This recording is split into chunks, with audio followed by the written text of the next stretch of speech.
consciousness that is rooted in our universal kinship as images of an eternal Creator whose essence is almighty, unconditional love for all of us. As your listeners hear this episode, I hope that they will hope and pray for everyone who has gathered around this cause that we will be successful. Because if we are, we will hasten the day when we can deliver good tidings unto the meek, bind up the brokenhearted, proclaim liberty to the captives, and the opening of the prison to them that are around. Lord, hasten the day. And thank you for the privilege of sitting with you this afternoon.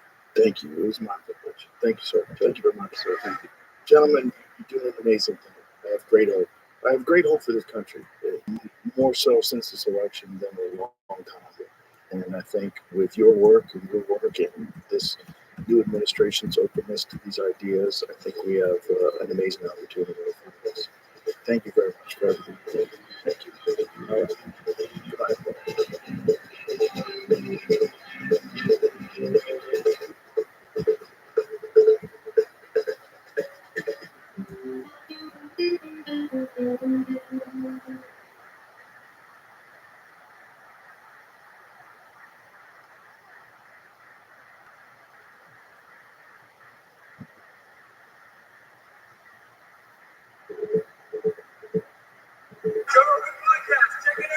The Joe Rogan Experience. I get a Joe Rogan podcast by night, all day.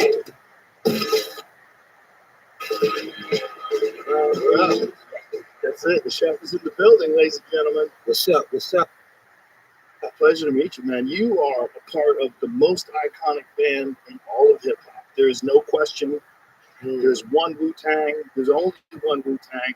Nothing else is even close. You guys were so different than every other band that ever existed.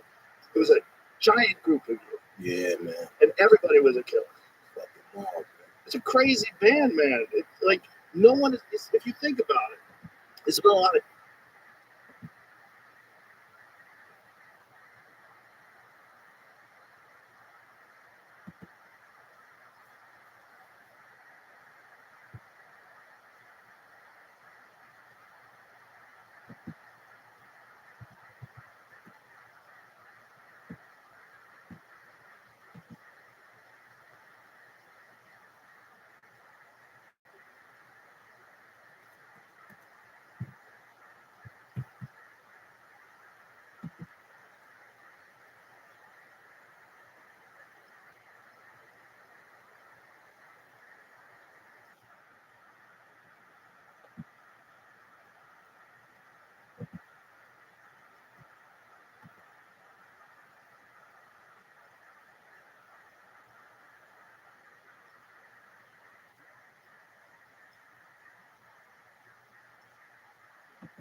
Hey, this is Rabbi coming to you live from Vulcan Gas Company for a brand new episode of Kill Tony. Here's Tony! Who's ready to fuck some shit up tonight, huh? Yee-hoo! It's the Mr. Brian Red Band, everybody. Hey, everybody! Yeah, you're at the number one live podcast in the world, Kill Tony, brought to you by the Red Rose, the Yellow Rose, Deep Eddy Vodka, Gel Blaster, The Austin Security Guard Service, the best goddamn security guards in the world, just so happen to be here in Austin, Texas. And Screwball Peanut Butter Whiskey presents the Kill Tony Band, everybody. How about a hand for these guys? It's the great Michael Gonzalez, fresh off of touring. Multi-time Mexican drum-off champion, making his Kill Tony Band debut tonight. That's the great Zach Person on the electric guitar. A young legend that the world will know about soon enough. Just like the other superstar of the show, Matt Mueling, on this electric guitar right here. That's Paul Deemer on the horns all the way to the right. And this right here is D Madness, ladies and gentlemen. Oh my goodness. What a night we shall have. But before we do, here's a little bit more from the amazing sponsors that made tonight's episode available for you here right now. Hey guys, it's Red Band, and this Wednesday, Austin, Texas, at Cap City Comedy Club, I will be headlining, and I'll be bringing the great William Montgomery and Jamisha Albo from Kill Tony. One night, one show only, 8 o'clock, Wednesday, March 15th. Go to capcitycomedy.com and get tickets. Hey, y'all, when you go to the bathroom, you always close the door behind you, right? You don't want some random passersby looking in on you. So why would you let people look in on you when you go online? Your online privacy is important. That's why we all use ExpressVPN, and you should too. I love ExpressVPN. I use it literally daily to protect my personal data when I'm on the internet. I'm looking at crazy stuff. I'm going to be honest with you. I'm not going to tell you what, but let's just say that it gets hinted to a lot on this show, that I might be into some wild things. But using the internet without a VPN is crazy nowadays. They can sell your information to ad companies and tech giants who then use your data to target you. Red Band understands the internet better than me. Can you explain? Yeah, so pretty much what it does, ExpressVPN creates a secure encrypted tunnel between your device and the internet. So your online activity can't be seen by anyone. It works on your phones, laptops, and even routers. So everyone who shares your Wi-Fi is protected. And all you have to do is just fire up the ExpressVPN app and click one button. Way easier than closing the bathroom door. Damn right. And I'm glad you closed the bathroom door when you go in there, because I don't want to see anything You going like on it. in there. You like I always peek through the little crack, though. Anyway, get an extra 3 months of ExpressVPN for free by going to expressvpn.com/killtony. That's expressvpn.com/killtony for 3 extra months free. expressvpn.com/KILLTONY. Why? Because you need to protect your data. Go to expressvpn.com/killtony right now. The biggest clouds, the coldest smoke, the smoothest experience. If you enjoy smoking the good stuff or CBD but hate the throat and lung burning, then you gotta check out today's sponsor, Freeze Pipe.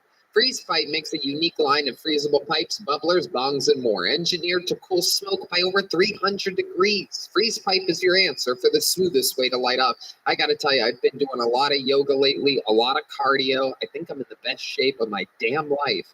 And I have always been an extreme blunt smoker. You know, I'm friends with Snoop Dogg and those types of people, you know, the blunt smokers in the world, if you know what I'm talking about.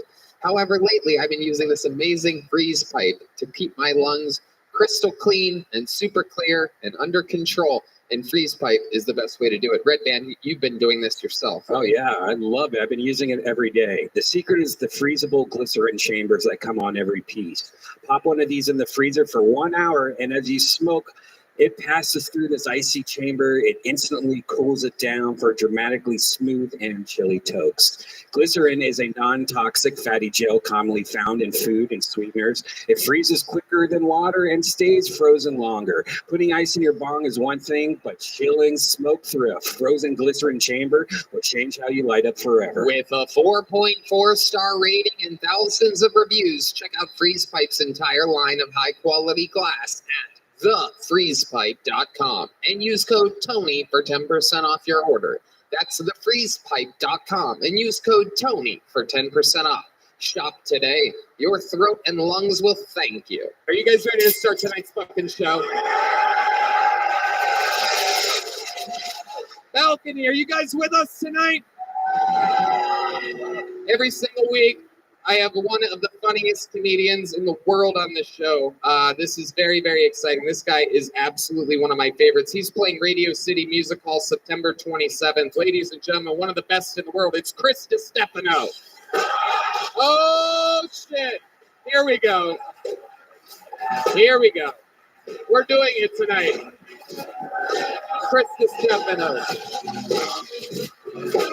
Fuck yeah.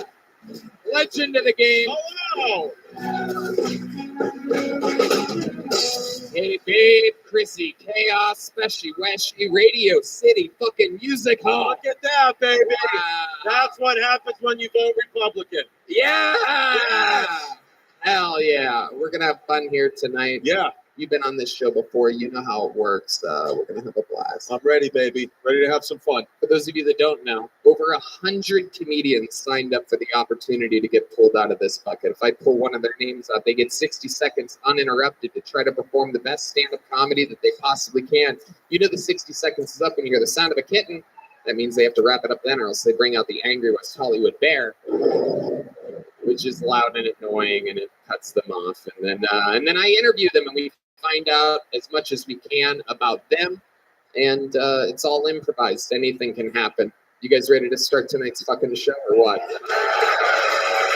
Well, if you don't know, now you know. We have a few regulars on the show. They have the very tough job of writing and performing a new 60 seconds every single week, which is not easy at all.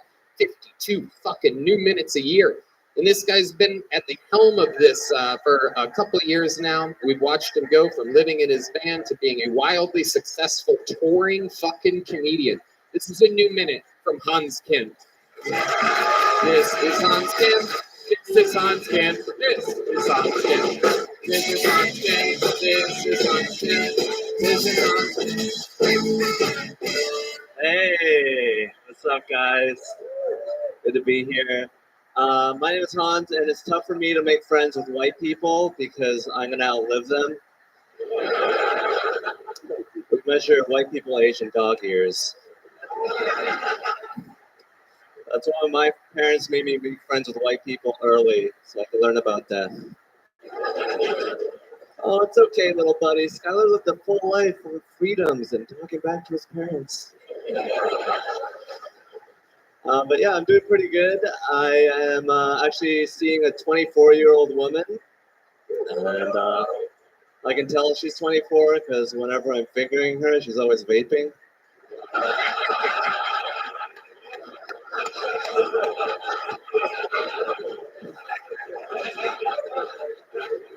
It's like, why don't you vape my dick? I can make white stuff come out.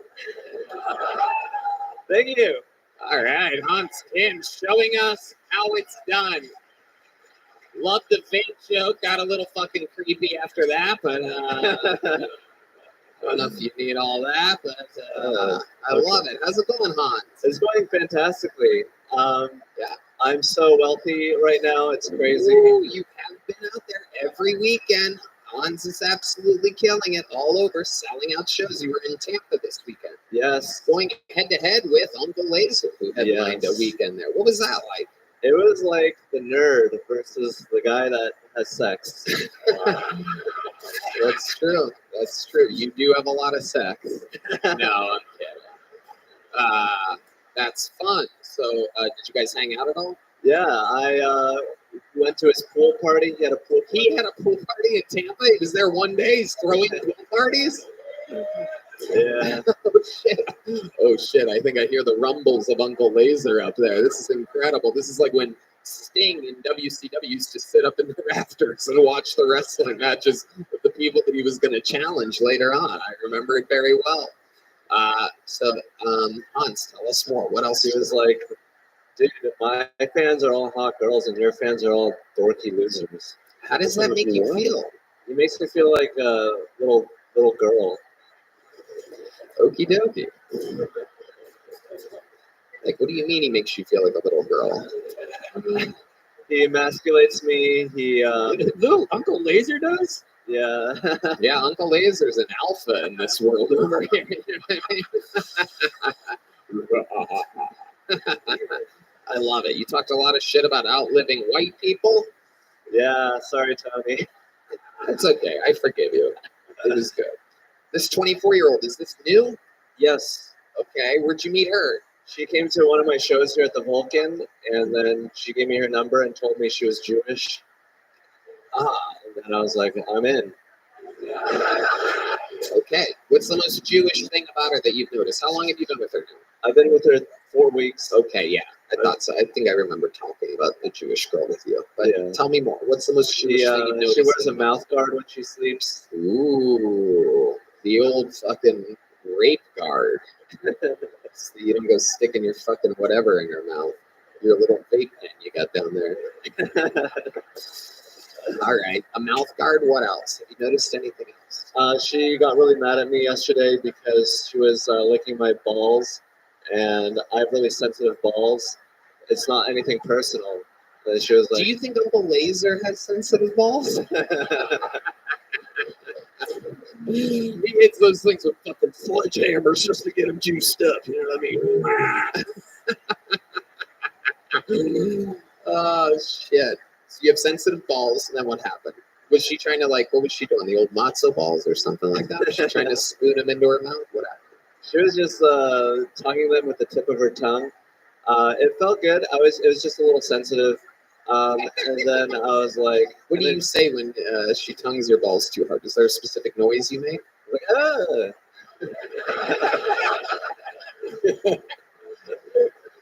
Oh, Hans, you are one of a kind. Now, we all know that you are famously Asian. You are South Korean. yes. And I want to ask you about something because we found out from the actual news this week that the coronavirus was officially leaked out of a lab in China. I want to know because I can't speak about it at all, obviously. I want to know what your thoughts about that are. Accidents happen.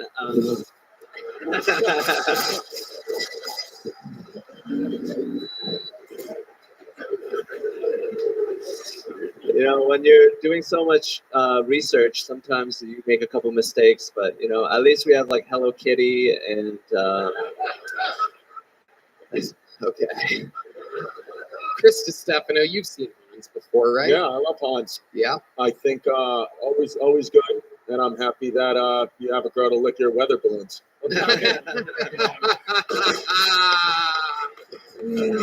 Yes. Radio City fucking music hall. What Here they happens? come. I love it. Yeah. What else, Hans? Anything else before we let you go? I've been seriously drone piloting for a while now. Shit. Pretty good pilot. Piloting what? Drones. Oh, drones. Nice. Yeah. Very North Korean of you.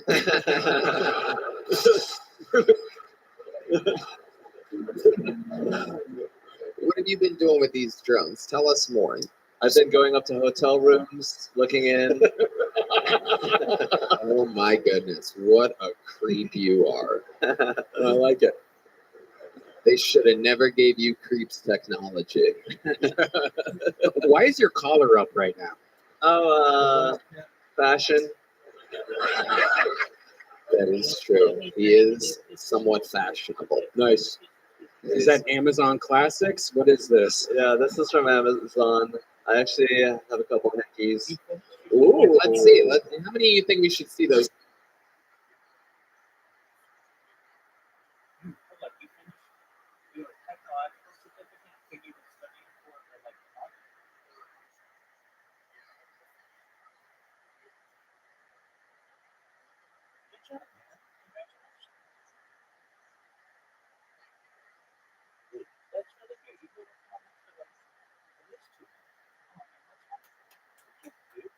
So you made it through, you passed and everything? Who gives a shit? Welcome to the real world. All right. So now, that's right. You hadn't seen it before. Perfect. Man. All right. So now what you want to do is go to a website called Udemy. UDEMY.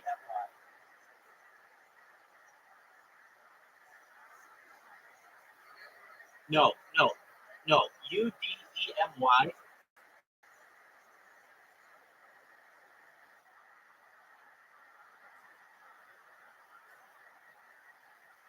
And what you want to do,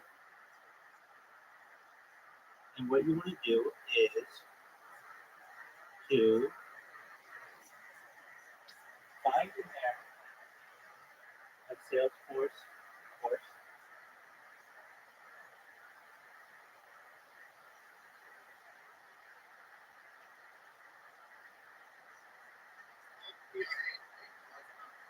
No, it's good. If you want to go that route, we can.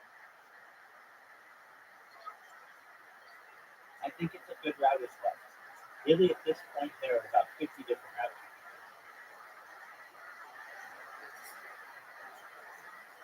No, I mean, they're different, but it'll just allow you an opportunity to perhaps expand your knowledge base.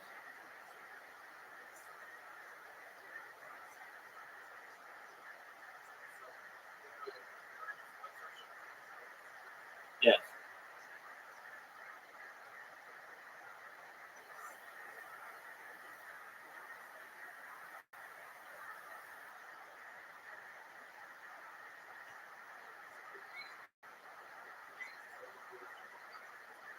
That's what you want.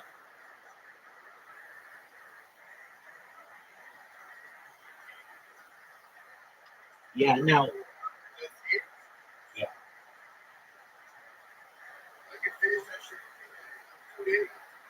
Okay. Perhaps. I mean, there's a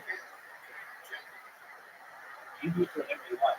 There's a test that you have to take, but once you pass the test, then what we'll do is we get you set up with a temporary position. You might be working small amounts of hours, but that gets you the experience that you need, and then from there you can start applying for good jobs.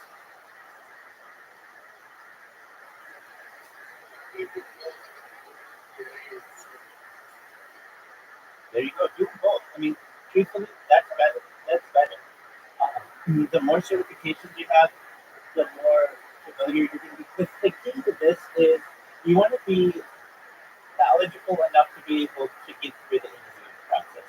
The interviewing process can be pretty intense. It can be multiple people asking you questions, technical questions. So you want to be as familiar with essentially technical language as possible.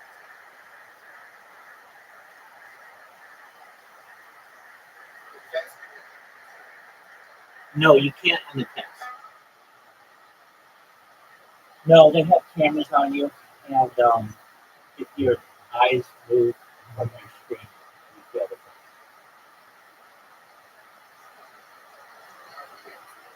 yeah. But it's nothing you can't.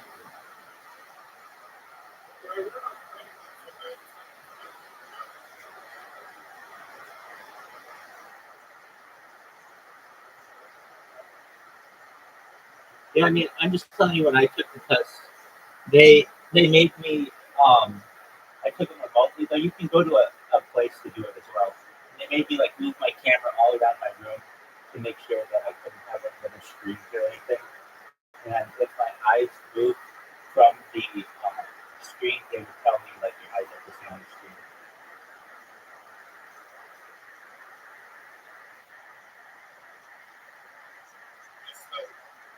Yeah, man. Dude, absolutely. My pleasure. You're gonna get it. Yes, I can. How you living? How you living, Tim? What's good, Frosty?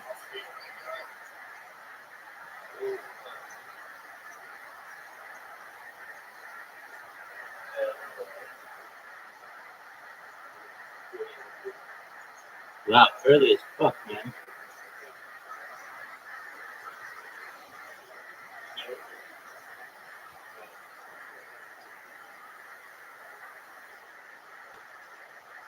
Frosty, did you sleep well?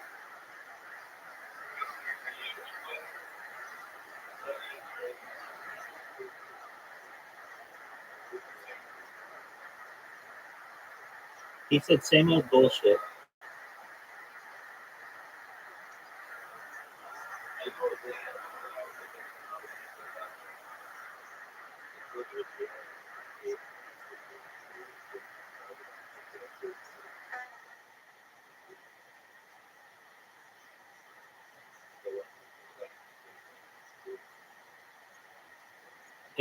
Am I aware of it? Are you asking? Yeah, there were multiple allegedly.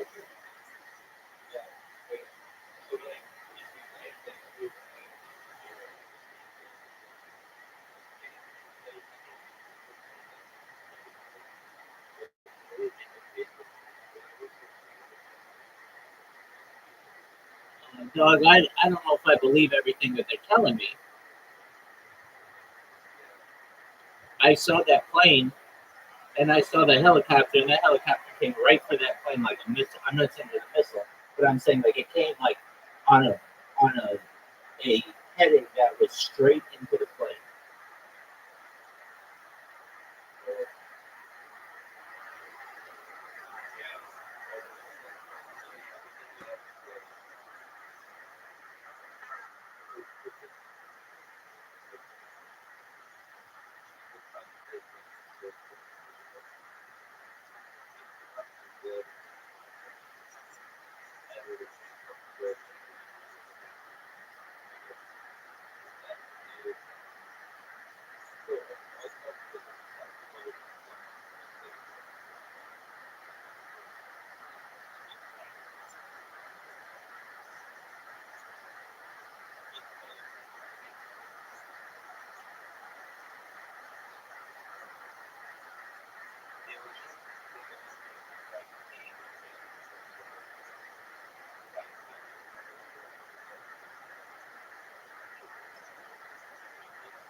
Yeah, we can.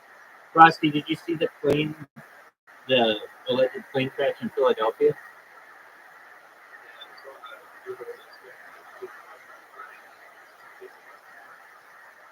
Yeah, I mean, that one. That one's really suspicious. Like, I mean, frankly, like we don't have a major plane crash in the United States in like years, and then we have two literally hours apart. I mean, we got our plane crashes that go on, but it's very suspicious in my opinion.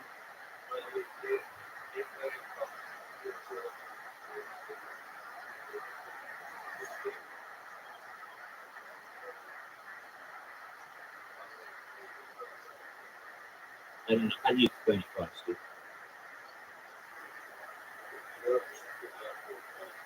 Yes, I do know Instagram profiles, but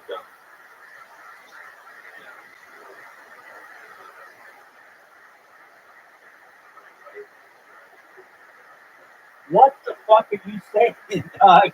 Wait, Frosty, hold on. Back, beep, back the truck up.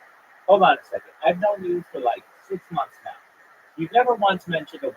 So let's first go into that. Who is this woman? And does she like minigolf?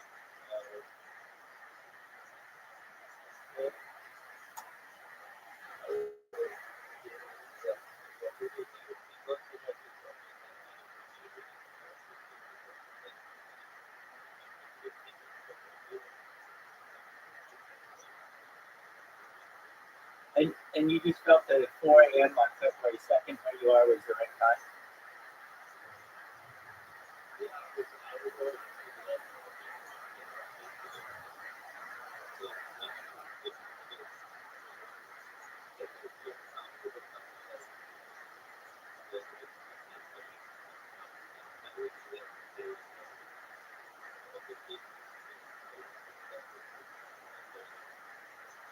Okay, I don't understand that. Frosty, do you have children? But you're married? But she's married to somebody else?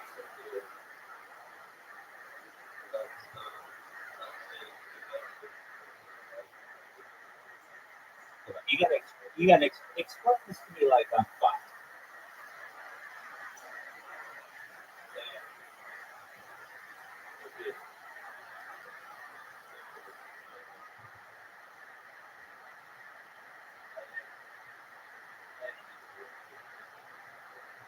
You ended the what? You ended the world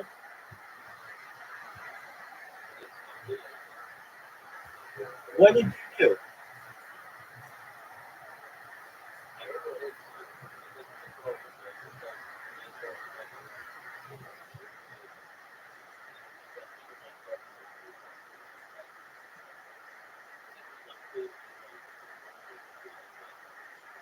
Yeah, Frosty, you don't make sense.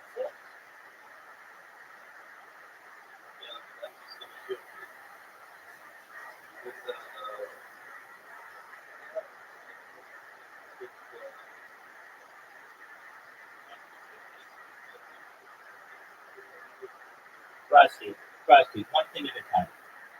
One thing at a time. How is it that your wife is married to another man?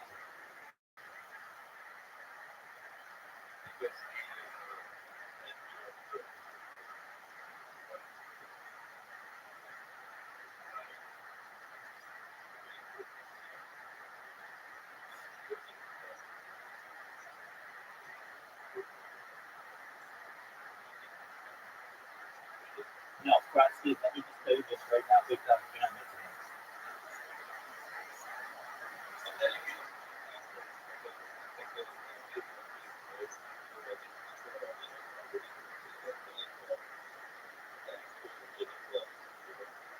No, I don't know. I don't know what Indian Instagram is like, but American Instagram's not like that. It's usually thoughts and good impressions.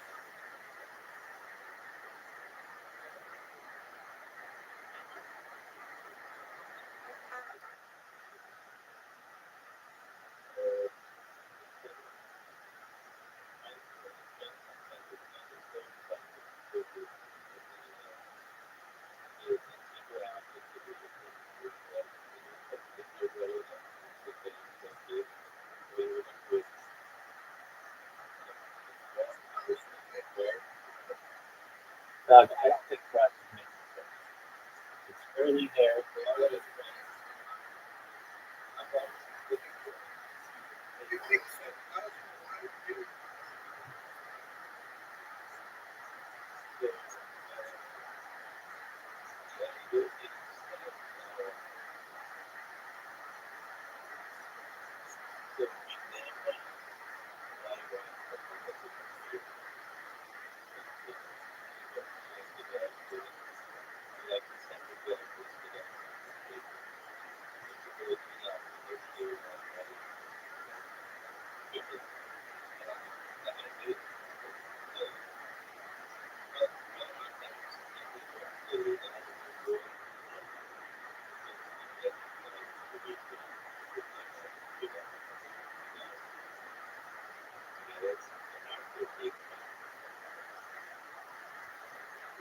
Frosty.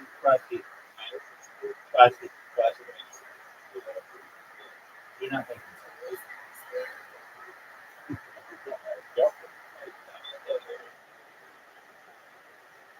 Frosty sometimes has some things that happen that doesn't always make sense. So we just got to do the understanding that everybody has their own unique journey. But if you're trying to make sense of this, Elon Musk, don't.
All right,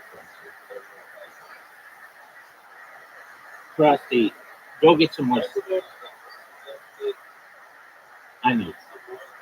Go get some more sleep. Go get some more sleep. It's early there.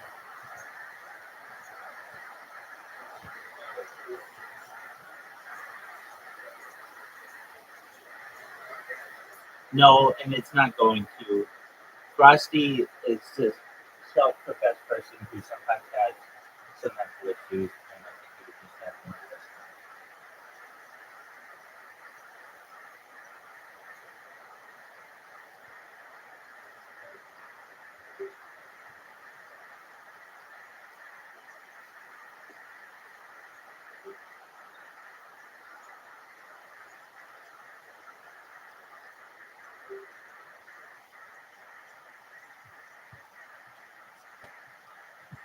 Those hickeys. Here we go.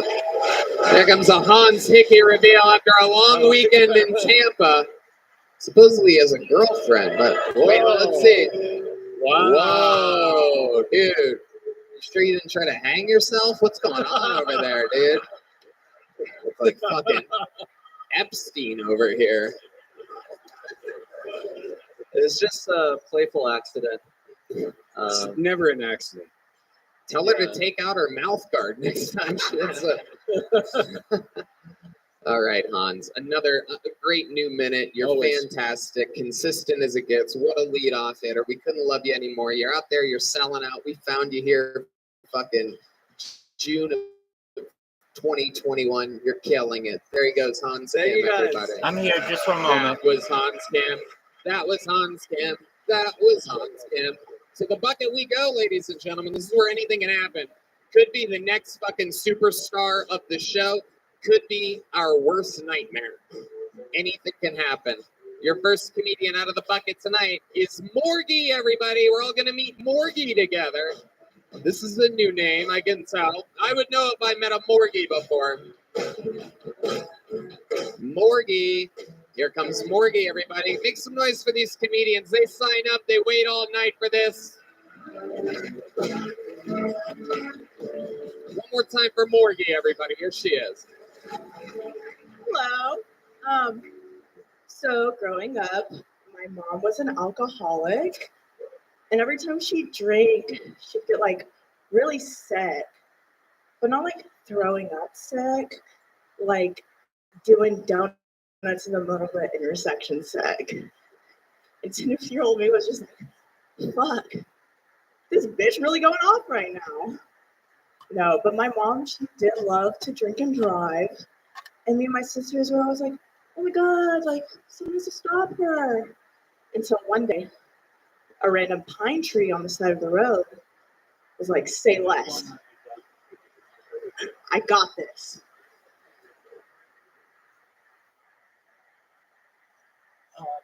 Here's what's going to happen. You're not going to have the necessary experience for the positions, so you're not even going to be accepted for an interview. You need the certificate. You might be able to get an entry-level position remotely, perhaps. Are you multilingual, perhaps? Do you speak Spanish fluently? Okay. Okay, that helps. So you might be able to get a bilingual position for Arabic and English, but chances are you just don't have enough experience yet. So what you want to do is get the certifications. Once you have the certifications, you'll be able to get an entry-level position. Once you get an entry-level position, you work it for a certain amount of time, and then you'll be able to get towards the one position.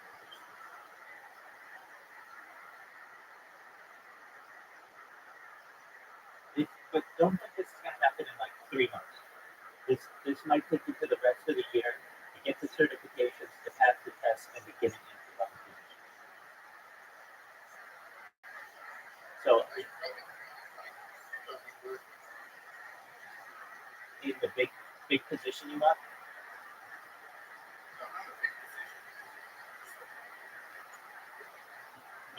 yes. If you follow what I tell you to do by 2026, you'll have an entry-level.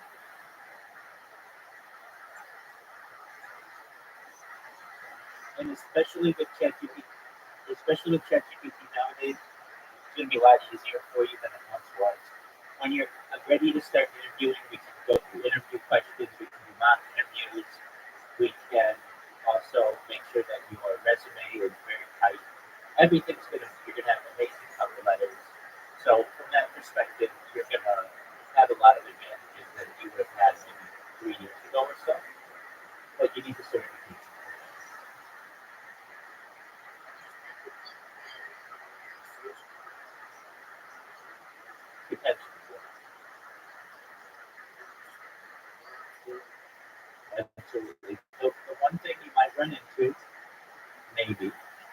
is they might want a degree. And if you don't have a degree, what you will do is just find positions that say or equivalent experience. And you will take your certifications essentially as your experience. Yeah, there's a big difference. One's like graduating high school, the other's like graduating university.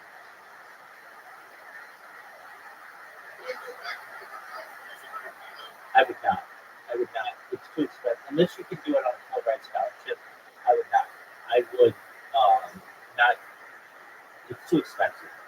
I don't want you to go into debt. I want you to be debt-free. And it's really something that you can get through.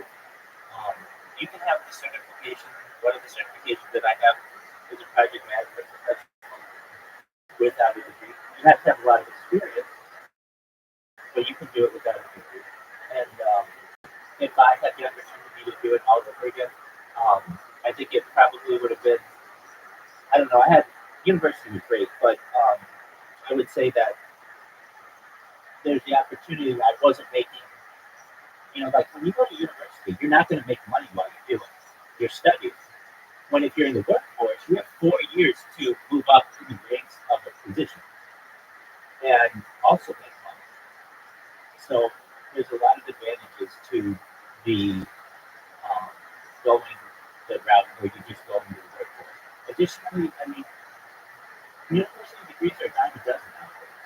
So it's not what it once was, where somebody went to university and that's really great. Everybody does nowadays. Now, if you don't, that's fine because there are ways where you can make up that type of qualification with experience, and that's how you're going to do it. So,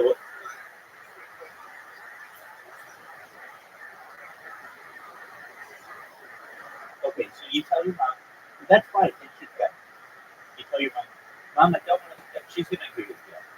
And you say, Mom, I don't want to go into that.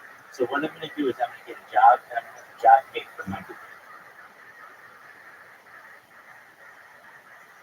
So yeah, that's very common.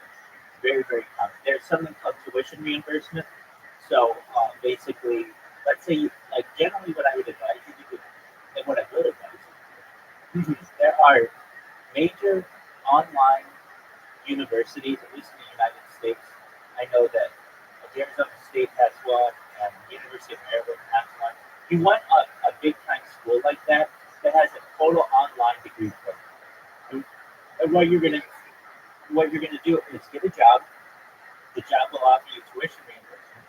You will enroll in one of those programs, and you'll essentially work your 40 hours during the day, which you'll be able to study doing that. A lot of that, there's a lot of downtime. And then what you do is continue your education at night, getting that degree. And once you get the degree, you'll be able to say, Mom, I did it both. You won't have gone into debt. You'll be making perhaps 6 figures as you're getting a bachelor's degree, which is great. And then from there, the sky's the limit because you can continue getting other certifications and moving your way up and never have taken them. Make sense?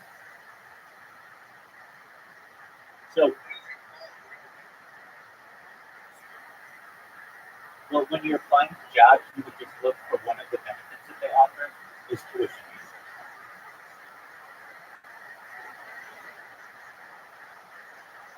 So usually what that means is you will take like a semester of courses that'll cost you like $10,000, but you'll be making money, so it's not that big of a deal. And then at the end, once you complete that semester, the company pays you back $10,000. So what you want to make sure to tell your mom, you can explain to her, Mom, listen, if you want me to go get my bachelor's degree right now, I can. But I don't have any money to do this, and I didn't do it. So we're going to go into debt, and now I'm going to have to pay back this for the rest of my life. I'm essentially being slave. I don't want that. I want to be a free person. So what I'm going to do is get these certifications that are much more affordable, which will allow me to get a job that will allow me to get my degree. Make sense? There you go. Tuition reimbursement. There you go. You're welcome. You know, and she never drank it. And I appreciate your question. I'm really not. I'm average. I would say that I have experience, and I utilize that experience in addition to academic experience to kind of meld into a all-around, well-rounded person.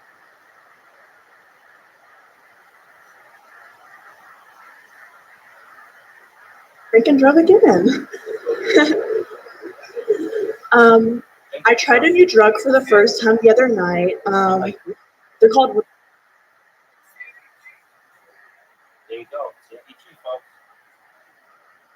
you, folks. Roofies. And I think whoever gave them to me gave me the wrong dose. Because I don't remember shit. Thank you. All right, Morgie, everybody, doing a minute. Morgie. Where do we begin, Morgie? How long have you been doing stand-up? Like a month. Okay, Oh, wow, that's wow. good. That's a good Good answer. stuff. Hell yeah, Thank absolutely. you. We were a little bit Nice. scared there for a second. No, not long at all. I Holy promise. I'm shit. a virgin to the game, pretty much. So. I think you're not a virgin at all. Oh. That is. To the game. I don't think you should use that terminology at all. I can literally see your pussy lips right now. I just think Oh, I thought I covered them before I came that up is here. a schoolgirl skirt. That is a real schoolgirl. Where do you go to school? UTI? No. That is funny. Yes. Okay, all the hottest bitches have UTIs, so. Everybody was dying of laughter. You have to wait until the laughter dies down and then respond. No one knows you said Hey, that. I'm new. Yeah. Seriously though, where do you go to school? Notre Dame? I did go to Texas A&M. I heard those guys say, wow, look at that. Look at these guys you'll never fuck right here. There's a whole table of dudes that are going to jerk off to your Instagram later tonight. How do you spell Morgie, dude? Oh, fuck. All right, Morgie. So, how old are you? I'm 23 years old. 23. What made you want to start stand-up comedy? Well, my ex showed me the show when we were still living together. Ooh, Yeah. we've had this happen happens a lot lately. Yeah. This is like a new thing. We're like, I'm gonna show him. Yeah, I'm gonna get good at comedy, and then he's gonna see me on his favorite show. And then So they you fuck think I'm on good? set. You think I'm good? Wow! And look at this. He wins this round.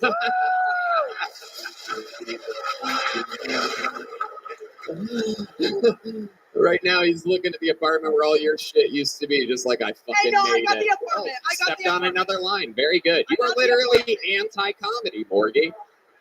I love it. What's the funniest thing about you think? Because we didn't see anything. I don't know. You're so real for that. Funniest thing? I don't know. I've been arrested 3 times. Ooh. What? First time shoplifting, duh. What were you shoplifting? I was stealing a Michael Kors beanie from Dillard's. Wow, But that is I was still a pro. trash. I got away with shit still. I got a bottle of perfume and like a belt. Give shorter answers. Give shorter answers. Yeah. Let's focus on shorter Not answers here. speaking, though, not Morgan. speaking, though. Editing is important.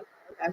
Okay, the second time you got arrested. A drug dealer gave his charge to me, and I just like ended up taking it. Gave his charge. How did he put do some that? shit on me. It's a long story. I Oh, thought you wanted shit. it short. This is like if Bad Baby was bad at everything. Yeah, I know.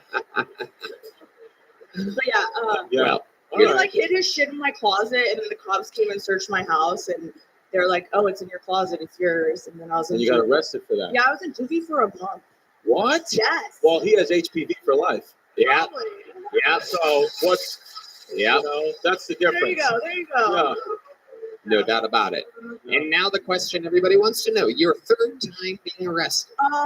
Minor in consumption. I was at the beach during spring break, and they just found me drunk as shit. They didn't find me. They like pulled over my car. My ex was driving. What, they resuscitated you. No. I was acting like a fool for sure. Like they arrested me. I was in the back of the car. I was like, like a fucking monster. How old were you Right. then? I was 17. Whoa. Yeah, no, all under 18. I got arrested all under 18. That's the way you should do it. My advice to me, Welcome to another episode of Life Advice with Morgie, everybody. Which parent fucked you as a kid? Oh my God, Red Band! Why would you say something like that? We could get sued. This is a real show. There's probably sexual violence listeners out there. There's probably a lot of people that wouldn't like that. So which parent was it that fucked you? No, I'm an orphan technically, so. Oh wow! So it's not even that bad. Yeah, then. no. Not even that bad. No, I didn't even get the chance to do that. Yeah, that's fine then. Wait, you're an orphan? Yeah, so, I'm sorry, I can't believe I didn't hear this. This is Wait, the joke was about my mom dying, drinking and driving. My dad's like a hobo, you know. okay. Yeah. Yeah. Woo! I have no one to disappoint right now, so woo! Where is your dad a hobo at? I'm Corpus Christi. Ooh, the plot thickens. Yeah. No. Man, did you communicate with him ever? I haven't talked to him in about 5 years. He lost custody of me when I was 15. 5 years. Why haven't you talked to him in 5 years? Well, he's a hobo, and like so. You're saying this like he's like a puppet on a stick or something like that. Like, oh, I'm a hobo. Well, it's like, okay, if I want to see him, I'd have to pay for everything. And it's like, I shouldn't have to do that for my parent to like spend time with them. Right. So it's like, why the fuck would I do that? Right. You know? Okay. Yeah. Yeah. I mean, he didn't want to take care of me at that age. So why should I take care of him? Like, fuck that guy. Have you ever told him that? No. I was his favorite though. Do you have his phone number? No, I don't. I don't think he has a phone. That was almost awesome. No, there's no way that motherfucker has a phone, bro. Wow. Like, he's crazy. I love it. How popular are you on TikTok? Okay, thank you, Red Band. Let's do 50% less of whatever.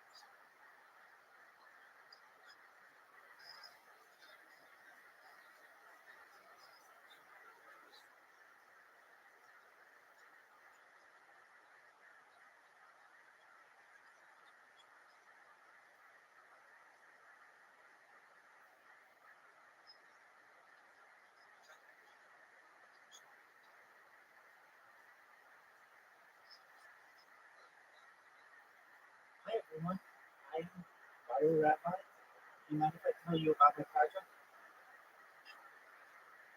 I'm Rabbi Rothschild. I stream my life 24 hours a day, 7 days a week, 365 days a year for world peace. It's a life treatment show on Big Brother. My stream goes back to the pandemic. I've been live streaming for more than 3.5 years. We've seen the death of a queen, the birth of a hive, the coronation of a king, and everything in between. As you said, I stream my life for world peace. I want to interject into the world's conversation scientific technology how to end world hunger through the use of agricultural drones, floating greenhouses, saltwater greenhouses, things like hydroponics, vertical farming, and cloud seeding. I want to help end world thirst through the use of desalination, essentially pumping Earth's seawater onto land to make it drinkable for the common person. Additionally, things that we talk about on the stream that are important to society are things like anti-gravity, antimatter, dark energy, dark matter, things like perhaps de-extinction. I don't know if anybody here is familiar with de-extinction technology, but it's essentially bringing back once extinct species. The first successful de-extinction took place in 2003 with the Pyrenean ibex, which was like a goat that was located in northern Spain, southern France. Fast forward to the year 2021, a company out of Dallas, Texas was founded, known as Colossal Scientific. They've made it their goal within the next 3 years to reintroduce the woolly mammoth into the Arctic Circle using an African elephant surrogate, which I think is a fascinating technology. I don't understand why more people are talking about this. Moreover, that company wants to, after the reintroduction of the woolly mammoth, they want to reintroduce the Tasmanian tiger and then the goat. I think these are fascinating topics. The things that we talk about that are relevant to everyone here. Bill Gates coined the phrase in the 1990s, content is king, and I'm making it true today. 2018 data overtook petroleum as Earth's most important, most valuable commodity resource. I have more data on universe, and I want to help you all when I go viral and help everyone along the way. Life extension technology is another thing that we discuss.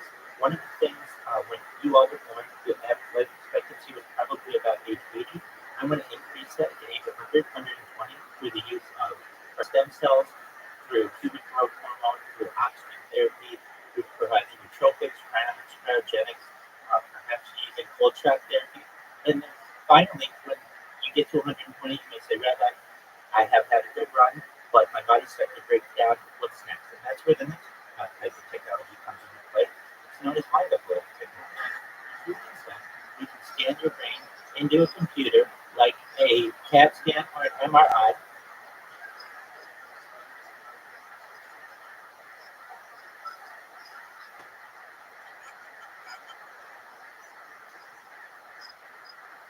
All right, Casey. Well, I appreciate you allowing me to share my project with you.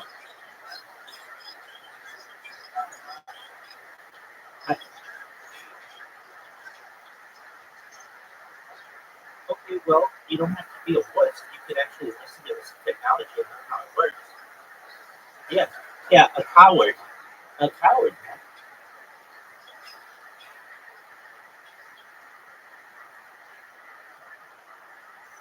Whatever you're thinking, applying to the show. So just relax a little bit. You get to breathe and drink and do all your favorite things.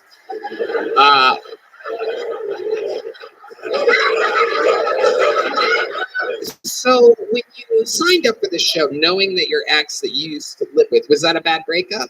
No, it was kind of neutral. We lived together for 5 years. I mean, not for 5 months after we broke up. He like just moved out like a month ago. Okay. But I still love that motherfucker. Like for life. But he unfollowed me on Instagram the other day. He called me. He was like, I have something to tell you. He was like, I unfollowed you on Instagram and took you off Snapchat. I was like, okay.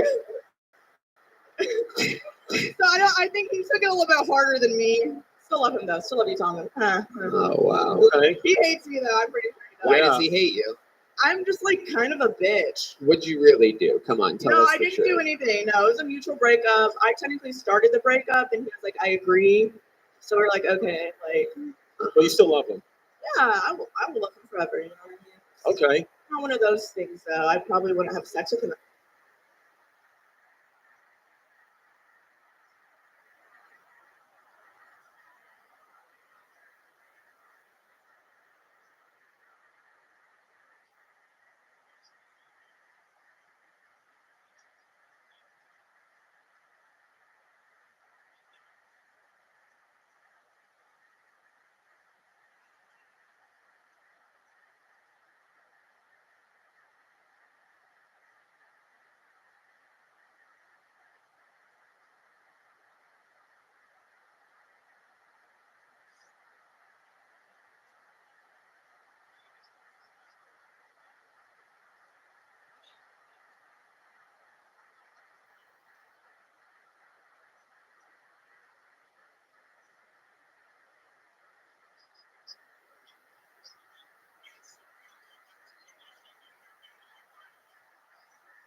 That's correct. I'm Rabbi Rothschild. How are you, Omega Bro?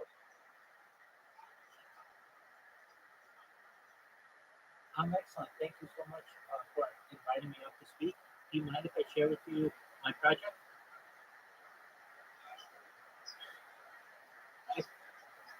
Absolutely. I'm Rabbi Rothschild. I stream out like 24 hours a day, 7 days a week, 365 days a year for world peace. It's like a real life Truman Show or Big Brother. I've been doing so for more than 3.5 years, going back to the pandemic.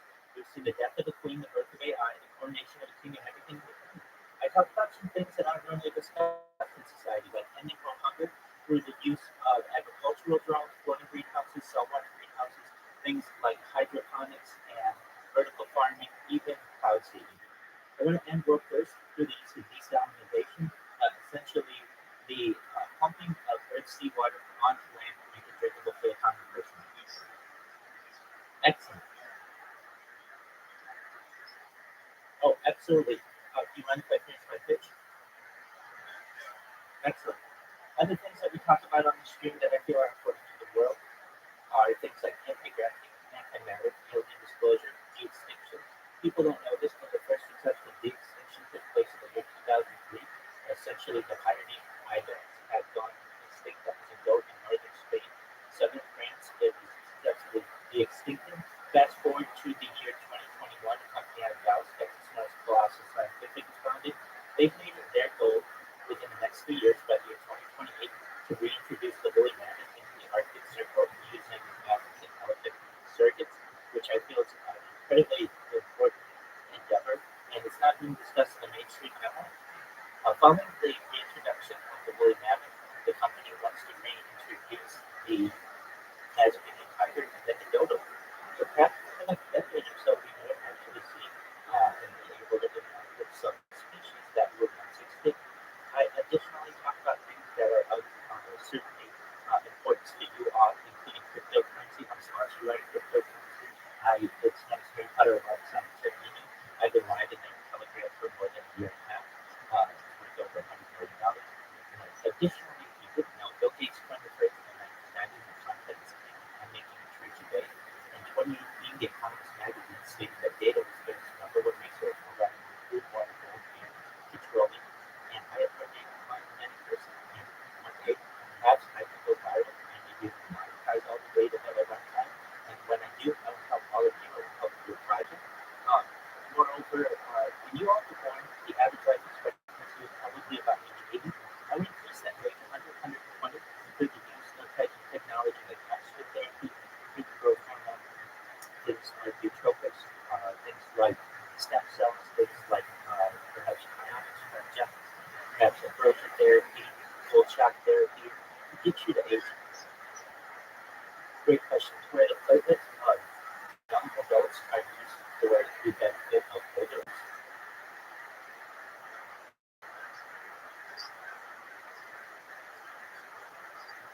Yeah, people do that today, though. People do that today when they're just signing to get blood. So essentially, it would just prioritize people in their 20s and 30s and like for the older generations to be able to make sure they can live longer. But eventually, we may get to age 120 years and say, Rabbi, my body's starting to break down. What's the next plan? And that's where the really exciting technology comes into play. It's not mind-blowing technology.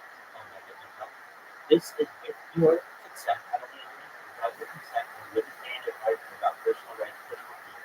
But if you want, you can scan the brain with a computer like a CAT scanner and MRI for later down. Just like a CAT scanner and MRI, you know even more in depth where every single atom is in your central nervous system, your peripheral nervous system.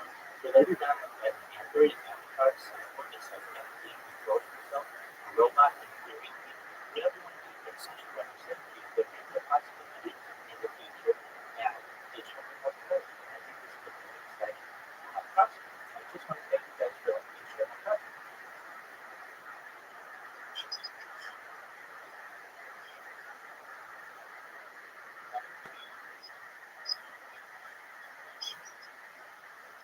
Well, I'm Rabbi, that means teacher, last name is Rothschild, so I'm the Rabbi.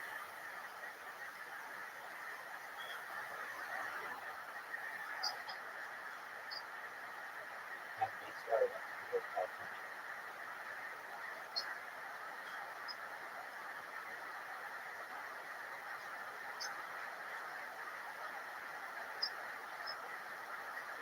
What's the I like to take off specifically? Extreme though is far north of Santa Barbara, as far south as San Diego. Extreme with the ocean, as far west as Santa Monica, as far east as the mountains and desert region. Extreme in Beverly Hills, Disneyland, you name it. It's in Southern California. I'm live streaming. My live streaming actually started with me wanting to see what my golf swing looked like on camera. I'd never seen that, so I started recording it. I started uploading the video after work each night, and from there I just decided it's probably easier for live streaming as opposed to just downloading it and uploading it every night. And I figured if I'm going to do this, I'm going to do it better than any person I've ever done it in history of mankind. So I bought many different handheld devices, I bought laptops, I bought Chromebooks, essentially put them throughout my living area so that people can be able to watch me in real time, 24/7 off the real live tuning channel.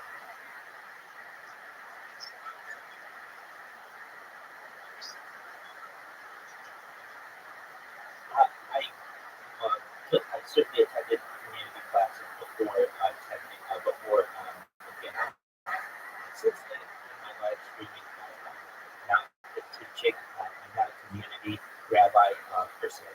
I'm never communities, but no, I certainly have my own congregational rabbis. I personally teach through my community online. So anything in terms of kosher living, orthodox living, in addition to some of the discussions that we have on technology, and in general, just find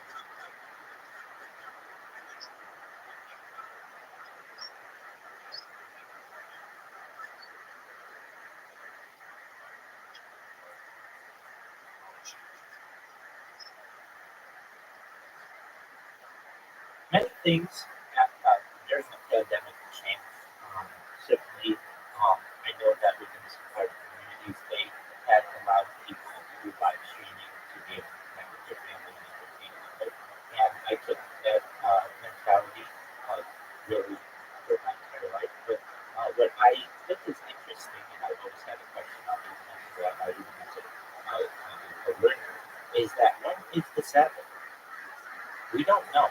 We don't know on what day God said it was going to be the day of rest. So really, there's only a 1 in 7 chance that we're actually celebrating Shabbat on the right day. There's actually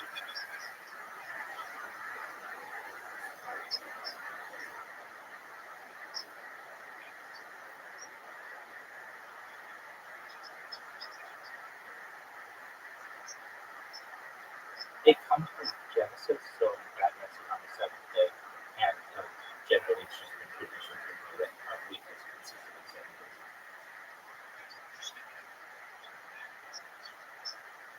That's but yeah, exactly, 100%. People in the Muslim tradition choose Friday. People in the Jewish tradition choose Friday night and Saturday night. People in the Christian tradition choose Sunday. Nobody really knows. And there's actually a strict prohibition to not celebrate the Sabbath on the wrong day. So it's just been assumed that, at least for Jews, it's Friday night and Saturday night. We don't know that for sure. Additionally, the calendar has changed, particularly the seventh.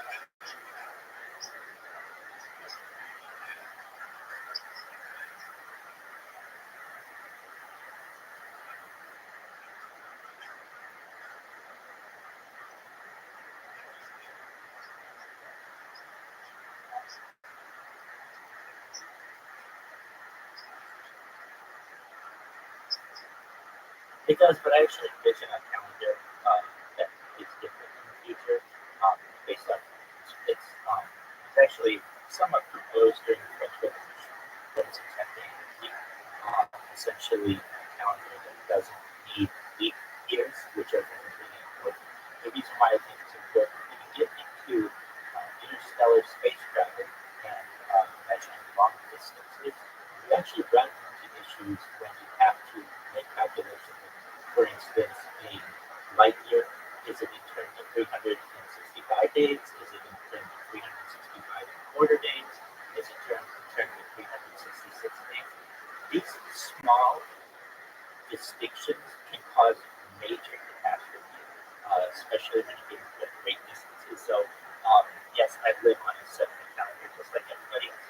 But I envision in the future a calendar perhaps based on when you get months, like days per week.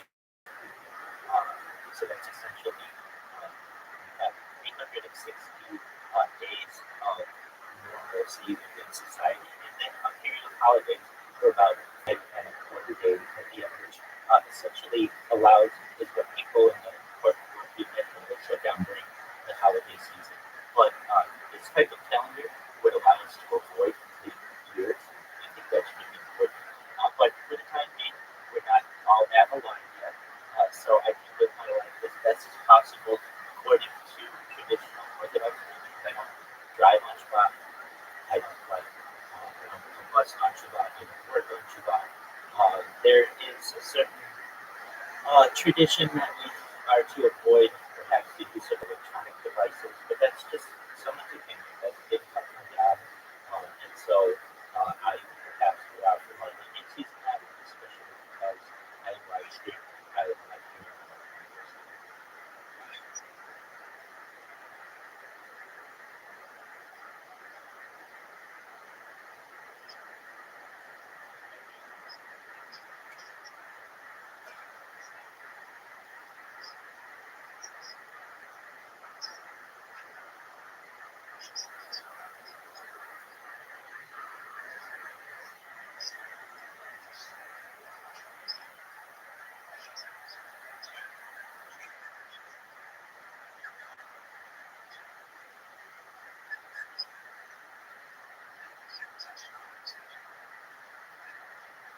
I'm 100% in agreement on that. And especially with some modern technology that I want to make more mainstream, we're able to create technology that allows us to avoid any quote unquote work. There are types of ovens that have Shabbat modes on them. There's the smartphone that allows us to essentially pre-program many of our uh, necessities for Shabbat. And really, something that's coming into play that is very important is the electric car. Being able to pre-program your car without you to perhaps not necessarily live sit down on Shabbat without handling combustion or perhaps even completing unnecessary what we consider work.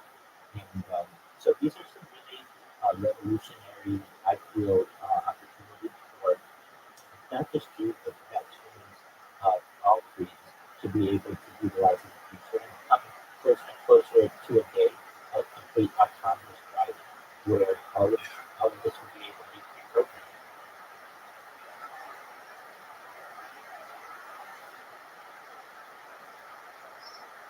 Yep, yep, absolutely.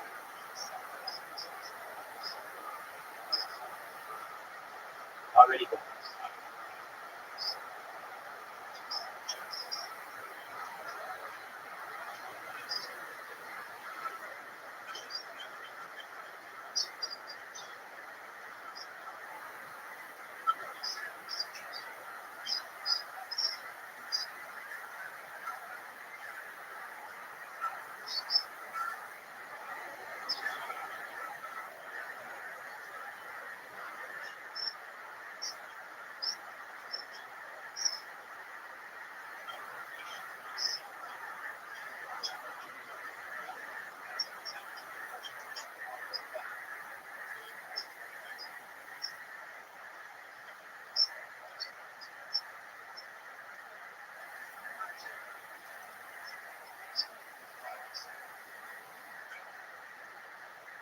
Thank you so much.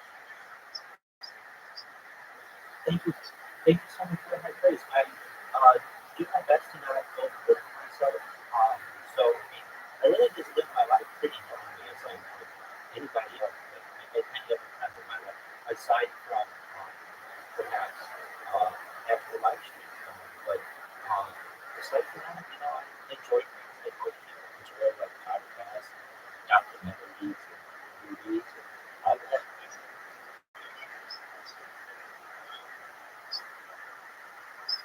You know, um, at least as I've been on this live stream, it's difficult for me to watch some movies because I get nailed in copyright strikes. So I've been watching some of the older movies, but some of my favorites. Exactly. Essentially, that's intellectual property, and you receive a copyright strike on one of the various platforms on which live stream. It will also sometimes stop your stream. So I do have to be careful about. Well, I didn't make the notes. So what I do sometimes to avoid that is to play simultaneous sounds over a movie, so that the IP, the intellectual property detection, cannot perceive what I'm doing. I would say that some of my favorite movies, really one of them, which is kind of surprising to people, is Religious. It's a film documentary. Uh, yeah, yeah, but it just basically shows that all religions kind of have these specific rules to them, and that it just depends how serious you want to be with your doctrine. But it shows that.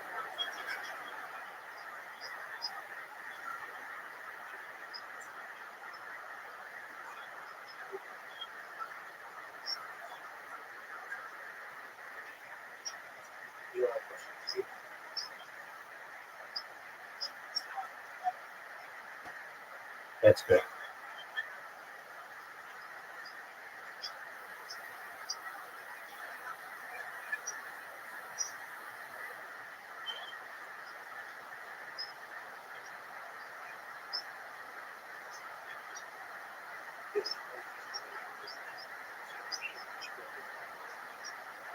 Yeah, just remember.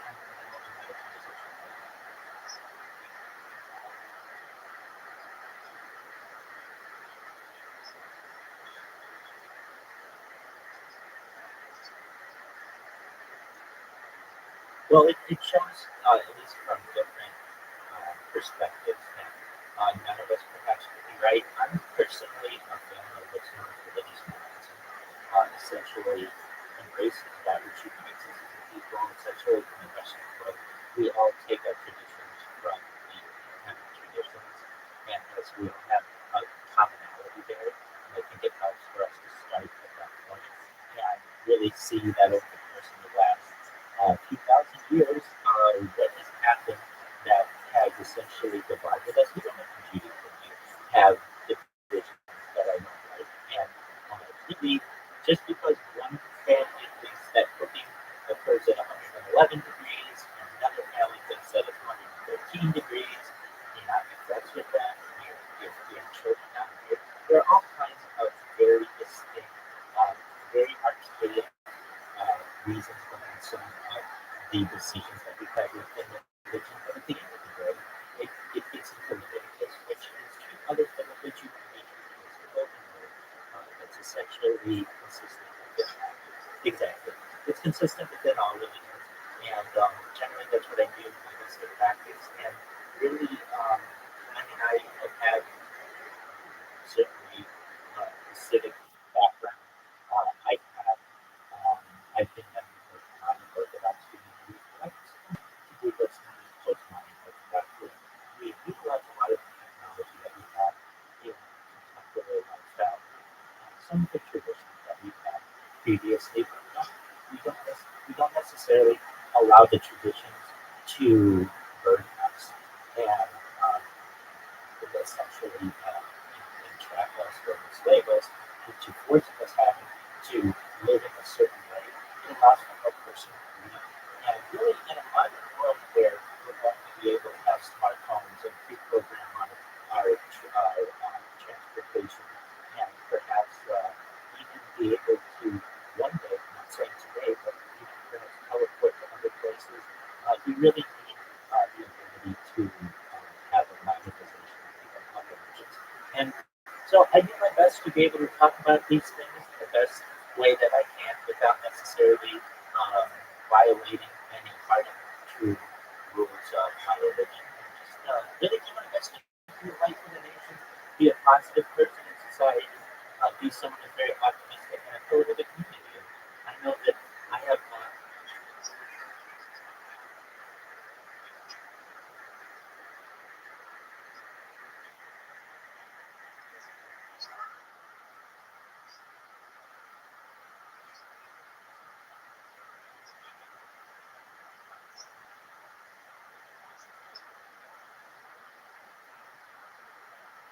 It's I love it.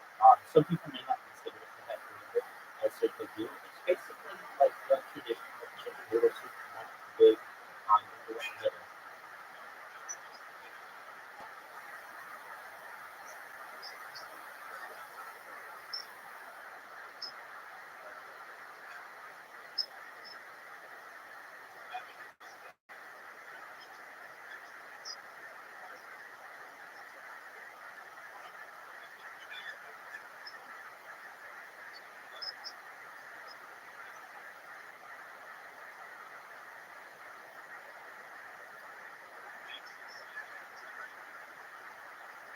It's MATZ usually.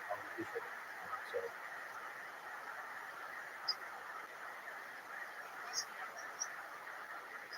that's fun. World famous.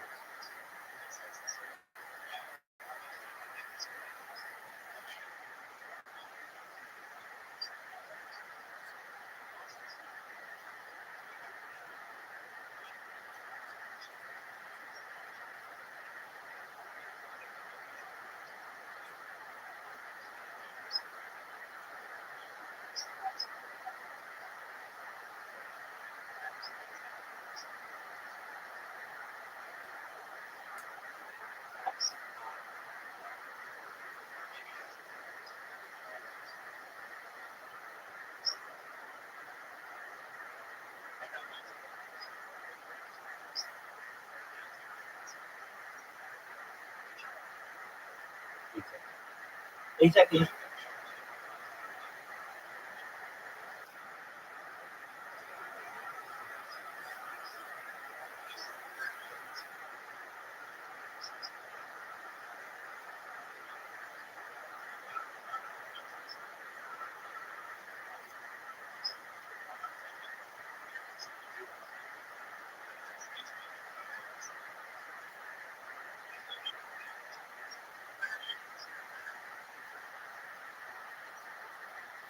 What's it?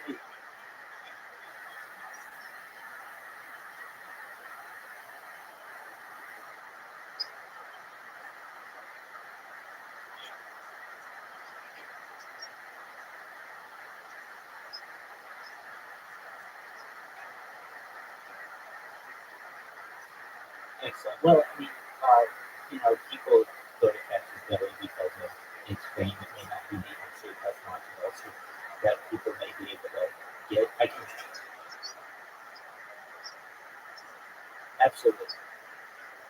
You're really paying for the experience and perhaps the food. It's probably not the best uh, rendition of Jewish delicacy that you can find.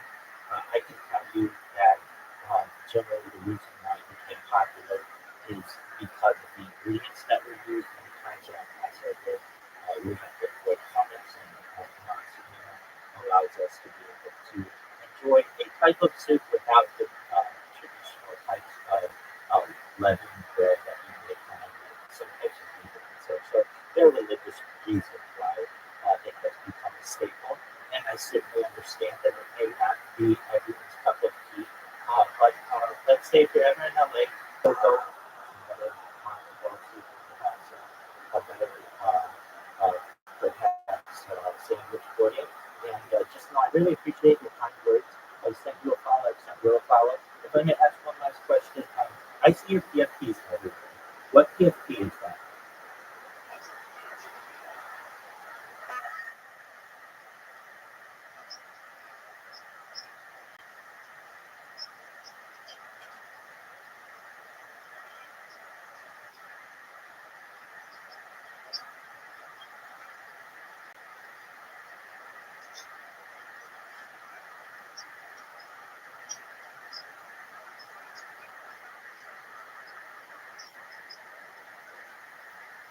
Absolutely.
cool for them.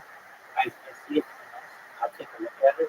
Thank you guys so much for allowing me to share my project with you. Again, if you need any information, I'm here for you. I sent out a request to you guys, so feel free to follow back if you want to connect in the future. Just take care. Many blessings to you all, and have a wonderful day. Take care.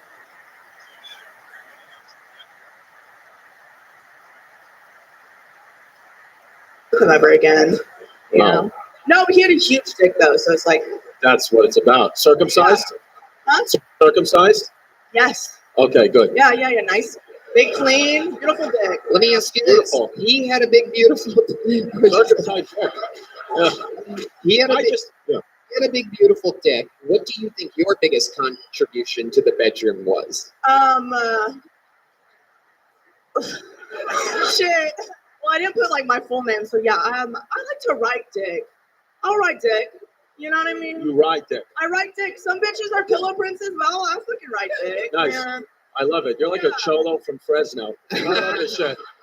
No, You really are. It is incredible. that's some H-Town shit, baby. Yep, I don't know. Or whatever. Is that heroin? Yeah. there you go. You get it. You know. You Of know. course, I know. Yeah. I have security. Yeah. Morgie, You were good for seriously 1 month in. You were really it is good. Thank you. Yeah. He wants me. Okay, let's go. No, absolutely not. I swear to God. I swear to God. No, yeah. but you really did. You did good. Morgie, you rode the wave here tonight. Congratulations. You started us off on bucket pulls. Can you catch that? Nope. Oh, You can man. catch chlamydia, but you can't catch a little joke book, folks. Morgie, everybody. Good job, Morgie. One more time for Morgie. She's walking out of here with a brand new gel blaster. She gets a gel blaster. How exciting for the great people over at Gel Blaster, available in stores everywhere. I'm going to use this. Ladies and gentlemen, your next comedian out of the bucket goes by the name of Nathaniel Bagley, everybody. Bagley. Nathaniel Bagley. We having fun out there yet, huh? You guys get it? Here we go. Your second bucket pull of the night. We're all going to meet him together. How about one more time for Nathaniel Bagley, everybody? I was looking a lot into the UFOs recently. There's been a lot of news about that. And it just has me thinking about all the guys who lied about being abducted and probed just to explain the blown out asshole the next morning. Like you have to imagine he's going to his wife and he's like, no, I can explain. Like there's just like these gray men, there's just gray men. They came, they got me. And she's like, so what happened to the sheep last night? And he's like, oh, fuck. You know, I recently became homeless from living out of my car. It's not because of alcoholism. Thank you very much. I could stop at any time. You believe me. And, you know, I wish there was a better way to be in denial of being an alcoholic, too. Like, I really wish that I could have the confidence of a 90s drug PSA kid just to deny it. Like, driving with a friend at night, and he's like, hey, man, I think you have a drinking problem.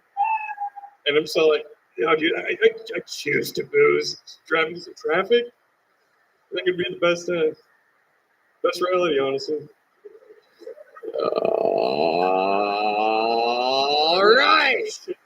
Nathaniel Bagley. I never thought I was going to say this, but it looks like Morgie's in the lead tonight, everybody. I know. Holy shit. What a twist. Right when you're like, here we go, something's going to happen. Least you could have done is worn a schoolgirl skirt up here. Nathaniel, I fucking love it. That was absolutely nothing at all. Yeah. Nice. How long have you been doing stand-up comedy? Well, I was on Kill Tony 2 years ago. Wow. And I came on right after I OD'd. Oh, wow. And then had some concussion, some brain damage. And so I thought I should do this again before. Wait, Too good. the concussion and the brain damage happened after the last time you were on the show? Yeah.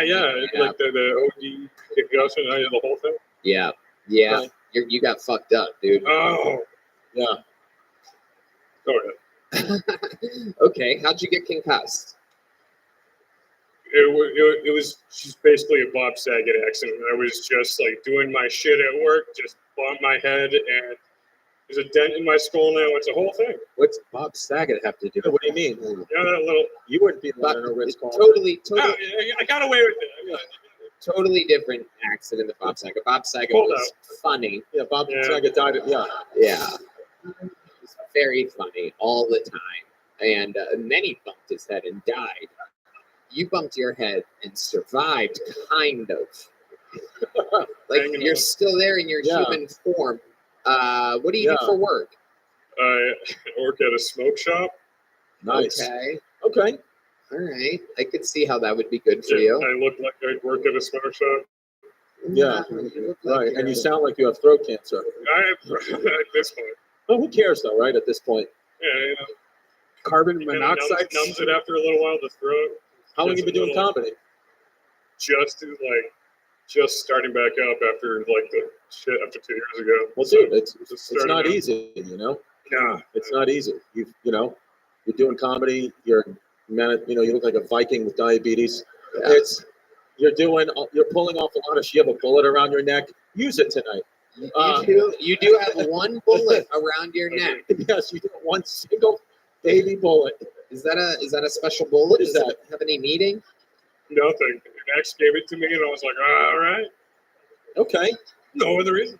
What's the coolest thing that's happened to you since you got this life-changing concussion? The homelessness has been nice. Homelessness? Yeah, I mean, the fresh air at all times, and then So you're full-blown homeless right now? yeah, I'm living out of my car. Yeah. But I thought you have a job at the smoke shop. Yeah, I have that job, but there's like shit. I more recently had the job, and so just trying to build up for the money. It's too expensive here. Too expensive. Too expensive here for sure. What kind of car are you living in? It's a Chevy Spark. Chevy Spark. That's it. You're in the fetal position, huh? Oh yeah. Yeah. Wow.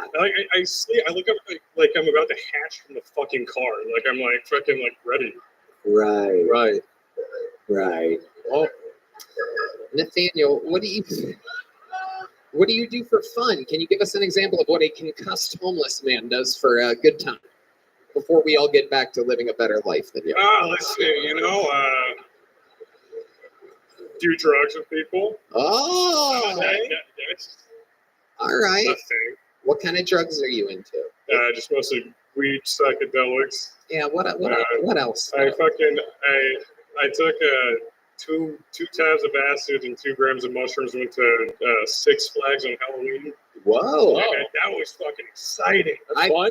That was a great fucking I time. can't imagine how exciting that must be to go from living in a Chevy Spark to Six Flags on Yeah. Halloween. It's a wild ride. All the people there must have been like, wow, look at that scary Game of Thrones zombie guy. Yeah, no, Yeah. my friend was with me. He was also like high as shit. He was like super scared. He's like, oh, fuck, dude, I think they know I'm high. Because everyone's like, dude, that dude's fucked up.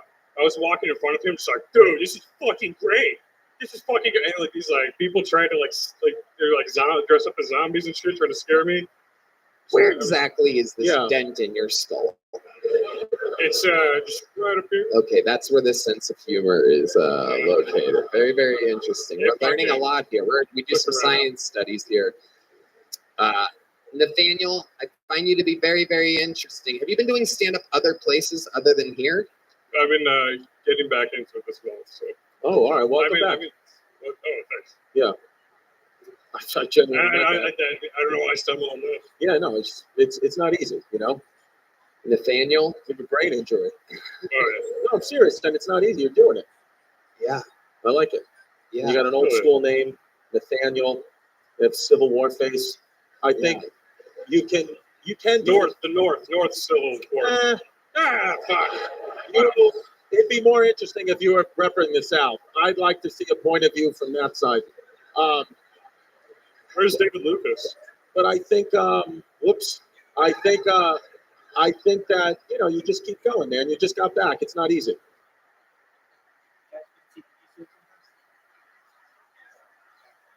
Oh, hey, how are you? I'm well, thankfully. All right, so,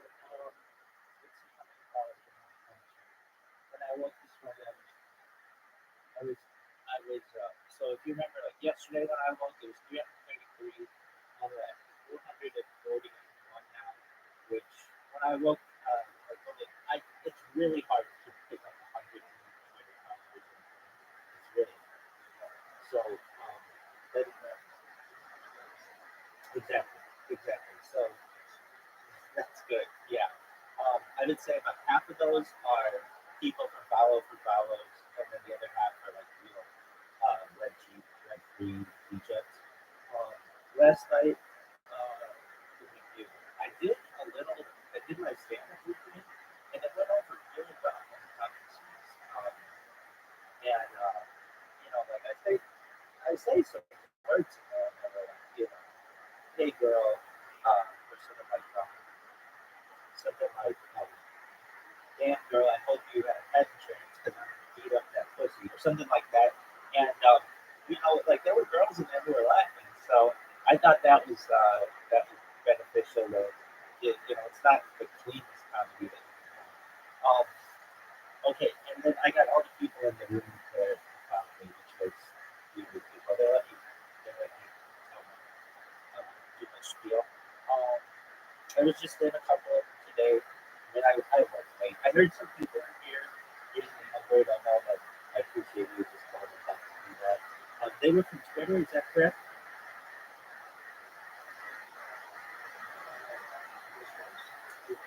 The guys who were using the N-word, they're like, we don't use that, we don't care, something like that. Oh, that's okay. I think they said something about Twitter. Yeah, no, I understand.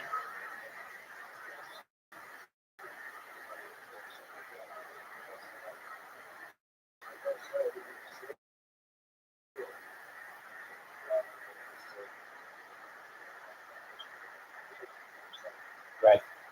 No big deal. Yeah, I was just like, yeah,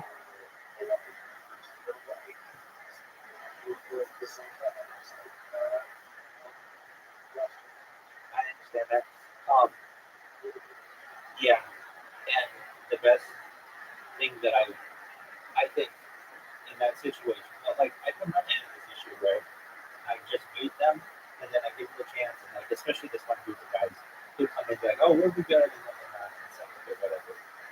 It's one of those things where you want to give people the benefit of the doubt that they're going to ask a serious question, and then they don't. Like those guys last night who were like, hey, you know about the Rosa Parks syndrome or whatever? It's like, guys, that's not, it's not, that's disingenuous. Anyway, last night at like 3:40 in the morning, something like that, Dido came in. You know Dido is? He's from Australia. He's a kick streamer. Okay. So I met him like 9 months ago or something like that when I first started spamming on Guinness. He did an AMA with his community, which was good. He is uh, I would say like a moderately large streamer on Kick, and I did my spiel for him, and then his community wanted to do an AMA, so we did that. And again, I was able to answer other questions and such. And then it was like, they always feel like they go by really quickly. So I can't tell you how long it was, but he answered all the questions that his community had, but it was really late. And I wanted to get to sleep. I was just about to go to sleep when he came in. And his community wanted me to go into his Discord and continue the AMA. And it was just like, guys, I love that. I appreciate it. I know you guys are in Australia right away, but I certainly want to. So I went to sleep very soon thereafter. So that was a good AMA. I almost wish I could just talk to myself a year ago and say, why'd you give up on the Twitter spaces for more than that? But I know why I did. It's so frustrating when you build up an account and it has thousands of followers on it and then you lose it. And all those people lose their connection with you, and to message you and see what you're doing and all that other shit. And then I know I got frustrated when Twitter just took out all my accounts. It was like, all right, well, I'll just try another platform. But I do have people who remember me from like more than a year ago. I was showing my project a couple days ago, like maybe yesterday or the day before, and somebody was like, I remember this person. They've been I can't believe you're still going at it. And I'm like, yeah, I'm still going at it. So that's good. Like some people remember me. There was this one kind of bitchy girl. I don't want to say bitchy girl. I find I really mean this that the people on Twitter Spaces are so ripped. A lot of them are very, very. And I really mean this to the women out there on Twitter Spaces who participate in Twitter Spaces. A lot of people are not that kind. You're very like this one girl. I'm not saying everybody. Some women are really nice, but you've got to understand that, like, I mean, Twitter Spaces, I guess, is kind of like a batch of very conservative individuals who are stuck. I don't want to say stuck in their traditional ways, but a lot of them don't like what you're going to say. Like this thing that just sticks out in my mind yesterday is this girl who said, "Well, I don't like your red light." Okay, you stupid bitch. I don't like your fucking attitude. I mean, what am I like? I just remember how she said that, and I just thought, I don't. How about you turn on your fucking camera and I'll critique everything about your fucking. I just think that it's very easy for people to sit on a pedestal and take pot shots at people when they're not willing to, like she's like, I was like, I remember being like, I'll send you my ID if you want, and she's like, well, anybody can Photoshop it. I'm like, well, I'll go get my ID for you right now, put it from your picture, and I don't do that, and she's like, I'm like, so now what? I got my debit card here, I got my driver's license. What more do you want? And she's like, well, I just don't like you. I'm like, okay, lady, then it's not my but just in general, I kind of see it like this, and I could be look. I don't want to paint a too broad brush because there are some really nice women out there, some really nice women. But if you are on the internet in the middle of the night talking about whatever you want to talk about, as a I don't know, usually like super nice, super attractive women, they got shit going on a Friday night. I'm not saying that I don't, like, or I should, but there's a reason why these women are alone right now, and one of the reasons is because of the attitudes, and the men as well. The late night men can be very, very mean as well. I was in it doesn't even have to be late night. I was in one earlier today, and hey, do you mind if I tell you about my project? Yeah, sure, go ahead. Boom, boom, boom, boom, boom. I tell them about it, and they cut me off. And this one guy's like, well, I just don't like that. And I'm like, okay, well, just know that that's the future. And he's like, well, that's kind of like some end of the world type shit.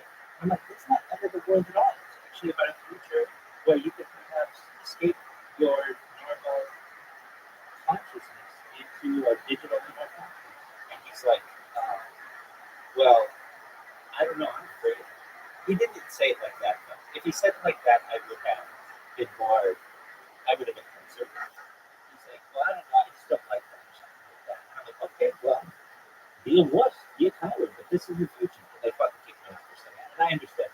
I sometimes, and I'm not perfect, and sometimes you piss me off enough, I'll throw shade to it for not being as open-minded as possible. There was this other Twitter space from 2 days ago. These guys from Africa. I told you about it. They made me waited a fucking hour for these people. I get in, I get 3 seconds into my spiel, and they're like, yeah, we're not going to do that here.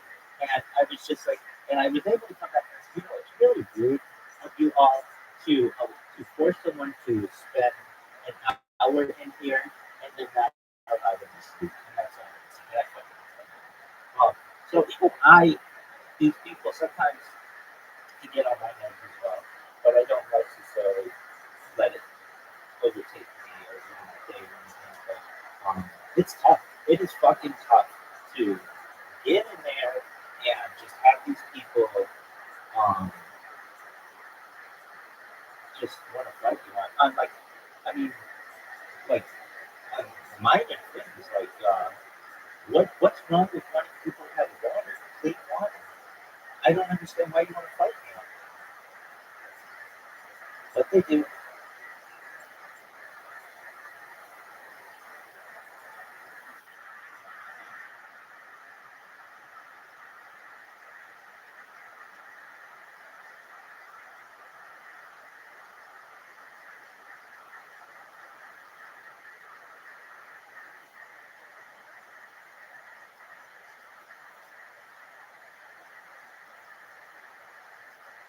Yeah, it's not easy at all. You're already on the right path. You're already the funniest concussed comedian that is out there. And you look clean, by the way. From living in a car, you look clean. You don't, right? I don't think you look dirty or anything. You look clean. Yeah, it's good. Yeah. You are, right? You pretty clean? Oh, yeah. Yeah, I clean under the force. Where do you bathe? Huh? Where do you bathe? I just have a friend's house. Like, Okay. You know. Clean? So, like, it's kind of like a semi-homeless, like a shower. So. Are you circumcised? No. Oh, I got that. Dude, I got that fucking hood. Yeah. God. You got a hood. Chevy Spark, so it's not a big hood at all. There he goes, Nathaniel Bagley, everybody. I'm going to get him out of here. Nathaniel, I'm going to toss you one of these little joke books here from the Great Bonsai. Your net worth is going to double right now. There he goes. Nathaniel Bagley, everyone. He's getting a gel blaster. How exciting. He's going to sell that to a crackhead tonight under a bridge. Someone's getting a $10 gel blaster tonight. You know what? Fuck this bucket. Let's get another one of our regulars up here. One of the best in the world. Another completely touring all over. One of the great writers, comedians, and roasters. Make some noise for the one and only David motherfucking Lucas, everybody.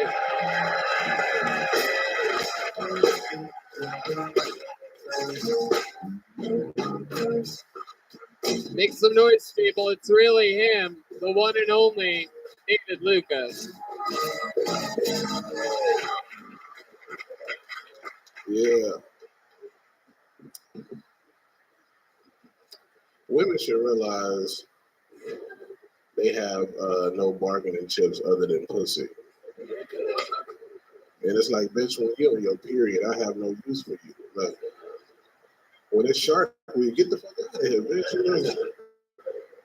Like, after we bust our nut, we don't give a fuck about you. We look at you like you're disgusting anyway. Like, this bitch is that we do. Like, women don't get it, man. They don't. They fucking talk when we watch TV. Then they get.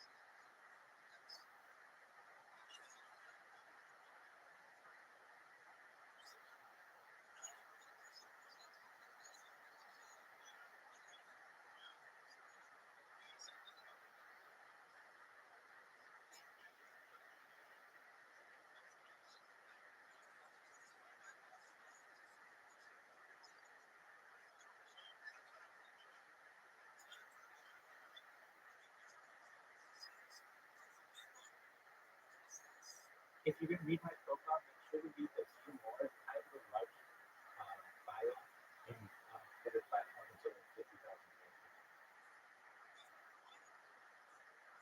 There's a view mark function on iOS devices and on desktop where you can do an expanded profile of someone. If you look at my banner, it tells you how to do it. And you read in there.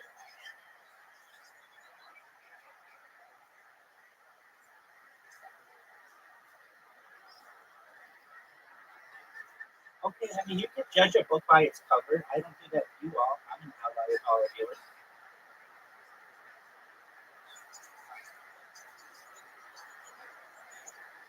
I have more data archived than any person. Do you mind if I click on my project?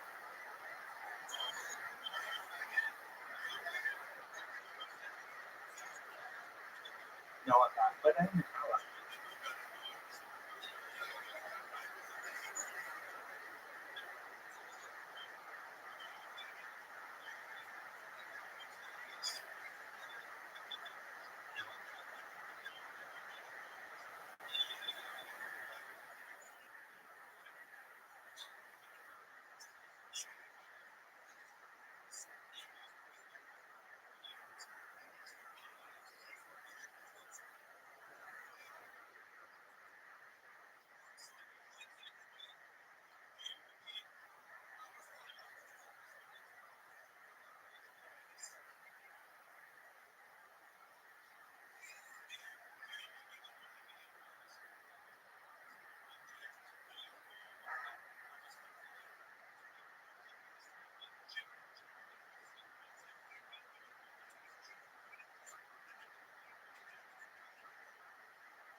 These gay guys suck.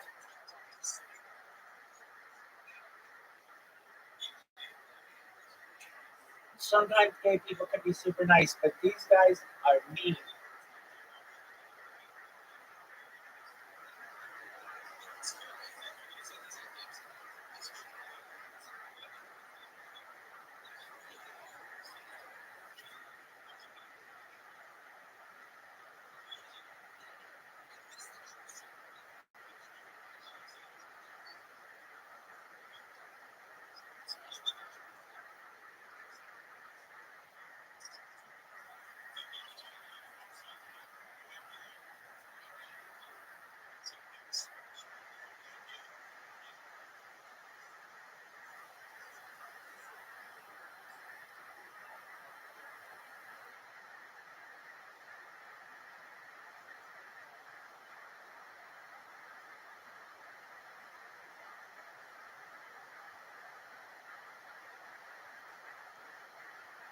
know, with people don't want to be animals or gay people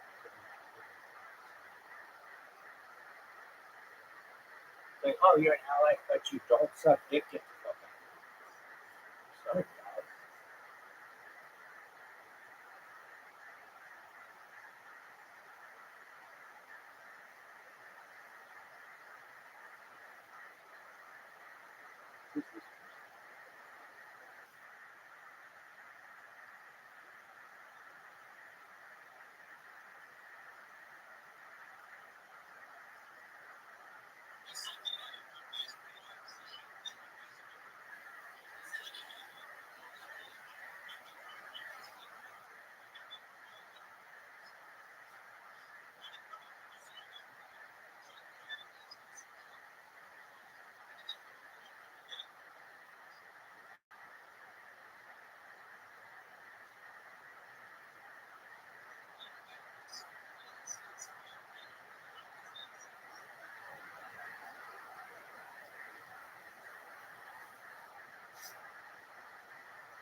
Who the fuck does this kick stream right there? 101 people listening.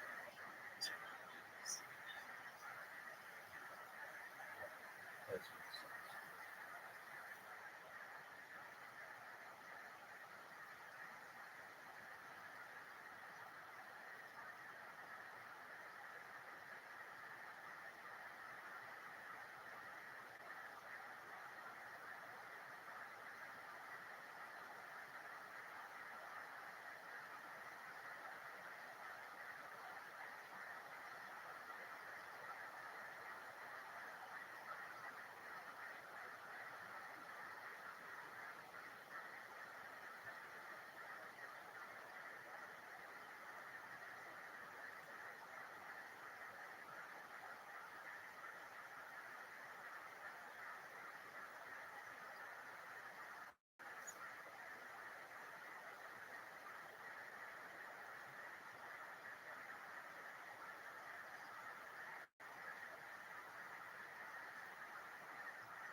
You're good.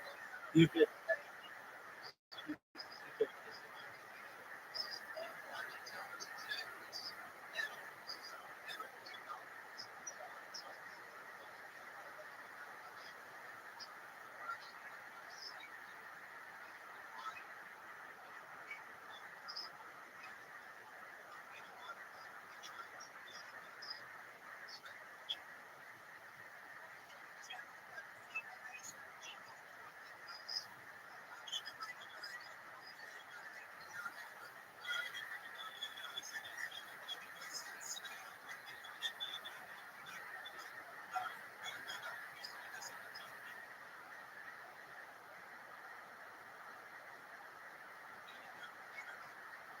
Mello, long time no speak. How you doing, man?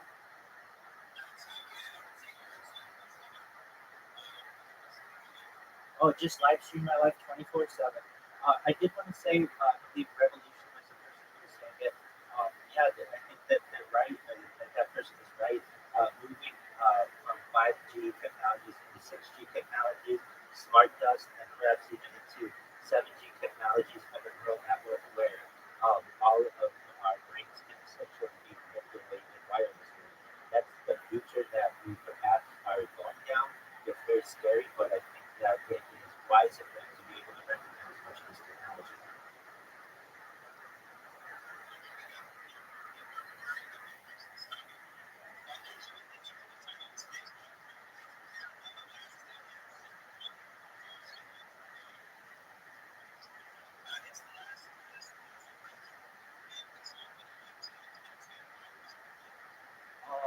Slow dancing.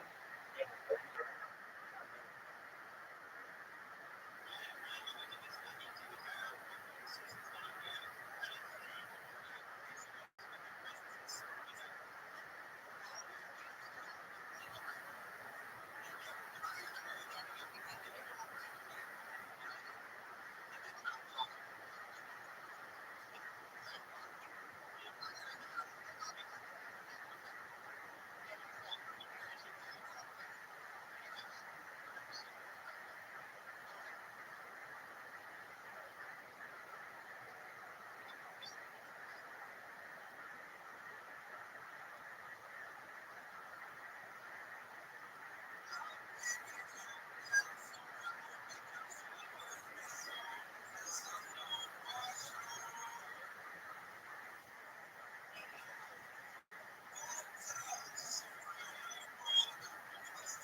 Thank you. Ella, do you mind if I share with the room about my project?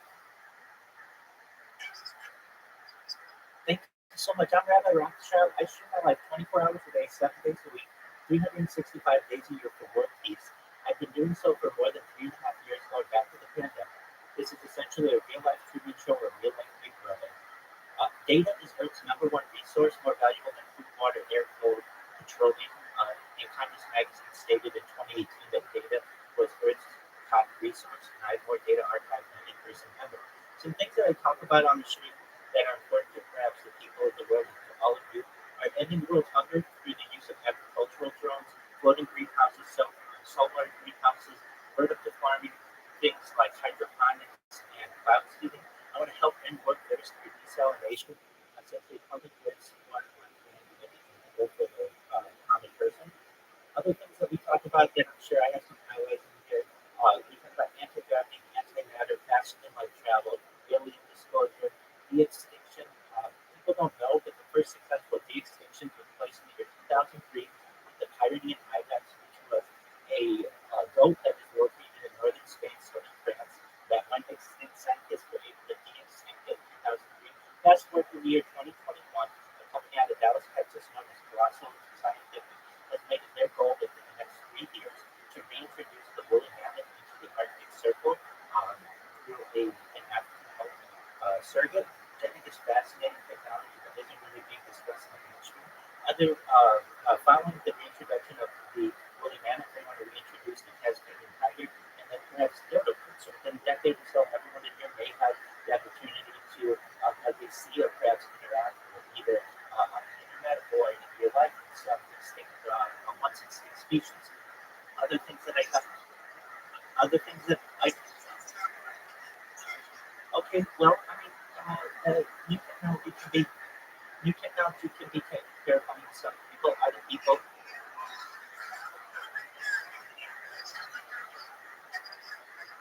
Thank you so much. We can talk about it. Other things that I talk about that affect every single person in here are things like life extension technology. When we were offline, the average life expectancy is probably about age 80. And if we want, there are types of technology out there to increase that to age 100, 120 through the use of perhaps oxygen therapy, human growth hormone, stem cells, nootropics, cryonics, cryogenics, things like cold shock therapy. But you may get to 120 years old and you may say, Rabbi, my body's starting to give up on me, but I'd like to continue my life. What's next? That's where the really interesting part of what I discussed comes into play. It's known as mind uploading technology. With your consent, and that's key. Some of you don't want this, you just want to die, that's absolutely fine. But there are those of us who may want to keep the good times going, and if we do, we may be able to utilize technology to be able to scan our brains into a computer like a CAT scan or an MRI, where every app is in our central nervous system and our peripheral nervous system for later download as an android, an avatar, a cyborg, a cybernetic being, a clone of yourself.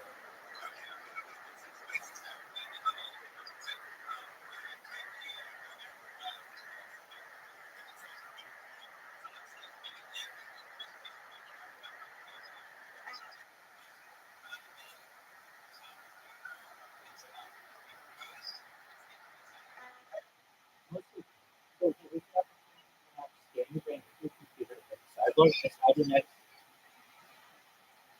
There, there is the opportunity perhaps in the future to be able to scan your brain into a computer like a cyborg, a cybernetic being, a clone of yourself, an avatar, an android, perhaps as a hero being, a robot, whatever you want to be, and perhaps live a digital immortality, which some people may not know that because they may be scary to some people, but for those of us who perhaps may want to continue our life longer than the average life expectancy.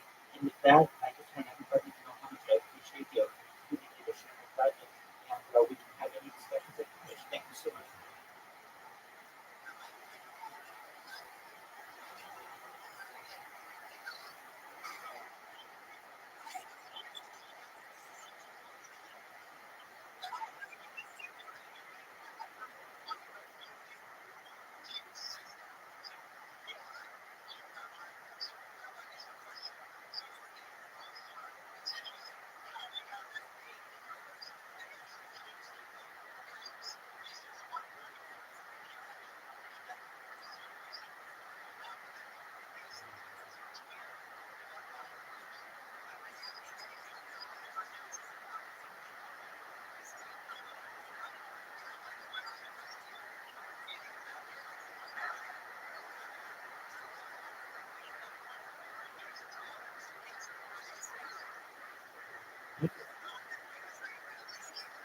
I can I can tell you that I share a common bloodline with probably the family that you're referencing.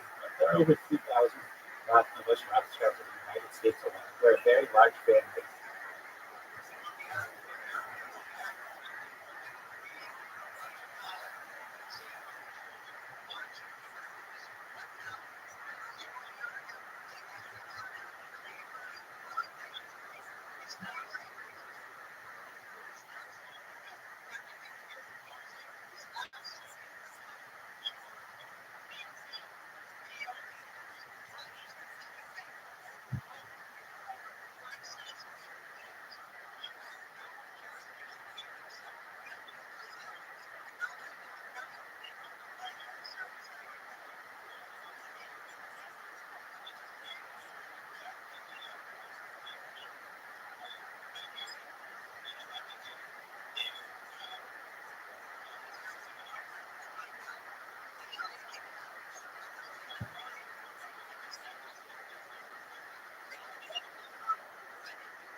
Thank you for the opportunity. As I understand it, it's paradoxical. Specific paradox is somewhat similar to the ship of Theseus, which is essentially if you have a ship and you take it apart piece by piece and transition it to another location, is it the same ship that was originally docked?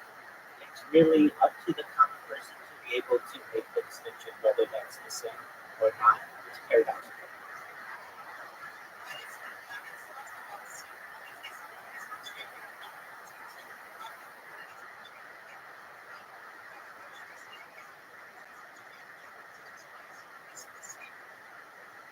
It's up to individual to determine is what the same is. Some people may say it's the same because every single atom exactly replicated. But people will say that it's not the same because it isn't.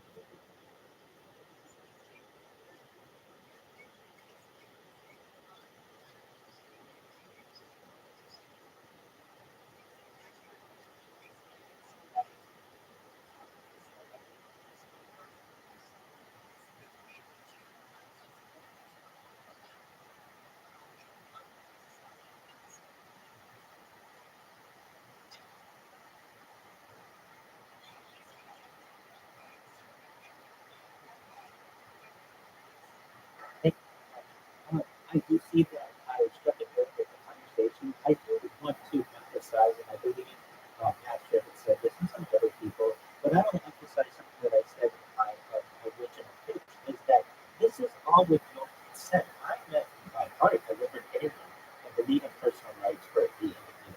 And so if that is you don't have to have it. You can die whenever you naturally die, and that would be fine. There are those of us.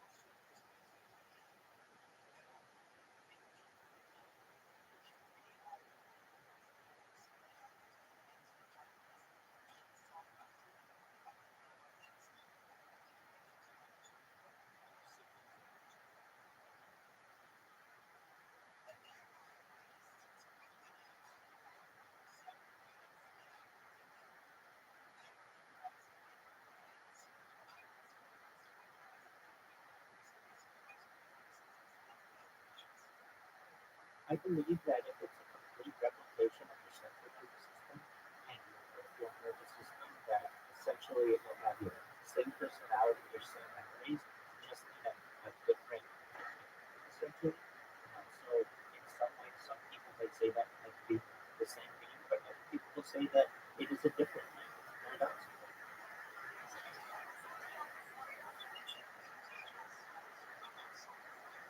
We must certainly ourselves.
Find me to the moon.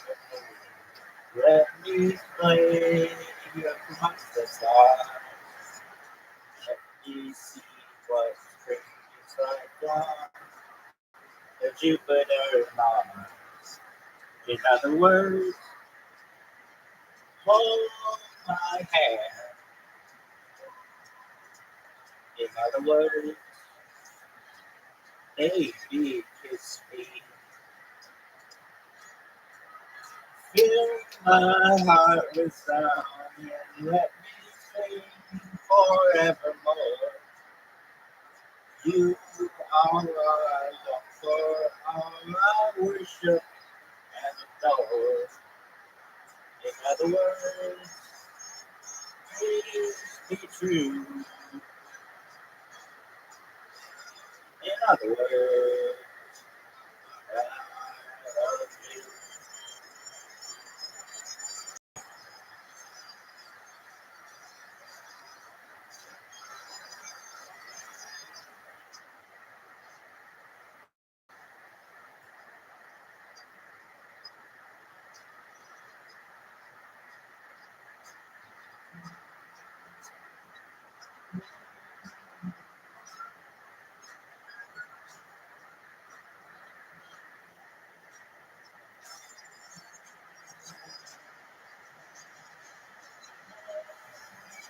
My heart is song and we sing forevermore. You are all I long for, all I worship and adore. In other words, please be true. In other words, in other words, I love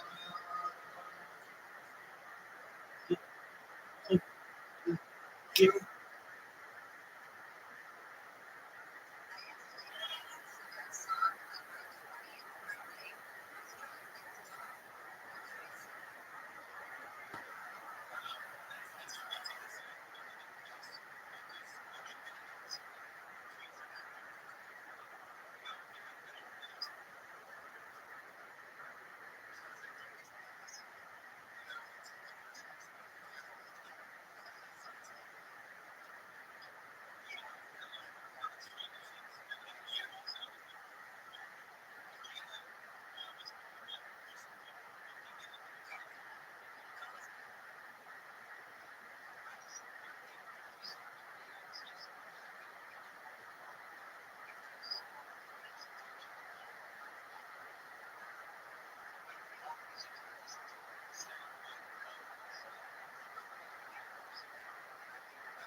Welcome.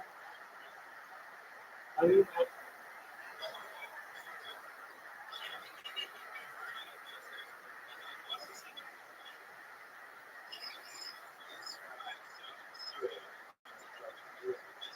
Yeah, nobody.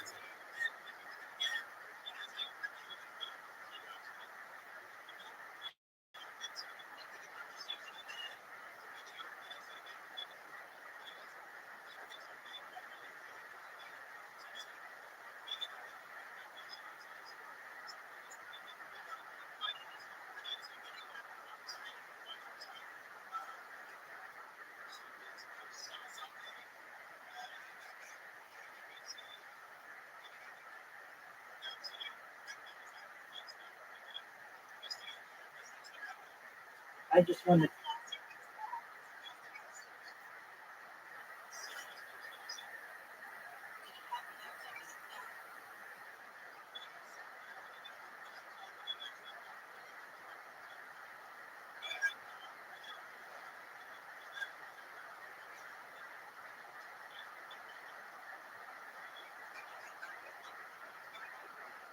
I just want to thank everybody for the opportunity to get hello. You're one of the best spaces hosts on the platform. You're amazing. Shout out to you. Shout out to everybody here for sharing their thoughts. I just want everybody to know that I do my best to practice what I preach. I do my best to live a life of love and positivity. And if you positive my message, I'd appreciate a follow.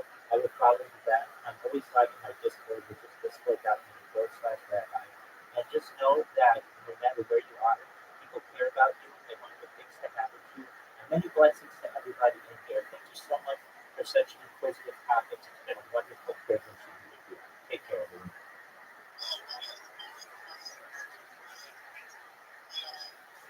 That's it. We don't want more, kids.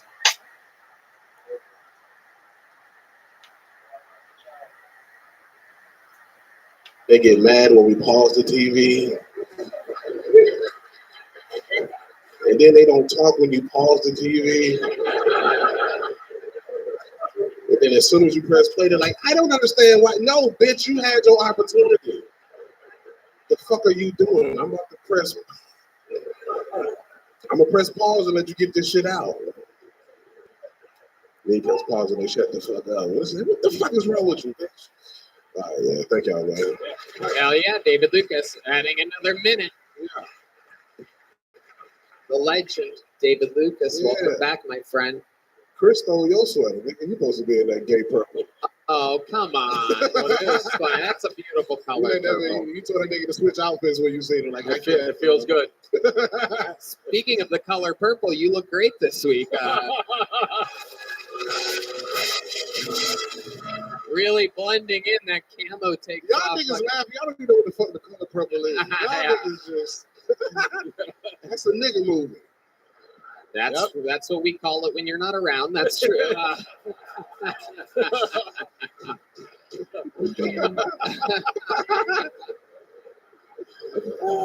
David motherfucking Lucas rocking the camo tonight. Come on, man. What you rocking?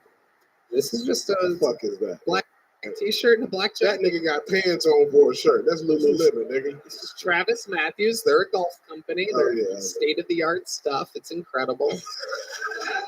You put dildos over your golf clubs to keep them like when niggas put them things over the handle, whatever it's called. I don't know about golf, so they make They're club covers. They're club covers. You're shaped like dicks. No. What kind of clubs do you have other than the sandwiches? Son of a bitch. I don't golf. You're an eater.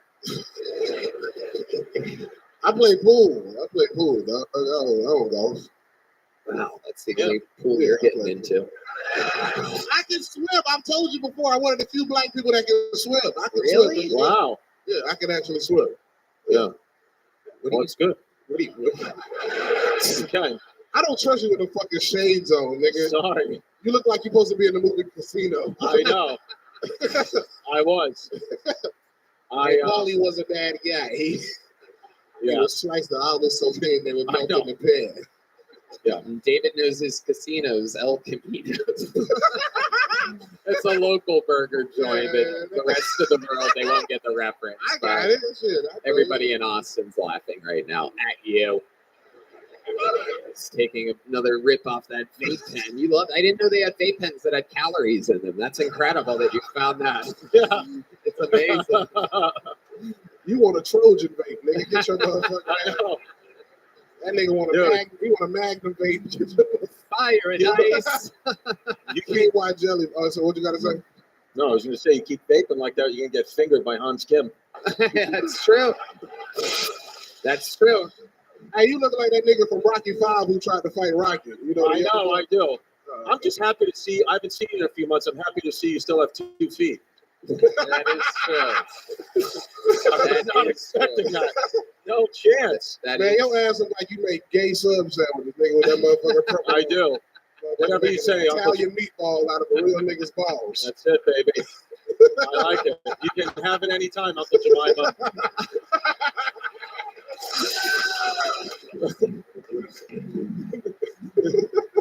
David Lucas rocking best. Pink shoes tonight. That's interesting. Yeah, nigga, I can rock pink. All right, nigga, Do you I'm look straight.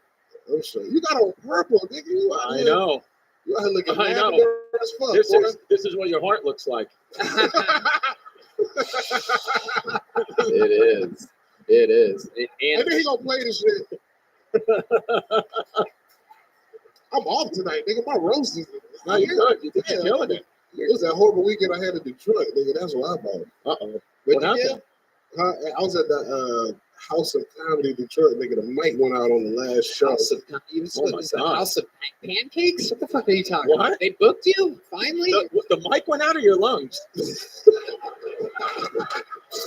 Hold on, just keep roasting me. I'll warm up, nigga. I don't know what the fuck going on.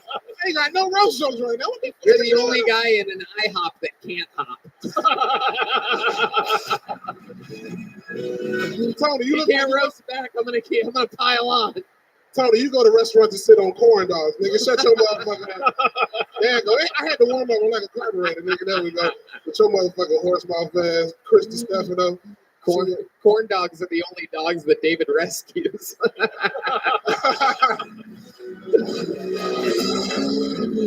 Hey, Chris, you look like a nigga that replaced on the Backstreet Boys for the reunion tour, nigga. Get your that motherfucking stoop to the side hair. You look like an Italian interior designer, nigga. You look like you'll put a sink in the kitchen for no reason. Hey, you need another sink, buddy. I don't know. The sink looks good right there.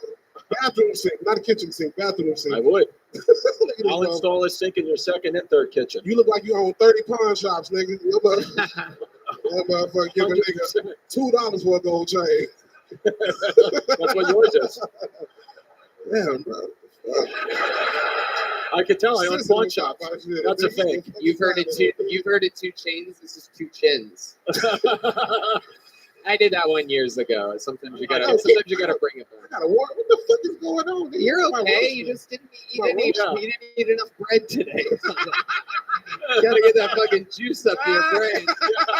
You're over here sweating bullets. I know. It's bad. Last time I saw a sweater like that, he was wearing it. Yeah. You are fucking dripping wet right It's now. bad. Yeah, bro. I fucking What took did a you shot eat? before I came on stage. Some drinking in Detroit Yeah. this weekend. Not really, bro. Detroit was so bad. I was just trying to get out of there, bro. It was, Did you see any crime or anything? Nah, I went from the hotel to the show, bro. It was. That's right. Yeah. Yes. Yeah, I know what that. I don't know how the airport looked better than the city. Like I landed and they got such a nice airport. I'm like, oh, they might have stepped their shit up. And then you get in your Uber, you're like, no, the fuck they didn't. Right. I don't trust the water, nigga, none of that shit. Right. Yeah. It's too close to Flint. Yeah. That water probably doesn't trust you either. So it's For sure. I love it. So no drive-bys, just drive-throughs this weekend. David Lucas, you're a fucking legend. Even on your off nights, you're one of the best in the fucking world, ladies and gentlemen. Make some noise for David, everybody. Oh, Yeah. March 16th, I'm at LOL San Antonio. Y'all make sure y'all pull up. There you go. Get your tickets now. David Lucas, San Antonio. We love him. Back to the bucket we go. Let's see what happens next. Make some noise for Regina Frank, everybody. Regina Frank. Another new bucket full, it seems. Make some noise for Regina Frank, everybody.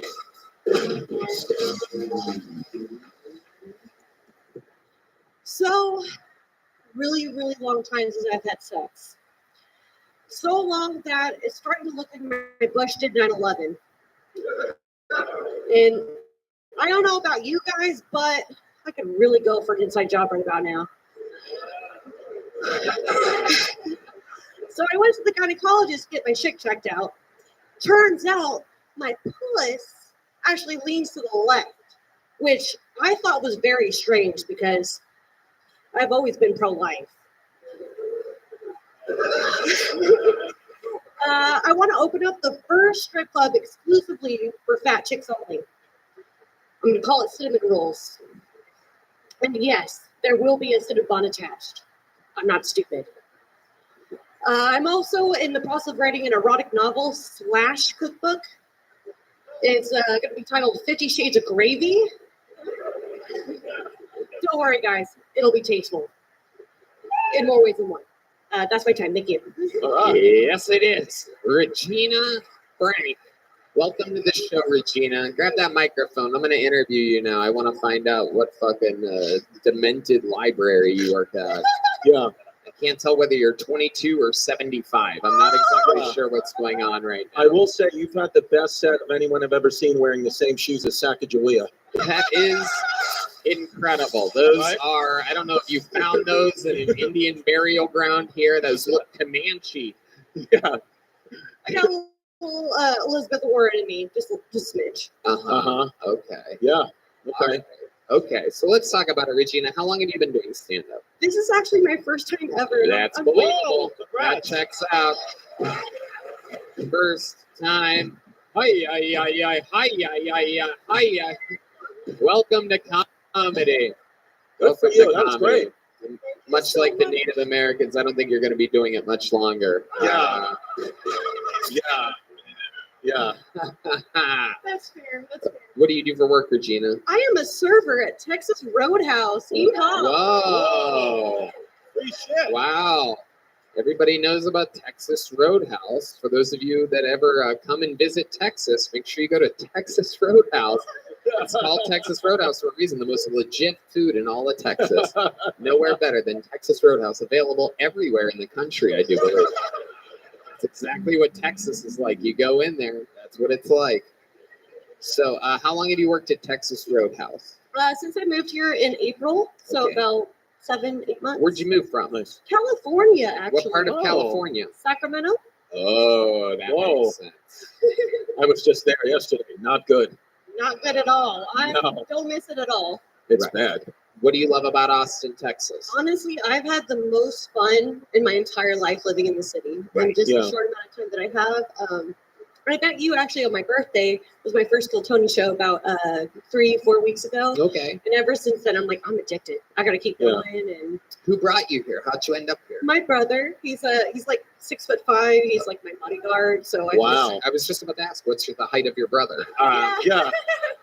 I actually, I have you as my lock screen on my phone. I took a photo with you, and then ever since then, it's been on my lock screen. And yeah. Okay. I'm about 2 questions away from getting a restraining order. This is good. I love it. Regina, what have you been doing for fun in Austin other than Kill Tony? Shoot, really, Kill Tony is my only fun. Other than Kill Tony. That's the question was ridiculously specific. I smoke a lot of weed, Tony. I smoke a lot of weed. Right. Yeah. What do you do after you smoke weed? I usually watch conspiracy theory videos. Nice. I really like Hollow Earth theory and like aliens and stuff and Bigfoot. I don't know. I just like anything that's just like not mainstream, and I don't know. Okay. See, You talked about how you haven't had sex in a while. Is that true?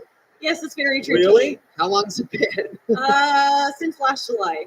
Whoa, is that by choice? Yeah, Because actually. you're a beautiful girl. You look like you're like a sexy Rick Moranis. Yeah. That is actually a compliment. I'll take it. I meant it. I would fuck Rick Moranis. Honey. But yes, it's been a while. Okay. Okay. Why do you think that is? I'm very picky. I mean, obviously, being a girl, you can get a lot of options, but I just don't like all the options. And I don't know, I get my feelings involved, and so I just like to be protective of my heart. I don't know. I'm gay about it. You're already talking about feelings over here. I'm just asking about your sex life. Holy shit. That's why I don't have sex. Let me ask you this, because now I feel like we're getting somewhere. Okay. When you say your feelings get attached, can you give us an example of a time that you got way too clingy, way too fast, did something? Maybe you thought, oh, fuck, I think I fucked it up. Can you give us an example of when you've done that? I'm sure I see you pretending like you're thinking of one. But I already know, I've been doing this long enough to know that you know the fucking time that I'm talking about. And you're trying to think of this. There you go. All right, good.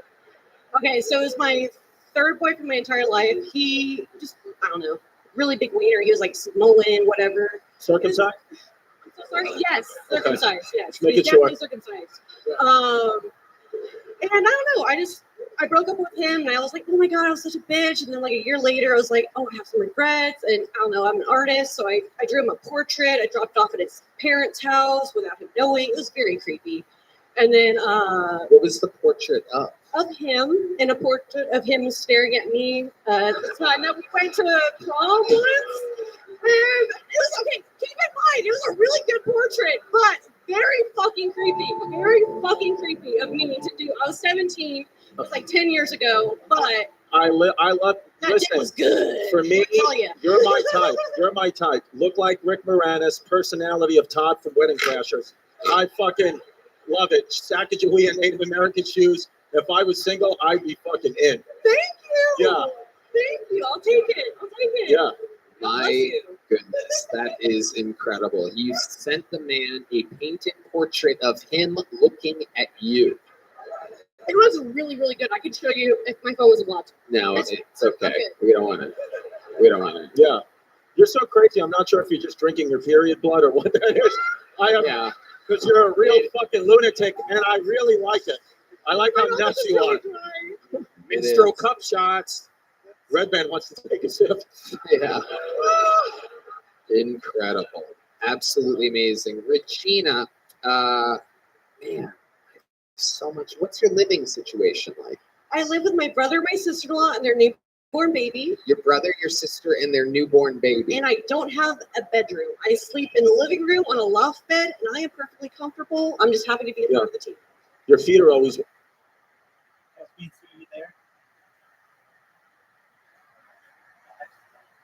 You were talking to me earlier saying that, hey, I knew that I didn't have a sense of conscience or something like that. And I couldn't talk with you at that point because I'm in the Twitter spaces and I have to deal with it and letting me talk to sometimes somebody's dating me on something.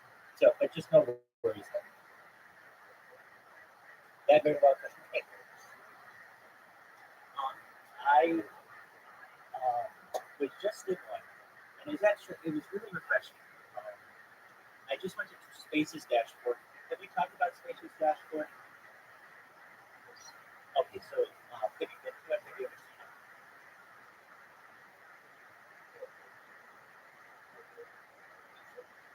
No, that was something different. That's on Twitter. So there's actually a website that's not related to Twitter that's known as spacesdashboard.com.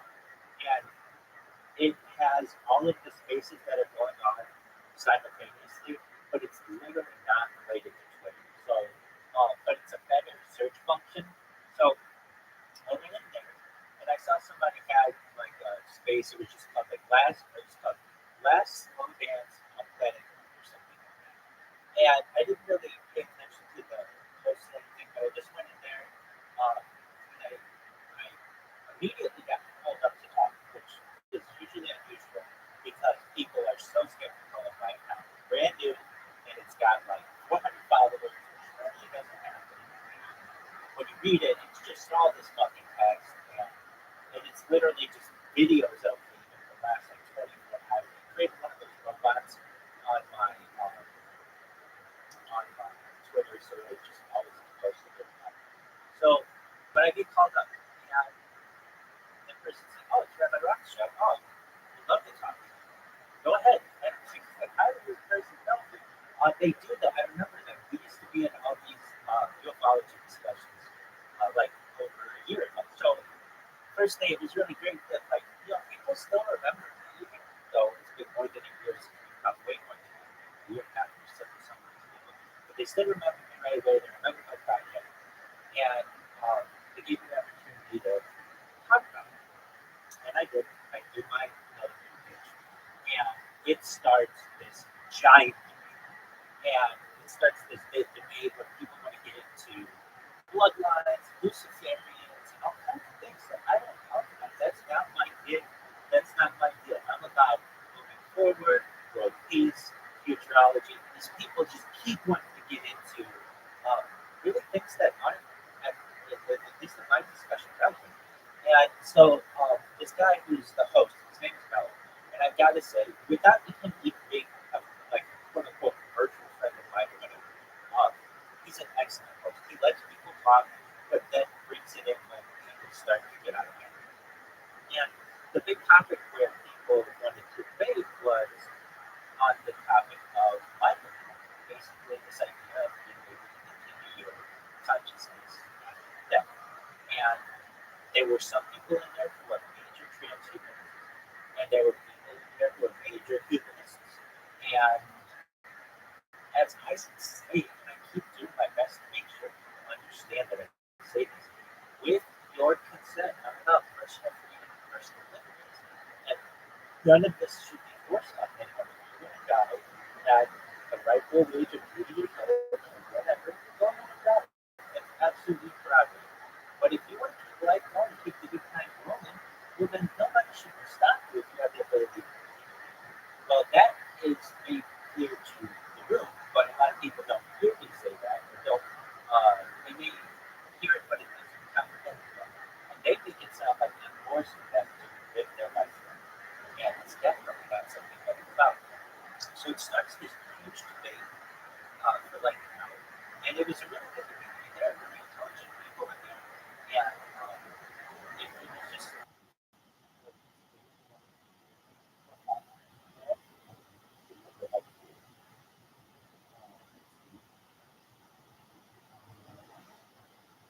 Had a good number right now. So,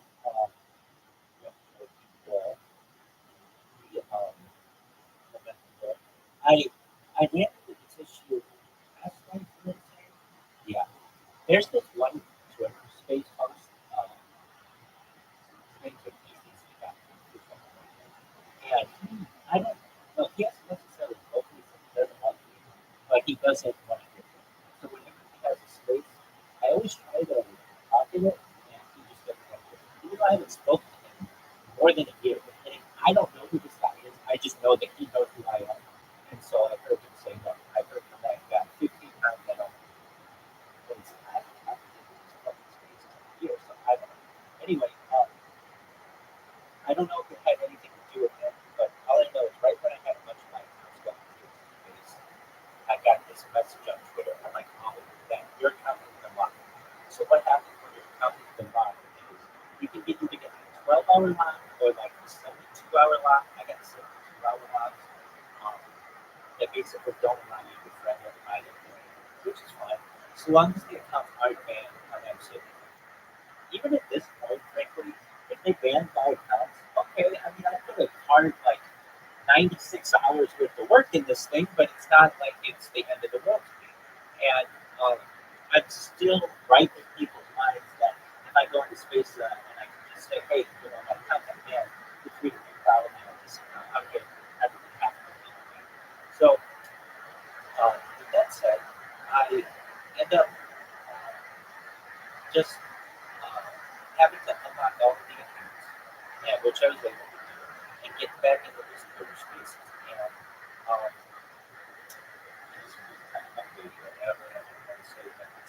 shout out to Mello for hosting a very good space and talking about the end of this space. It's one of the best Twitter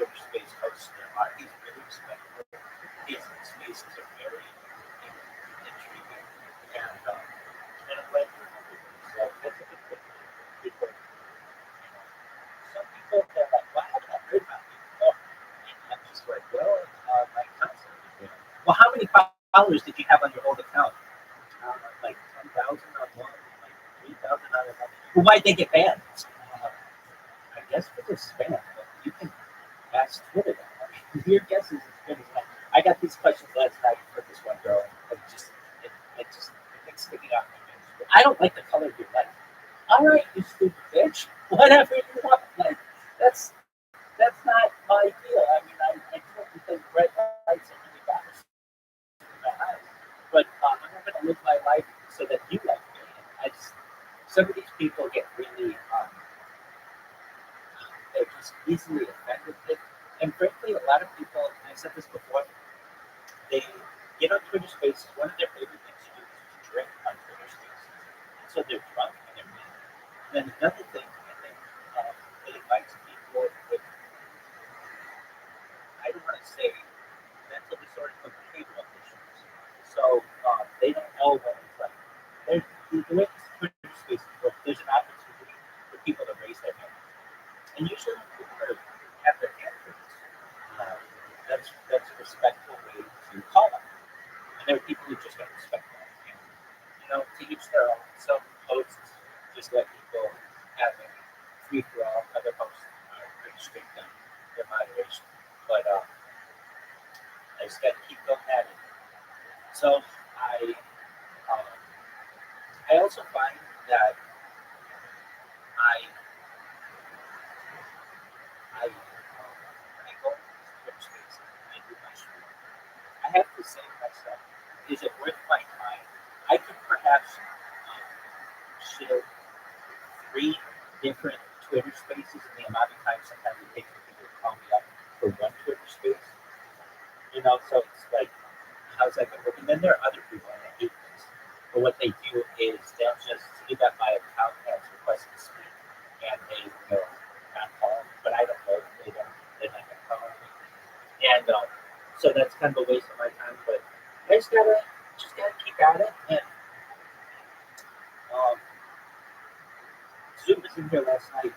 Zoom was like my 4th follower or something like that. And he's like, how did you get so many followers in the last 2 days? And I told him basically the way that I do it is I go on and speak in Twitter spaces. Sometimes I get a dozen people who will follow me just because they think it's interesting. And then the other way I just want to be followers basically. And so I showed him how to do that. And hopefully that helps him out more. To me, it's kind of it's like with any account that I got, it's an uphill battle, and I know eventually I'm going to get pushed down the hill, and meaning like they'll ban my account or they'll do something, and I just can't let that get to me. And just keep going at it. So that's what I'm going to continue to do, and we'll see how it goes.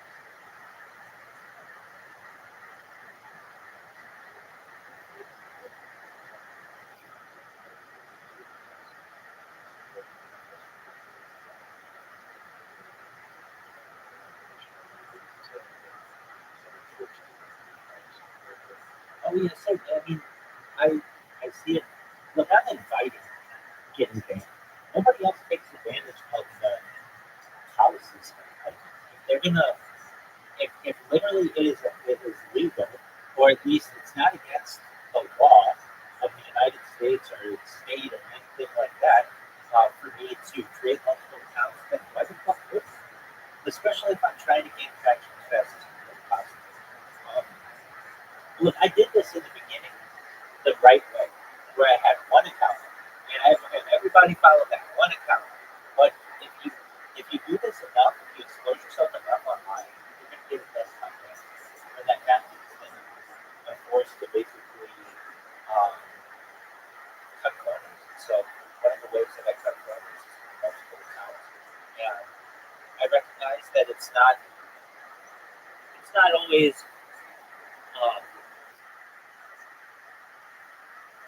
the most beneficial strategy to me because people think that I get that all the time. I'm getting it more and more on, especially when I give my elevator pitch because I know it really well, and people are just like, I don't know, they They say I talk too quickly and that I sound like a robot. And it's like, no, it's not that. I talk quickly because I have a lot to say and I have a certain amount of time to be able to do it. I maximize as much words per second, as I can. Because either somebody's going to cut me off, which happens all the time, or they are going to let me finish, and then they're going to have questions, follow-up questions. I know when I was in this, maybe one recently, um, but I'll be talking about anti-matter, and it's just one person will want to ask me a question, and then they stop me, and they'll be like, yeah, well, what about oxygen there? Okay, we can talk about that. Let me finish. Like, once I'm done, then I'll take the question, then I'll look at it. I recognize as well, well, I am getting Q&A, but the way I think I want to do it is just send me your message, send me your question in a message, and I will answer it. But if I am going to do an open discussion, I don't want the ability for someone to be able to do it. It really gets frustrating, especially when I have a good idea, and now I got to like go back and look at it and stuff like that. So if anybody wants to do a panel, I'm open to any question. You can any question that you want. It doesn't necessarily mean that I can answer it exactly. I can say like, so I got the question that, do I still be in my life? I want you to know that I'm married, I've never been married, and I don't think that it's right for someone to put their hands on another person without their consent. But I did want you to know that I did receive this question and I did want to answer. Like, that's how I want to be able to answer those types of questions.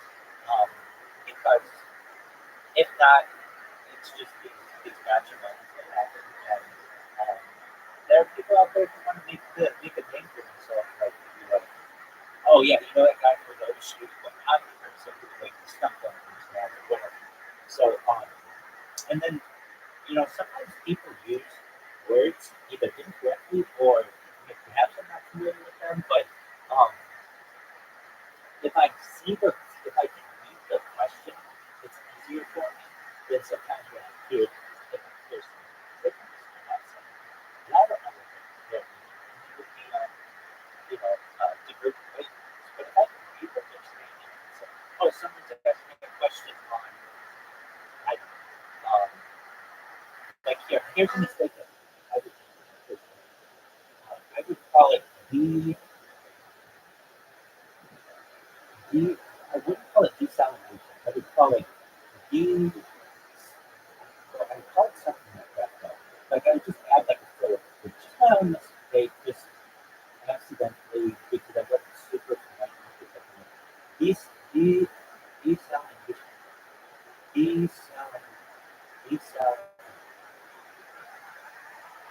I would just like add a letter here and there. And I know if I heard that, I might not think that that's the same thing that we were talking about. I may not think that that's desalination. So when I can see a question, it's easier for me.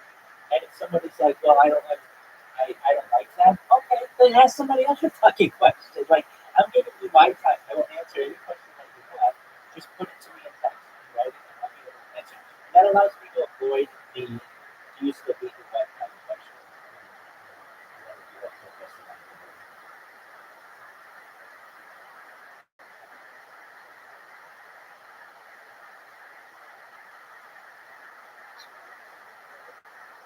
I was just saying, being able to read the questions makes it easier for me, especially because sometimes people might use a term of which I'm not familiar. Here's a good example. These terms aren't really used in mainstream society, so people don't really have a nice definition of them. But there's something that, at least that I've read, and where do I read this? I have that big in science fiction, like a lot of people talk about a lot of science fiction topics, but I'm a big Wikipedia reader. So one of the topics in Wikipedia, one of the things I read about is called a replicating machine, which is basically a machine that's connected to every element in the periodic chart, and it can make whatever you want. Think of it to be a 3D printer for whatever you want. Does that make sense? Exactly. Some people may call it that. Other people, it's known as a Santa Claus machine. So let's say I did exactly. So let's say someone is using the term Santa Claus machine, and I'm not familiar with that, but I am familiar with replicating. If they come to me in a Twitter space and they're like, "What are your thoughts on the Santa Claus machine?" And I'm like, "Well, that sounds goofy. I don't really know what that means." I don't want to necessarily be in that type of position because I do know a lot about replication. And more than most people, but I'm certainly not an expert in every aspect of it. But if I'm able to read the question and be able to give me a moment to be able to look up what is the Santa Claus machine? Oh, this is a replicator. Okay, gives me that extra second to ensure that we're on the same page, but I'm actually asking somebody's question properly. So with that, um, I understand what people are going to say. Well, I want to just ask you my question.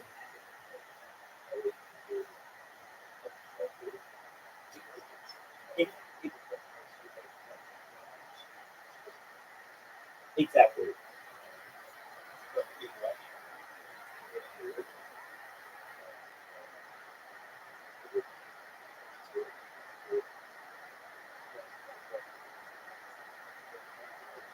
Exactly. Thank you. People may say that that doesn't allow me um, it doesn't allow me to, it, people may say that's shielding, but I just see it as ensuring accuracy. Because if, when I, look, well, they may say that I want to hear what you have to say immediately what's coming off the top of your head. I don't want you to get a chance to think about the question.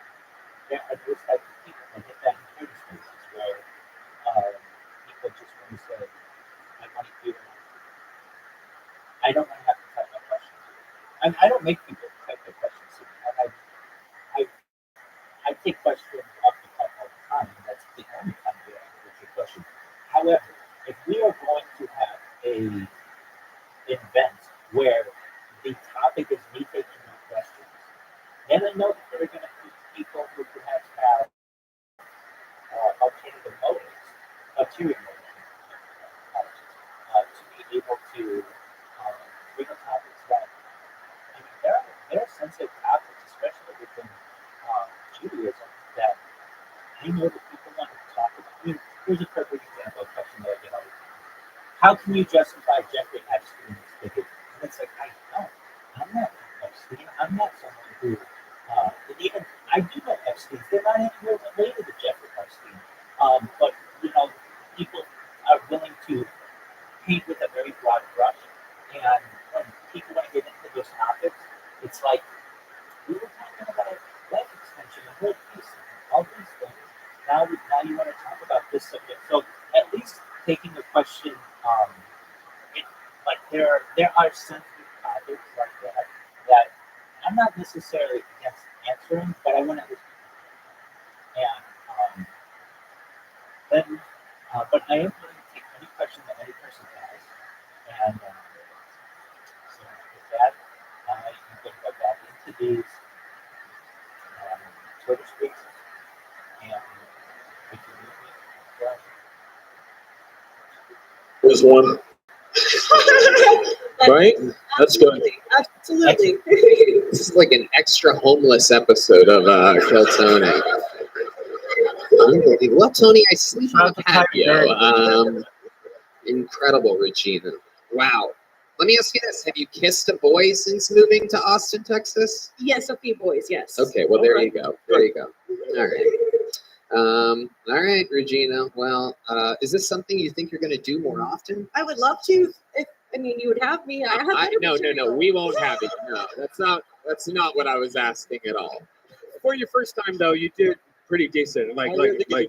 Seriously. Pretty decent. But if you're gonna take it seriously, you gotta take it seriously and do it other places and stuff. Absolutely. There you go. There she goes. Her Kill Tony debut. Regina Frank, everybody. Regina, take one of these.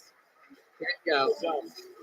Oh shit, that was me. I'll take the blame for that one. That was my first ever bad throw with a little choke bug. All right. Holy shit, these bucket pools are wild tonight. I don't think we found a single person that sleeps on a bed. Here we go. Maybe the fourth time's the charm. Make some noise for Tina Yukana, everybody. Tina, it's a lot of ladies here tonight. 3-1. The ladies. Let's see what happens here. Here she comes, everyone. Make some noise for Tina Yukana. What is up, Austin? All right, so I am biracial. My father is 100% Assyrian, and my mother is 100% Karen. And growing up biracial is definitely weird, you know, because I never know which side to identify with. You know, it's like people take one look at my skin and they're like, you're too white to be Middle Eastern. And then other people take one look at my pussy and they're just like, you're way too hairy to be white. Yeah, it makes getting waxed real awkward, you know, because they rip off part of the white side, like, and I'm just like, oh my God, that hurt really bad. I need to speak to the manager immediately. And then they rip off part of the Middle Eastern side, like, and I'm just like,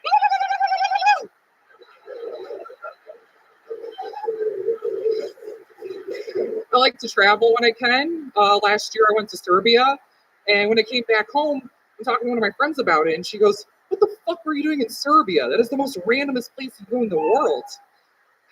And then I said, my friend paid for everything. I couldn't say no. And she goes, oh, I see, you got a sugar daddy. And I said, sugar daddies take you to France. Splenda daddies take you to Serbia. All right. Tina Yukana. Am I saying that correctly? You actually are. I'm very surprised. Indeed. Super smart, really good at this job. Nice. So Tina, let's talk about it. This is your first time on the show. It is. Indeed. How long have you been doing stand-up? About 4 years. 4 years. Nice. Where at? In Chicago. I'm from Chicago. Okay. I perform at Laugh Factory, Lincoln Lodge, Comedy Bar, all the things, cool things. I go to New York sometimes. I'm going to do the Stand next month. I love it. Absolutely. Your hair is purple. Do you consider yourself an extreme liberal?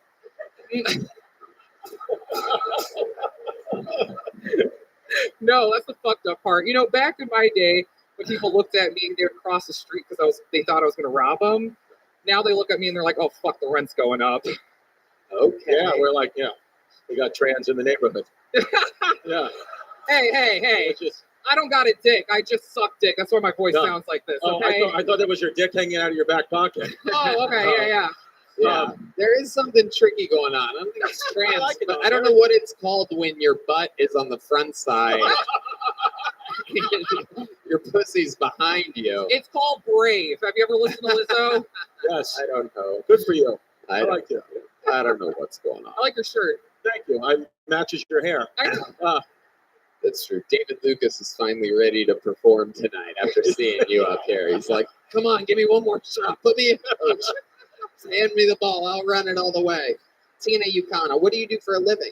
I'm a chef, so I'm also a drug dealer. Right. Yeah. And you're also getting high on your own supply, I see. Yep. Yeah. Okay. As you can tell by my hair. Absolutely. You a good chef, or what are you at? The Texas Roadhouse? What are we talking about? No. You're going to make fun of me for this with vegan restaurants. Oh, but yeah. Absolutely. No, I'm not going to make fun of you. Uh-huh. That's interesting that it's a vegan restaurant, though, because I thought that you had meat in your pants this entire time.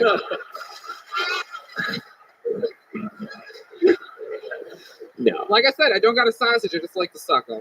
Whoa. That's why my voice sounds like this. Now, that's so interesting that you're getting a ton more action than Regina Frank that was just up there.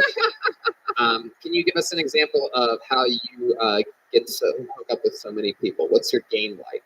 I corner them and then I just pick them up over my shoulder and take them home. Holy shit, look at that. Look at that. Hans Kim's going to have a hell of a story next week. I can tell you right now. I can see it right now. Well, Tony, he's just wearing jean shorts for some reason. Hey, he's got to come home in something, you know? I love it. You have such a good energy, Tina. You roll with the punches so well. After you take them to your place, what's like your move? Do you have like a special sexual thing that you do where it boggles people's minds? We had a run. Pega, baby. Really? That's why I'm like, I don't have a dick right now. I just left it at home. Is this true? Or peg you people? just Love kidding? pegging them. Is this just some of this wild Chicago humor where you're like, still have fun? No, you can ask my host. Really? Jesus. This is true. Okay. Yeah. Next question. What is your phone number? Shut up! I'm not gay! Shut up! Stop laughing at that! Stop it! You fucking haters! Tina, what do you do for fun when you're not doing stand-up comedy? Oh man, I like to cook. I like to Suck dick. Yeah, Yeah. love sucking dick. What Great. else? Who doesn't? What? I know you guys don't, so Right. What else? What else other than sucking dick? And how good are you at sucking dick? What type of tricks do you do while sucking dick? like even as drunk as they are, I can get it off with my mouth. Whoa! Holy shit! Wow. This is incredible. Very interesting. There is by the way, there's a glory hole up there on the second. No, I'm kidding. Oh, honey, you cannot afford me, okay? No, I probably can. But according to my business manager, I need to start investing more wisely. So we have Tony. It shows up on your credit card bill. You have a Tina Yukana for. Well, that's not what my OnlyFans is under, you know. Oh, you have an OnlyFans. No, Wow. I'm kidding. Very He interesting. got real excited with that purple microphone, you know. That's All right. actually what my dildo looks like. Okay, all right, Tina, you're wild, dude. Smells better. Oh my goodness. Okay. Very interesting, Tina. How long you been in Austin for? Oh, I'm just visiting this weekend, so I'm leaving Wednesday. Okay. And what have you done that's fun? I did 2 shows. I did a show at the Alamo Theater, the Barrel of Fun, or something like that. And then the day before, I did the Last Stand Brewery. I was supposed to do Creek in the Cave on Tuesday, but the show got canceled. So Yep. That makes sense. yeah. All right. Well, Tina, so much fun. Anything else for Tina, Chris? No, I thought you did a good job. Thank And you. you know, if you want to arm wrestle later, let me know. Only if you want to get really embarrassed. Oh shit! And let's do this. If she beats you, she gets to pay you. Yep. That's it. But if I love it. but if he wins, he gets one of those fucking master blowjobs. Oh, yeah, okay. There you go. Oh, who's the loser then? I don't know. There's going to be purple Yeah. all over the place. That's all I Yeah. know.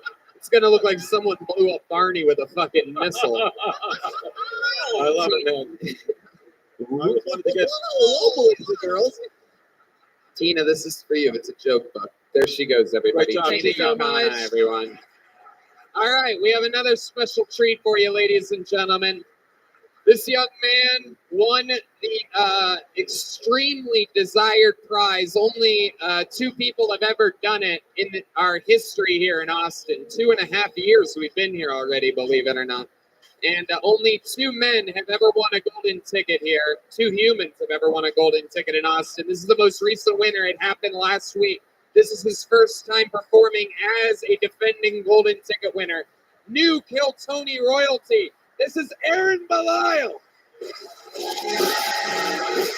the newest member of the crew. He's from Canada. He has cerebral palsy. He's a mute. A motherfucking mute with cerebral palsy. He's an unstoppable force. We love him here. We've been hanging out with him. Ladies and gentlemen, for your first time, I welcome you to the wildly entertaining universe of Aaron Belial. Make noise for him one more time.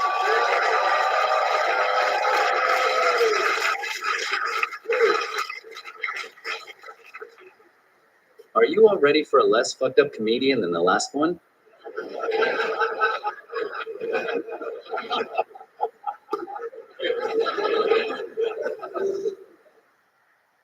My disability isn't even the weirdest thing about me. The most shocking thing is that I'm circumcised.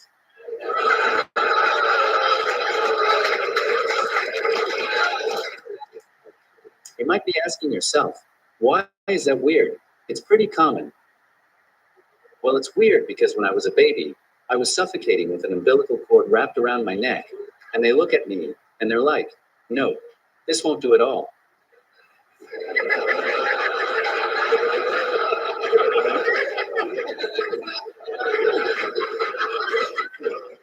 and they looked at me dying, and they said, "Oh no, grab the knife. Look at that nasty dick."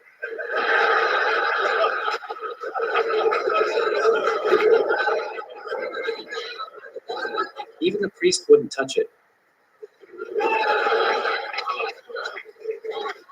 I'm sorry. I see some of you are offended on behalf of the priest, but don't worry. He did get to touch eventually. Ladies and gentlemen, Aaron Delisle is here.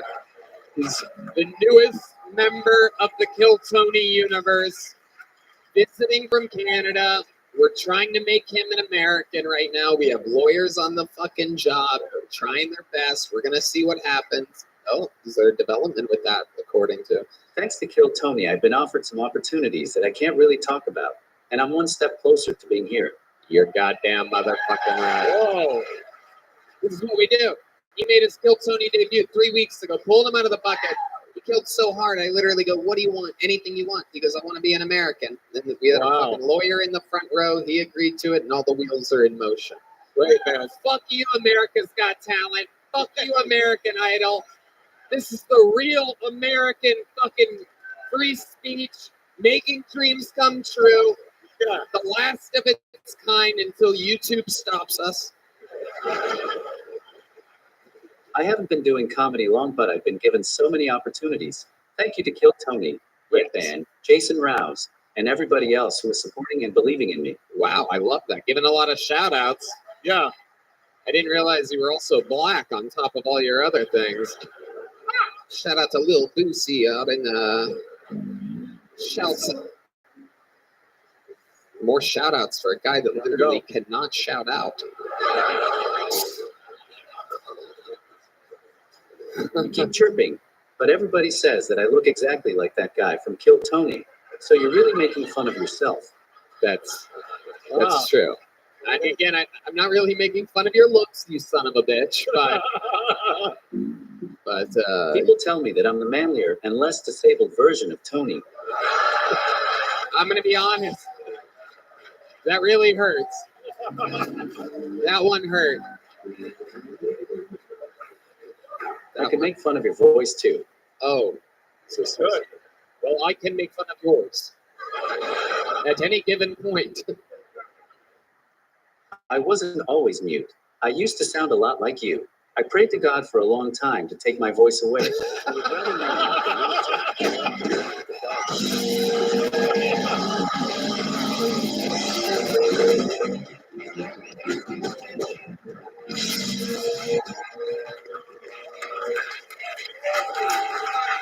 Holy shit. That's like the best joke on me I've heard in a long fucking time. I didn't want to sound like a bitchy lesbian anymore. Okay. Jesus Christ. Oh my God. One more fucking joke. I'm gonna break your right thumb. We're not gonna hear from your ass for fucking 4 months, all right? You be careful. I'm gonna play music on your Bluetooth. You fucking do that one more time. I swear to God. One more fucking joke. I swear to God, I'm gonna take your Bluetooth and I'm gonna play music. Yeah, that's the song that I want to listen to. A song about how it's raining men. Aaron is over here typing. God only knows what he's gonna say next.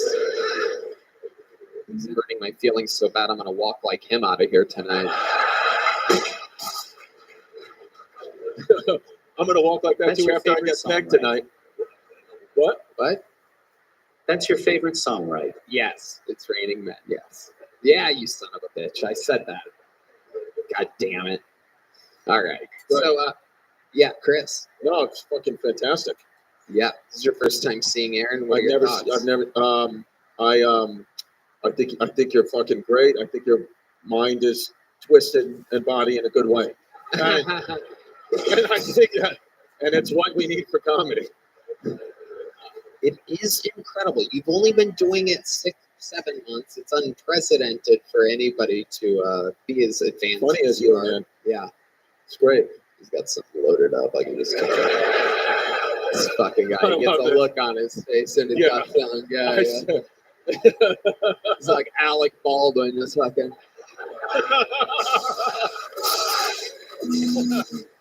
Ready to kill. Ready to kill.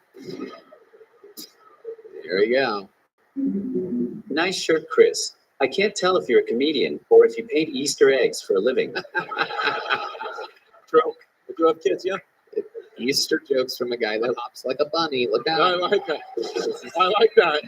Yeah. I don't hop. I know what you're going to say. Yeah.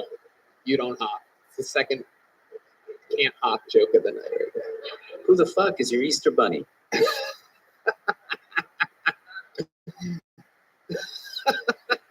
Sometimes I think it's coming and then it doesn't. Yeah. Sometimes he looks up a half sentence and then fucking goes back. Was that after the anal? Oh, you son of a bitch. You son of a bitch. You know what? You know what? That's it. That's it. What's the name of your Bluetooth network? JBL Clip 4, I'm guessing. I see it written on the side. I'm going to fucking get on it. No, we do. We have I just got word that your citizenship has been confirmed. You are the newest resident of Mexico. Congratulations. Congratulations, Aaron.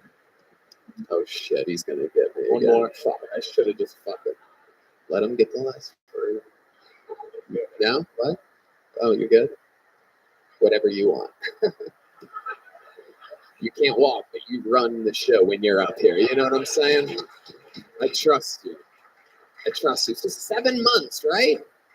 Jumped in the fucking game. Here you are. Absolute calling your shot. 8 now. Yeah. 8 months. Absolutely incredible. And you're happy? Would you say how happier than you've ever been? Yep. Fuck yeah. Beautiful. That's it.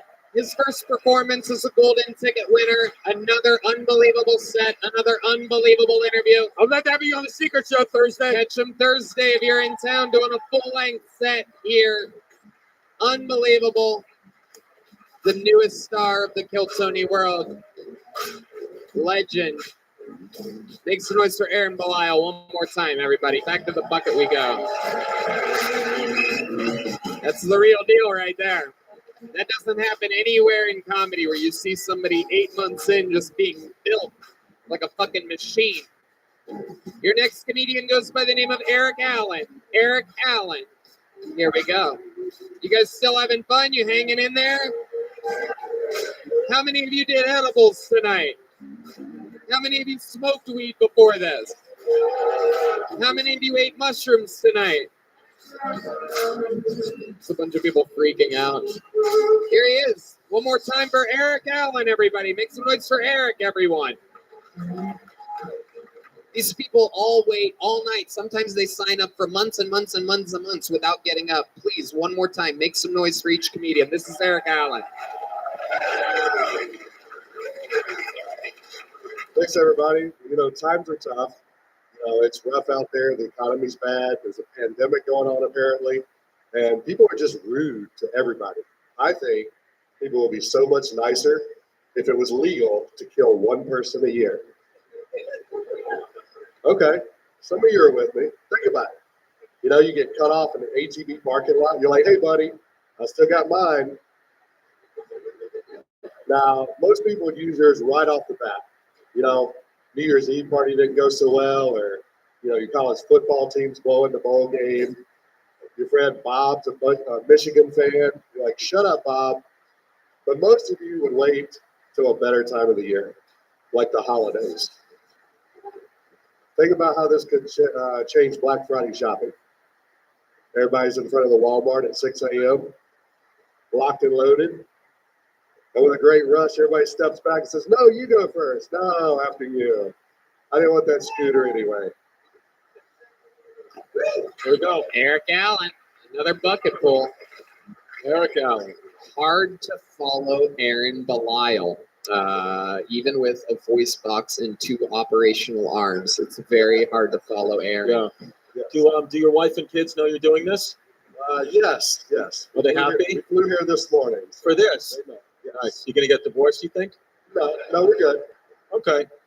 Where'd you fly in from? From Atlanta. Atlanta, Oh, Georgia. Oh yeah, it's got the Brave stuff on. Yep, he was brave coming up here tonight with the material that he had prepared. That is for sure. What do you do for work? So I used to be an aerospace engineer, but I quit that about 8 years ago, and now I run a adult sports company. Adult sports company. Nice. Please explain to us what goes on in an adult sports company. Some people are already laughing. Yeah. Yes, is it called Pornhub? No, it is not. It is not. No. Okay. No, it's kickball, volleyball, cornhole, a bunch of like adult rec sports. Okay. Do they? Is it, when you say adult, do they do it naked or anything? No, it's just adults. Yeah, it's just 21 and up. Do they have special needs? No. No, Okay. It's just for adults. So just It's recreational, something to play. Like It's doing kickball. well. It's doing well, the company. Yeah. Okay. Good. Interesting. What That's very, very interesting. Are you an oath keeper? No. Okay. Where were you on January 6th, 2020? Let's see. I was at home. Ah, in the Washington D.C. area. Yeah. Home of Congress. Okay, Eric. What are your views of America right now, the current state of America? I'm interested to hear what a guy like you from Atlanta that looks like a real man, just a real old gentleman here, still rocking Nikes, even though you don't like black people. I like it. That's all good. Yeah, I'm just laid back, you know. What's your favorite thing about the state of America right now? I don't know. I'm a big sports fan, NBA. Watch a lot of sports. So. Okay, and you're very subdued. When I look at you, I think of two words: murder, suicide. That's what it feels like with you. Probably I didn't do my serial killing jokes tonight, then probably so. Yeah. Deep madness. How long have you been with your wife? We've been married 10 years in May. And your kids? Yeah, I've got a 7-year-old and then 19 from a previous marriage. Ooh. 7 and 19. And he's having a kid in 2 months. I'll be a granddad. There it is. Nice white Atlanta trash. Look at that. I knew it was in you. Beautiful. Nice. 19-year-old. How old are you? 48. 48-year-old grandpa. I like it. Very Puerto Rican. I like it. It's my family. I get it, man. Good for you, dude. How long have you been doing comedy? This is my second time. Second time ever on stage. Incredible. That's good, man. Where was your first time at? Eddie's Attic. Actually, no, I've been there. No, I did the Jeff Justice comedy show back in like 12, 15 years ago at the Punchline. So took the class and wow. So you haven't been up here in 15 I years. did it one time, and then this is my second So this time. is really your first time. Yeah. Wow. So Good for you, man. Is this something that you just planned for and hoped for? Like, did you know you were coming here tonight? You flew in? Yeah, we got the tickets my brother and I about 3 or 4 weeks ago when they went on sale. And they said, hey, we're coming. We wanted to come. So Okay. Your wife and kids are here? No, they're back in Atlanta. Oh, good. Okay. Very cool.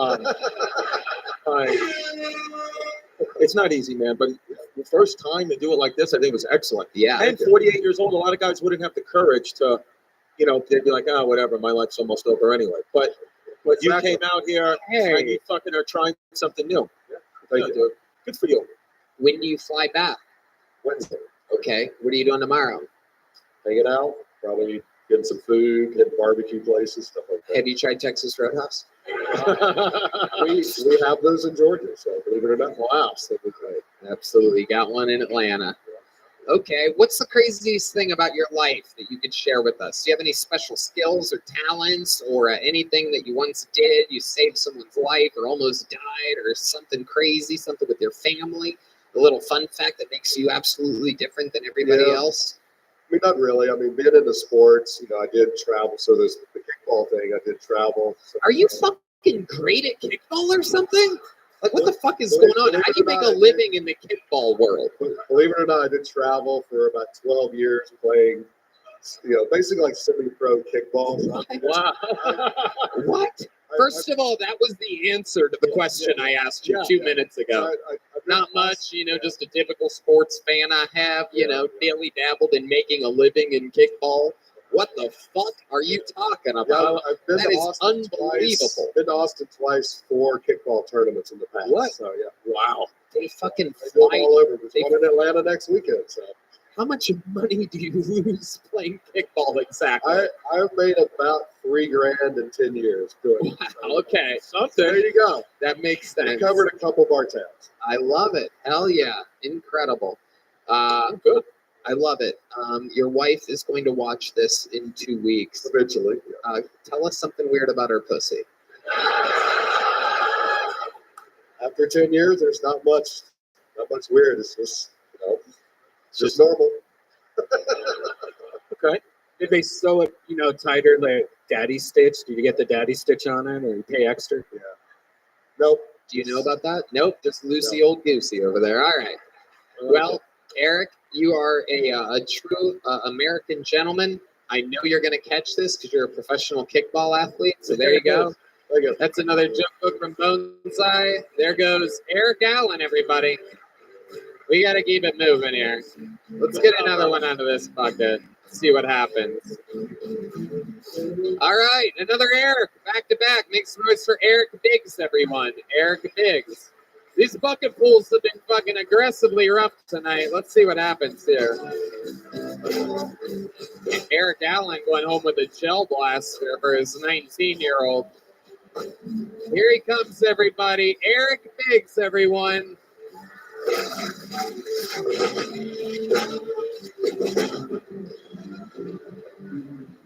What's going on, Austin? How you guys doing tonight? Hell yeah. I got engaged not real long ago. Don't cheer. It's all her fault. Whenever I first met my fiance, I thought she was autistic because she kept on telling me how much she loved trains. Turns out, massive whore, so way more fun. I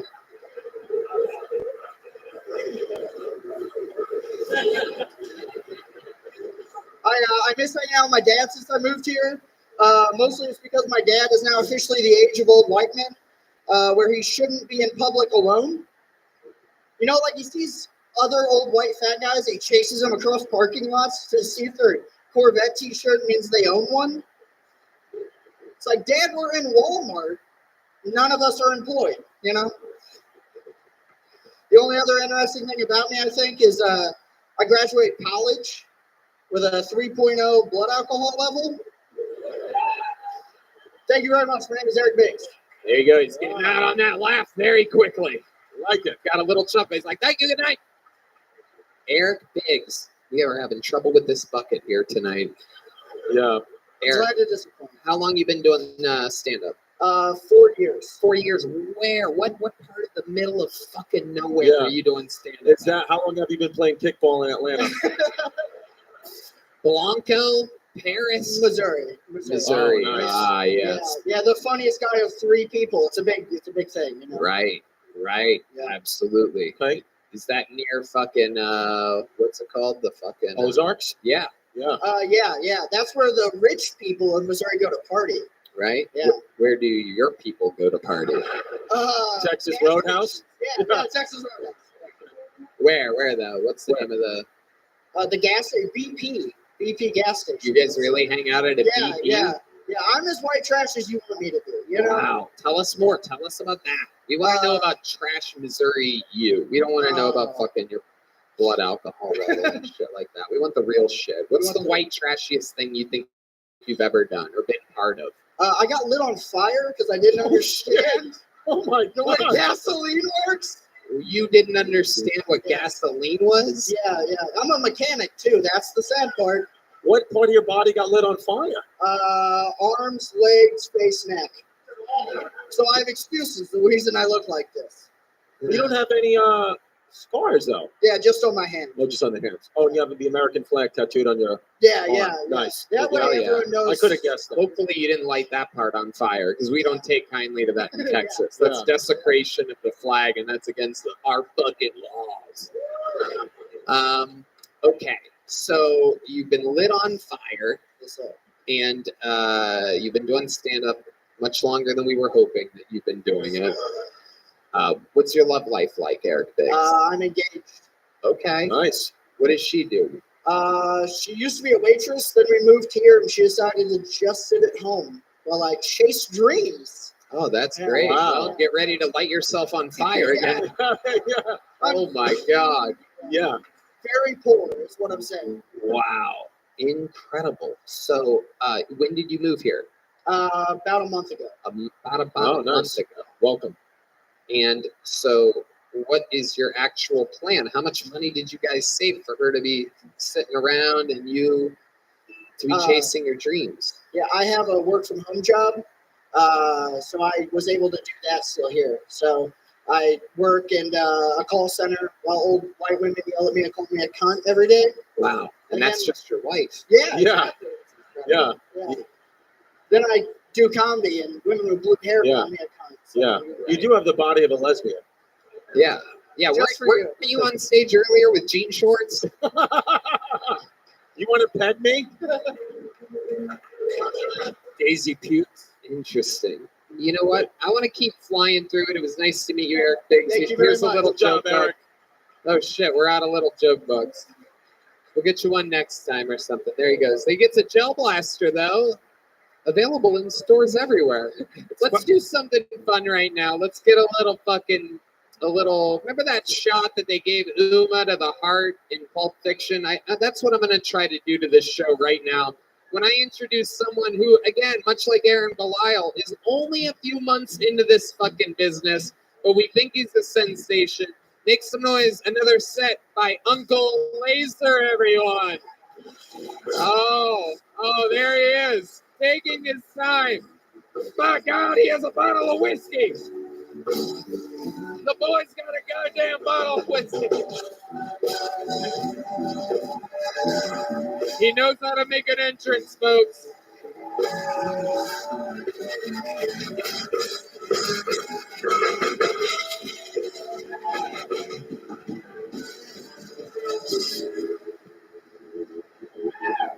Listen here, social media is getting a little fucking retarded on what they block.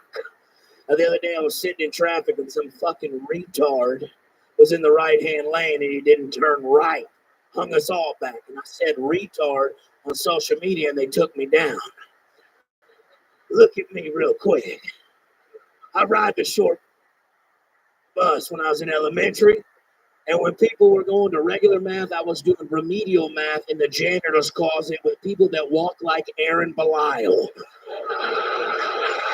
All right, but it's okay for these half-naked women to be on TikTok with their titties and their clam sandwiches, hanging out, selling fucking CBD oils. Delta 8, that's great. Yeah, not a chance. But the other day I subscribed on my Instagram to a nature page where the fucking lions tackle the gazelles, right? And then a couple days later, I opened the shit up, and they collaborated with some fucking pocket pussy company. So I'm over there trying to get a beer in line, and I see some Asian woman fingering the fuck out of this fucking pocket pussy going, oh, big boy, big boy. But I went ahead and paid the $69.99 and got it shipped to my house. Red Band, I got you one too. You know what I'm talking about? Love it. He's a wild boy. That's Uncle Laser, everybody. I actually do follow that account, Nature's Deadly. No, yeah, no. I made it the size of your vagina too, dude. Oh, wow. I always knew that you wanted fuck you. me. Yeah. You just don't have your hair standing. I'm upset. I love it. Very good. So was your time on the show. So that they have that in common. This is really exciting. You fucking hillbilly faggot. Whoa. Yeah, bobbity, bobbity, bobbity. I love it. Uncle Laser, let's talk about it. You said retard a record 5 times in 40 seconds. Look, I'm trying to get canceled. Well, you have to have a career first. Oh, relax. You actually have to. You're putting the.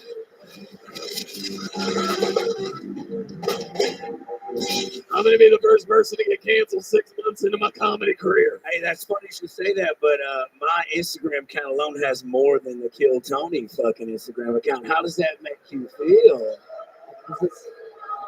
It's a show, Uncle Laser. How many followers does your show Instagram account have? Because you don't have as many as I have. No, so but this is what you your judge first shit off of. Your first episode on your podcast didn't have 37,000 in the first week. Not a fucking. I stole this from the green room, by the way. That's mine now. Okay, very good. Yes, you can have the crown royal, Uncle Laser. I'm just trying to give him the sponsor because every king has a crown. Very good. There you go. Absolutely. Again, more things that were said on the show 9.5 years ago. I love it. Uncle Laser, let's talk about it. How was your weekend in Tampa? We talked with Hans Kim earlier. man. He gave a good report. He said you had a pool party. Yeah, and I invited this motherfucker to be nice. I give back to the community for the fucking Asian autistic kids. I do it all the time. You know what I'm saying? I'm for the children.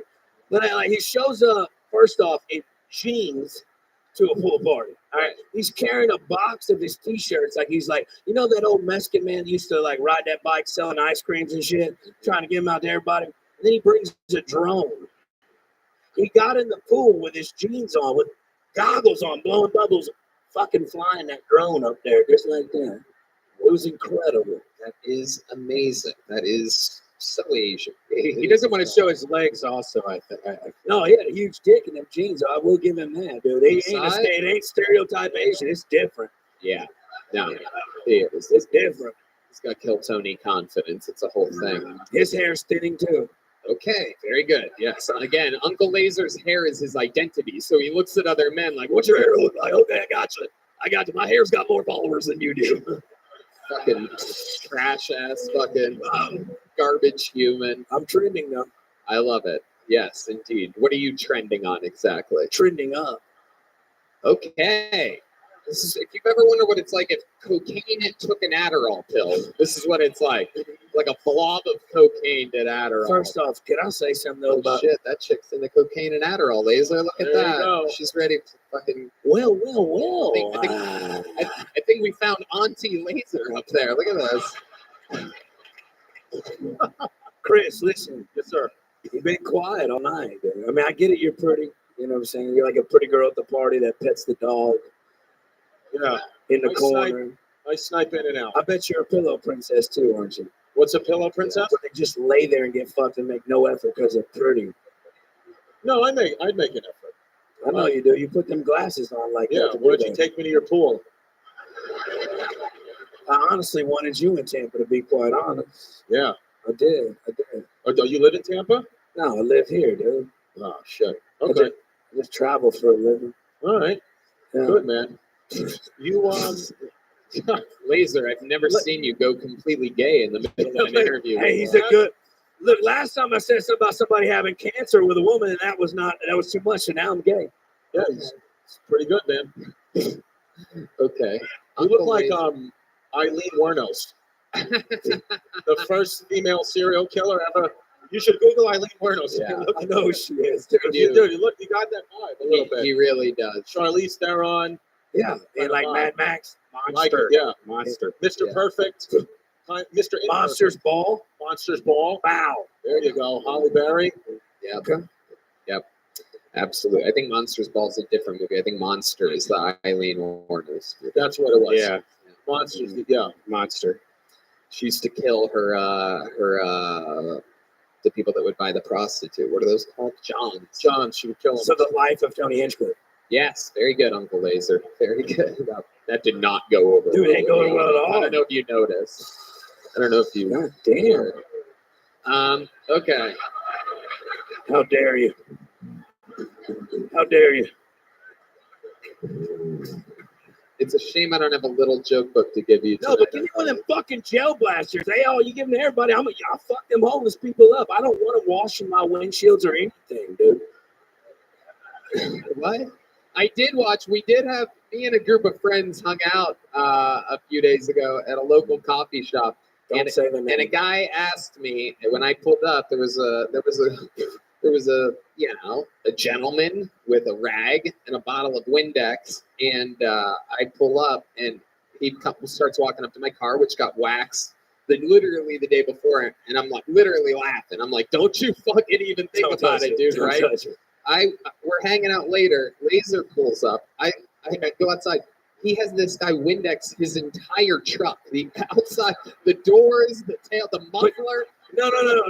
Windex the whole goddamn thing. Here's $20. But he only did the front end of the truck, right? So the back ends, it looked like it had a tan line. You know what I'm saying? Like it's white up top and dirty on the bottom. But Yeah, I love it. nice guy. Yeah. I bought cocaine from him later that day. But that's neither here nor there. Uncle Laser, absolutely wild. Yeah. You are a sensation. I love you. The internet hates you, but I love you. Boy, they hate me, don't they? It's incredible. But I'm trending. Again, I don't think that's a good catchphrase to commit to, but I respect the trial process. What'd you say? Let D Madness love me now. D Madness is now making fun of you. D Madness has entered the chat. I'm taking that gel blaster. We're gonna get you a gel blaster. There he goes. Uncle Laser, everybody. Uncle Laser, baby. Good shit. Bottle of Crown Royal. There he goes. Out of control. Should we do one more bucket pull? Yeah.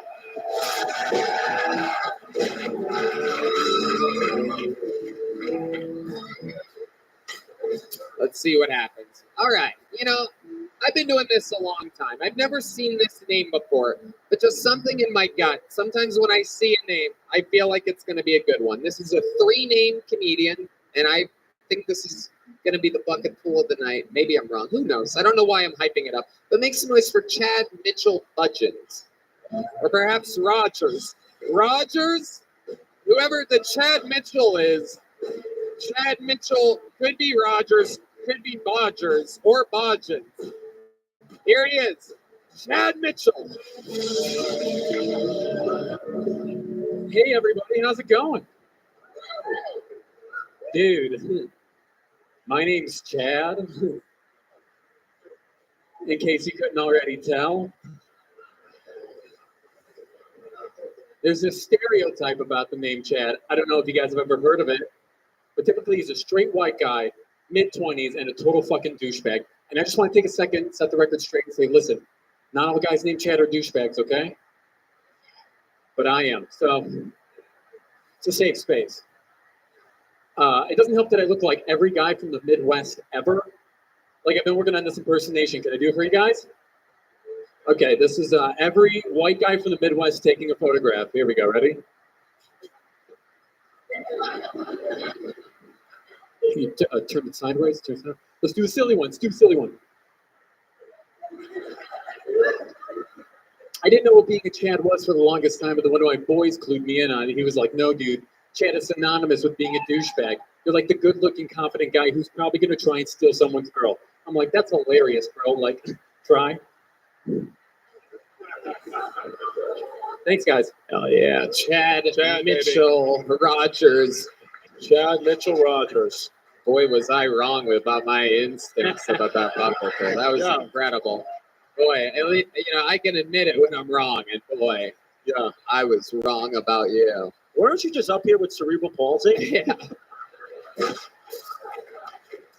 Found a cure. We fucking shook it off. We found a cure. I'll trade him for Aaron Belisle. We'll trade you to Canada so we could have Aaron. How would you feel about being a Canadian? I already have the tuxedo on, Tony. That is correct. You absolutely do. Chad, where are you from? Originally Detroit, Michigan. And now you live here? No, I live in Los Angeles, but I'm thinking about moving here. Okay. How long ago did you move to Los Angeles? 7 years ago. 7 years ago. How long have you been doing stand-up comedy? About 2.5 years. 2.5 years. And were you trying to act in Los Angeles? You seemed like you were trying to act. Yeah, dude. Yeah. I know. I lived there for 17 years of my adult life. Actually, a little bit more than that. But I actually started doing stand-up comedy when I was 8 years old. I was like a little kid, but I would memorize other people's like specials, and I'd go do them like in a talent show. And very cool. That's how I got started. You're a young Carlos Mencia. Look at that. Incredible.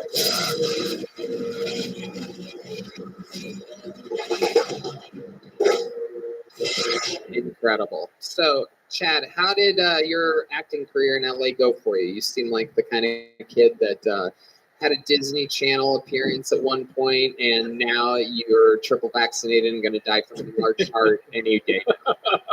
How close am I to correct about all that? Pretty damn close, Tony. Yeah. We did get 2 shots. But no, I was on Young and the Restless. Big break. Uh-huh. To soap opera. Uh-huh. Right. Yeah.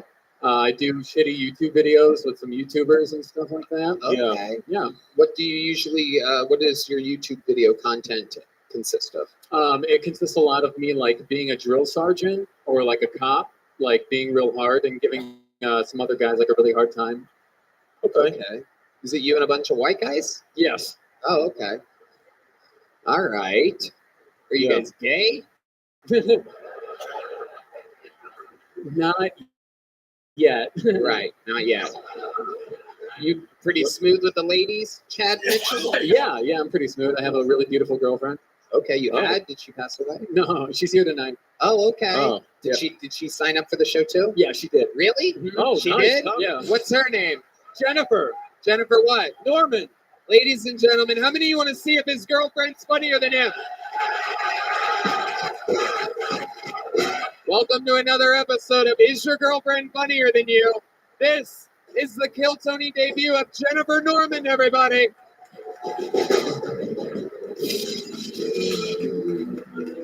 Yes. What's up, Austin? We are super excited to be here. So, my boyfriend and I are here to apartment hunt.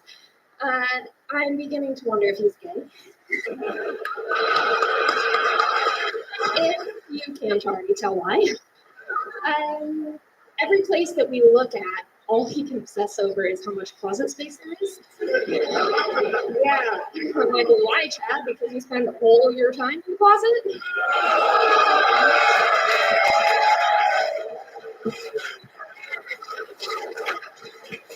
Again, he's a Chad. He holds up to its name. Also, he prioritizes making sure that our bidet has an outlet, right? I've learned something about Austin. In your apartments here, you guys tend to put your closets on the other side of your bathroom from the bedroom. So now when he goes to the bathroom, I don't know if he's just going to the closet secretly or shooting water up his ass. Wow. Jesus. Wow. I love it when this happens. Yeah. It's going to be an awkward drive home tonight. I 100% smell a breakup. Oh, you yeah. are. Wow, Oh. Chad. This is It's coming. it's gonna that was Hell yeah. The no doubt the girlfriend just buried the boyfriend on this. big time.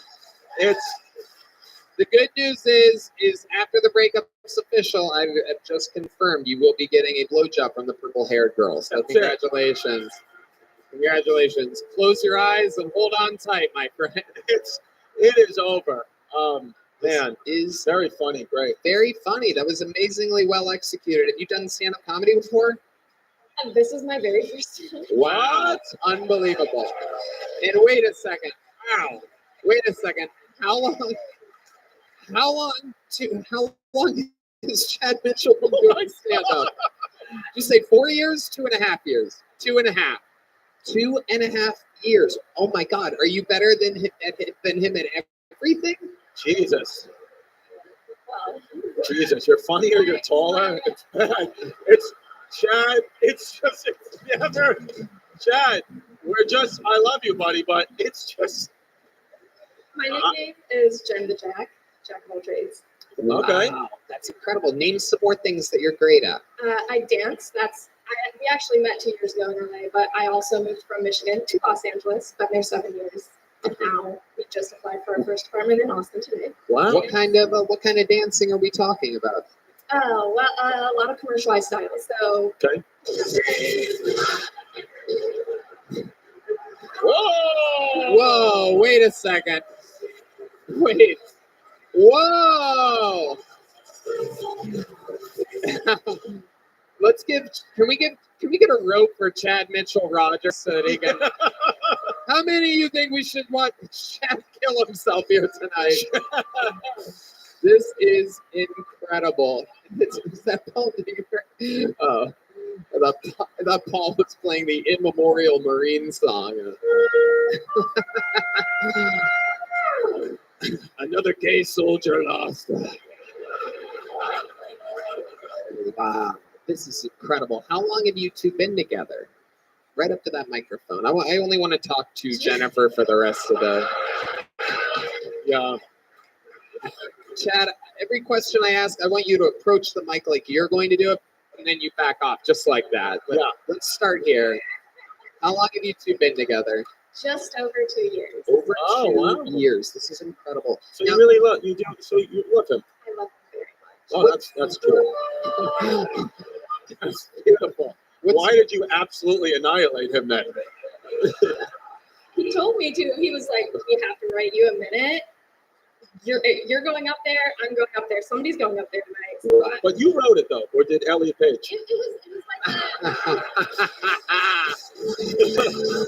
This is incredible.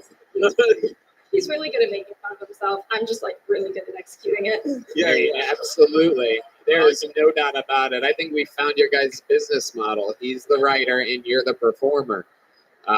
Incredible. This is amazing. I love that you alphaed your boyfriend tonight. Luckily, you're the perfect height to give him a sympathy kiss on the forehead. You don't have to bend over, Chad. You don't have to bend over. She's already got you. Jennifer, let me ask you this. Is there anything that Chad does in the bedroom that is lame?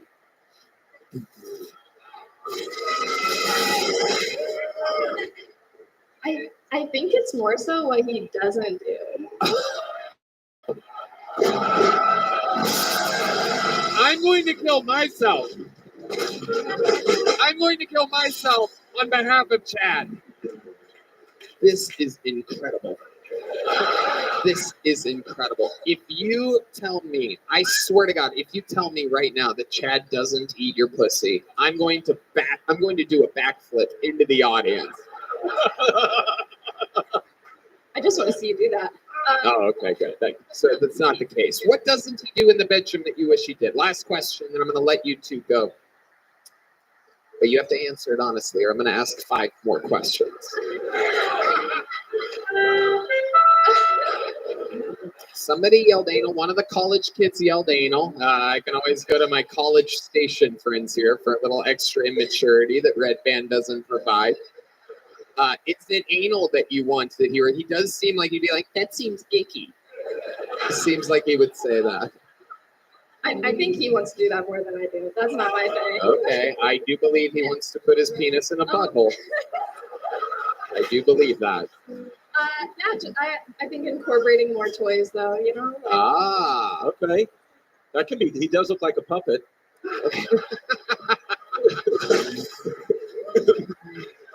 Oh my goodness. You guys are absolutely adorable. I love how authentic you are. Chad, you have a great fucking sense of humor. You fucking rolled with everything perfectly. Chad Mitchell Rogers. And I'll tell you what, I'll give you both big joke books for being fucking great sports. Thank you. There they go. Have a good night. Ladies and gentlemen, to end tonight's show, I present upon you one of the greatest anomalies to ever happen in the history of Kill Tony. This man is the longest standing regular in the history of the show. More appearances than anyone else ever. More new minutes than anyone ever. More interviews than anyone ever. Some people call him the Memphis Strangler. Some people call him the Vanilla Gorilla. Some people call him the Big Red Machine. This is indeed William Montgomery. Wow! It really is him! Make some fucking noise for the one and only.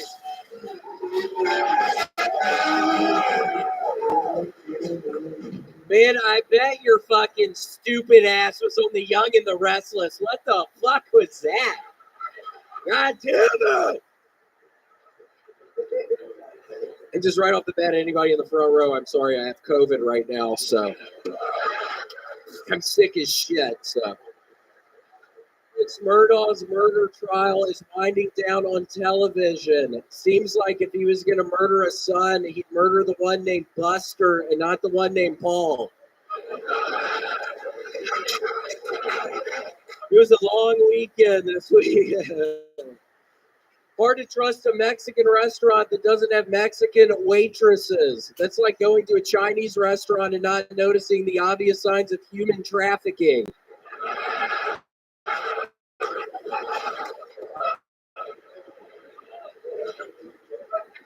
I don't know if y'all have heard of this Brian Laundry guy, but I've got a laundry list of reasons why your daughter shouldn't go out with him. Do we have any Houston Oilers fans in the crowd tonight? The Houston Oilers are so bad at football, they asked to borrow the Astros drum set. Okay, the Astros are cheaters in baseball. All right. That's my time. How are you, Tony? William Montgomery. Okay, there he goes. One more time for William, everybody. Asking me how I'm doing to end his set. I love it, William. Coming up with a lot of energy. I love it. Are you not feeling good? For real? Yeah, I'm not feeling good, and I ate the same mushrooms as Uncle Laser did. God, what happened with this fucking set?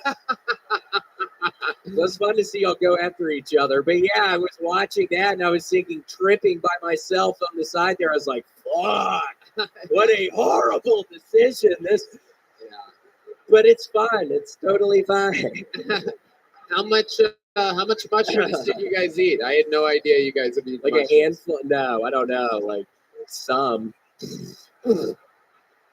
pieces of mushrooms. Okay. So how often do you eat mushrooms? It's not often. I ate some this past week, but before that, it had been some years. But Tony, I'm excited to announce I've started. I don't know if y'all remember Miss Cleo, but I've started calling Miss Cleo is back, and I have started calling her again. I've lost a lot of money doing that, Tony. It cost a lot of. She literally. It's crazy you mentioned this because I literally just watched a documentary about her. She's dead. Who have I been talking to? Wait, no, you're kidding, right? No, she's dead as shit. No, dude. you're kidding, right? I would never know. I never would have said a thing, but it's so crazy. I watched a documentary about her. You're really like out of the news this week. You just did a Brian Laundry joke. That was like literally from a year ago. The Houston Astros cheated 5 years ago. And the Houston Oilers aren't even a football team. They aren't a team. They haven't been a team for, I think, a decade or so. It's absolutely incredible. Your time is like, did you go like in a time machine or something? Come back. Have you guys heard of this Thomas Jefferson? I like it. Wait, hold on. I'm still trying to get over the fact Miss Cleo is not. Who have I been talking to, Tony? I've been talking to some Jamaican lady on the phone. I swear to God. Are you gonna stop talking to her? Yeah. No, I'm never gonna stop talking to Miss Cleo. Oh my! No, I swear to God, I'm never gonna stop talking to this Jamaican woman. Hold on, what the fuck is going on? Y'all are scaring me. Stop. Stop. I'm literally tripping. Yeah, stop. Fuck. So what have you and this random Jamaican woman been talking about, and how much is she charging you for this? Yeah. It's $10 a minute. $10 a minute? Yeah. Oh my God. Is it David Lucas? Huh? Jamaican woman. I don't know. I'm kidding. Absolutely incredible. William has been talking to a random Jamaican woman, the Brian Laundry. We got the Houston Oilers. What else has been going on this week, William? I've literally gotten sick. I was with Duncan and Irvine and then San Jose, and yeah, I couldn't sleep at all last night, so I haven't slept at all. Did you do any ketamine with Duncan? No, not this time. Not this time. Not this time. No, I didn't. But yeah, the sets were good. It was all good. I just couldn't go to sleep last night and feel sick as shit right now. I almost called you saying I couldn't come, but I decided against that. But what exactly are your symptoms right now? Horrible sinus infection. Probably fever. Oh, really? Yeah. I feel horrible. That's why I didn't know. Yeah, I've had this horrible fucking attitude since last night for some reason. I couldn't go to sleep. That's not a joke. Yeah, and then I decided to eat those mushrooms for some reason right before this. And I see that fucking dumbass. Yeah, they're gonna break up, right? That couple. Holy shit. It is going to be weird. That was so awkward. Yeah. It's gonna be weird. And then he's gonna try to overcompensate. He's gonna go to a sex store and come back with some weird shit. He's gonna end up being the one handcuffed to the bed. Because she's just going to alpha him all the time for the rest of their lives. And they're always going to have this to look back on. She's going to win every argument forever. She's going to be, remember that time I bodied you on Kill Tony? In your own art form that you did for 2.5 years?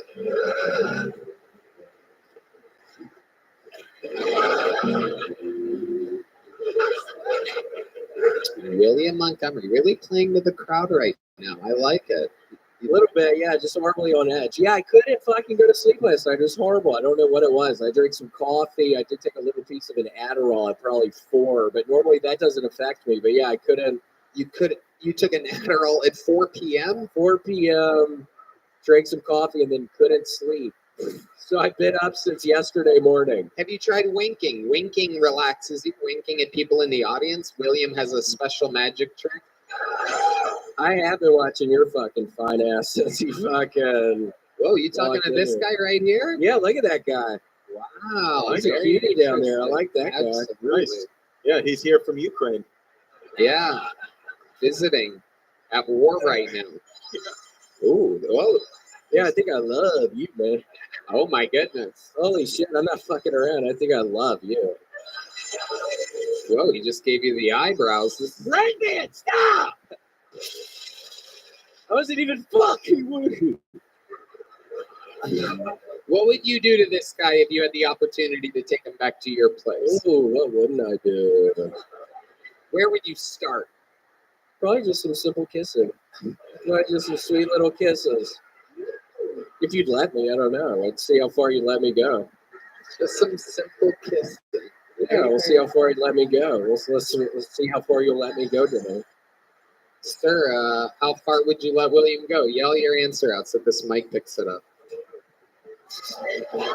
Just answer the question, you fucking idiot! The College Station kids are trying to help him. He's a little bit confused right now. This is like when the Liver King got caught doing steroids right now. He's being awfully silent.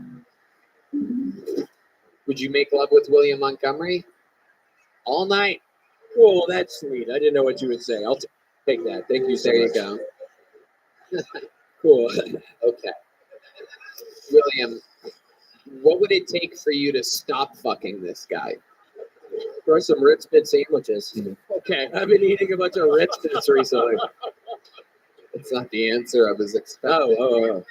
Yeah, Ritz Bits. Ritz Bits? What are these? It's little bits of sandwiches. Like cheese, peanut butter, Ritz Bits. Ritz Bits? Yeah, Ritz Bits. It's like Red little Band is pieces. dying of laughter. Our chief snack correspondent, Red Band, is dying of laughter right now. Yeah, it's I've mini never little seen him sandwiches. laugh this hard on this show. Ritz Bits. But snacks hit him. Ritz Bits. Yeah, they have peanut butter. They have all kinds of stuff. They have s'mores Ritz Bits. You think you're ever going to stop eating Ritz Bits? I'm never gonna stop eating Ritz Bits. And I swear to God, I'm never gonna stop talking to that fucking Jamaican lady. She is so sweet. That isn't good. Maybe next week we'll give her a call on the show. Yeah, we should. All right. Ladies and gentlemen, William Lights Out Montgomery, everybody. The great Chris DiStefano, everyone. Come on, make some noise for him. Radio City Musical, September 27th. East Coasters, get your fucking tickets. Let them feel the Kill Tony bump. Also listen to Hey Babe, Chrissy Chaos, and go rewatch Speshy Weshy, his hit special. The drawing from Ryan J. Ebelt is in. That's all available at ryanjebelt.com. That looks fucking fantastic. Look at that. That's a painting of you, my friend. That looks exactly like you. Chris. I look like you. Awesome. Chris Rogers drew a piece of art tonight, ladies and gentlemen. He committed to drawing Uncle Laser, of all people. It's a decision that he made before Uncle Laser started his set. He probably tried to change it to a William Montgomery 10 minutes ago. He's going to be auctioning that off after the show, so any Uncle Laser fans can buy it. My guess is Uncle Laser is probably going to have the high bid on that one. Boy's got a little bit of an ego on him. How about one more time for the best damn band in the land, the Kill Tony Band? Michael Gonzalez. The debut of Zach Person. Motherfucking Team Madness on the bass. Matt Mueling, Paul Deemer. We love you guys. Thank you so much. Red Rose, Yellow Rose, Deep Eddie, Joe Blaster, Austin Security Guard Service, and Screwball Peanut Butter Whiskey. Red Band. Love you guys. Good night, everybody. Thank you so much. Good night.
Yes, thank you for the opportunity. Do you mind if I share my project with you? Thank you so much. It takes about 2 minutes to tell you what I do. I stream on like 24 hours a day, 7 days a week, 365 days a year for world news. I don't want war anymore. It's essentially a real life Truman show. My streak goes back to the pandemic. We've seen the death of the queen, the birth of AI, the coronation of the king, and everything in between. According to the Economist magazine, data is the number one resource, and I have more data. No, I'm talking. You can watch me live on my profile. I'm not reading this. Please don't interrupt me. Okay? Thank you. I stream my life.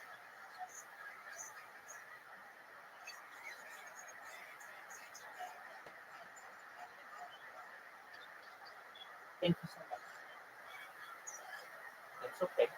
I am not reading this, though. If you want to see, I'm live on Twitter video. You can see it on my profile. I also have the largest biography in the platform's history. It's 50,000 characters. It's a really new one if you want to know about what I do. I talk about in the book unlimited use of technology, such as agricultural drones, floating greenhouses, self-guarded greenhouses, hydroponics, things like vertical farming, and perhaps cloud seeding. These are important factors that may perhaps help and work under the developing world. I want to help and work those through desalination plants, essentially pumping good seawater on demand to make it drinkable.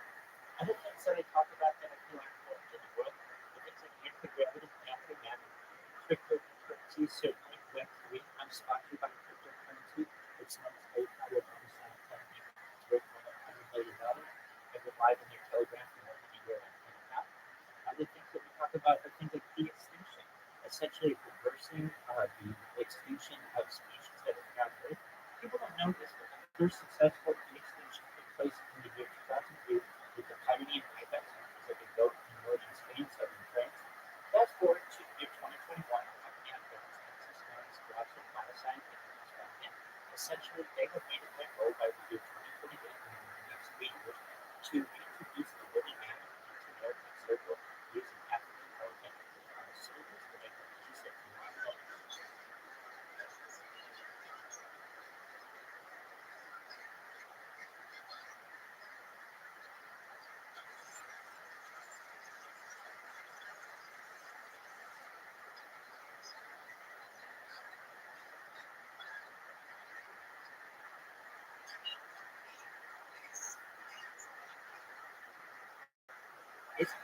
It's easier to do when you're not in a rush.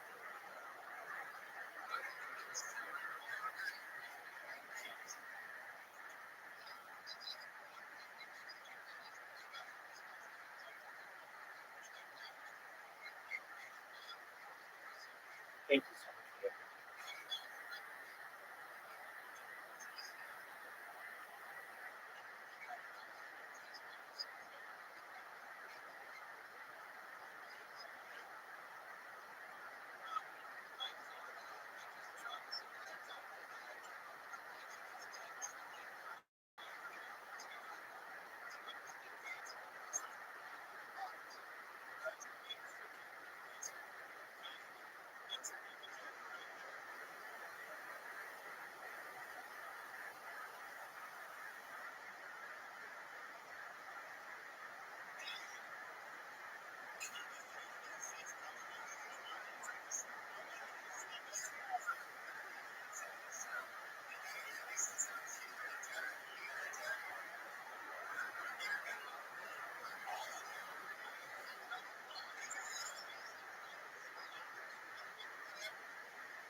You can read my biography within the more section of my profile. Rabbi means teacher. I'm a teacher. I've been a rabbi since the pandemic.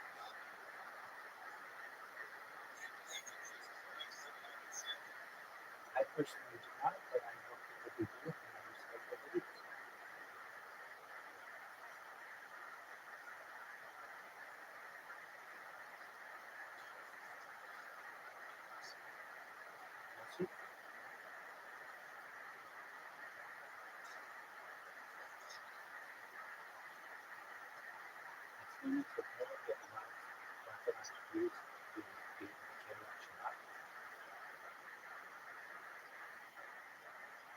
Well, if you don't mind, I mean, can you give me one more minute to finish my pitch? It affects everybody for the benefit of beautiful. I want to help everybody in here through the use of life extension technology if you want. Data, like I said, is the number one resource in microbiome of every single person in here. So that means things like stem cells, human growth hormone, perhaps things like oxygen therapy, nootropics, things like Rothschild therapies. I'm going to increase everybody's life expectancy past age 80, past age 100, past age 125. But eventually you may say, Rabbi, my body's starting to break down. Now what? That's where the next type of technology is, the final technology I'll talk about. It's not climate related technology. Again, this is with your consent. Only if you want to experience this would you have the opportunity. But it just, please, I was told I would be given 1 minute, and then I got this person who keeps messaging. Let me, okay, that's it.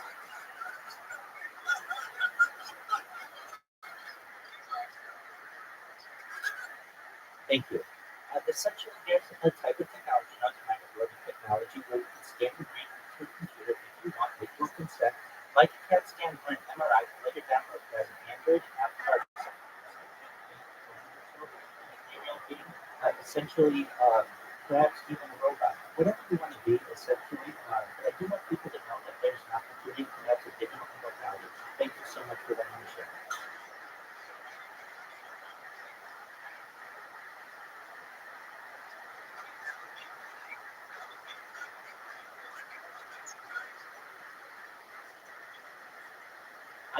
I agree with you.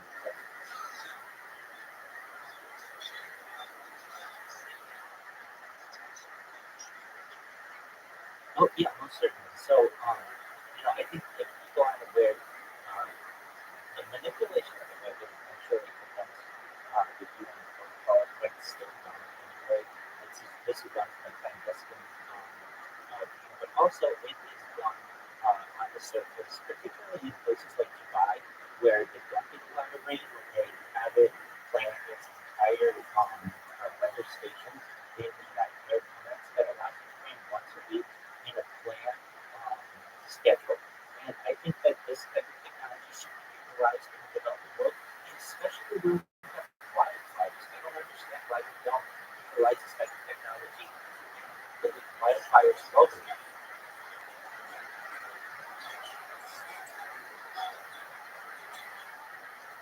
Well, if that's the case, then I think that the same type of technology can be used to become out by utilizing essentially artificial light.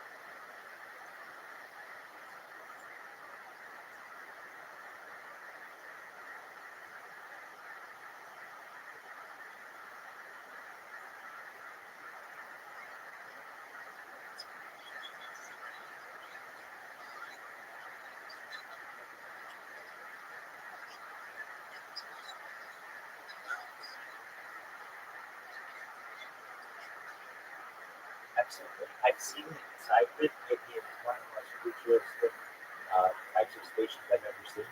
Basically, the push of a button, I feel like this type of technology certainly can be utilized in the developing world, but also globally. I don't understand why we can't use it to make sure that we're consistent out.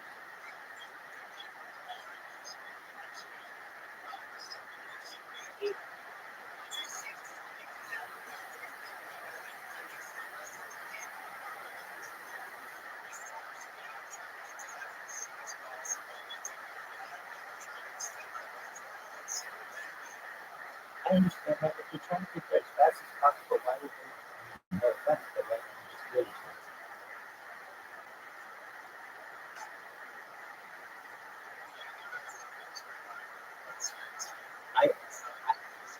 It most certainly is. If you want to get to heaven, which I understand how to get that for some believers, I mean, why would you just kill yourself to get there?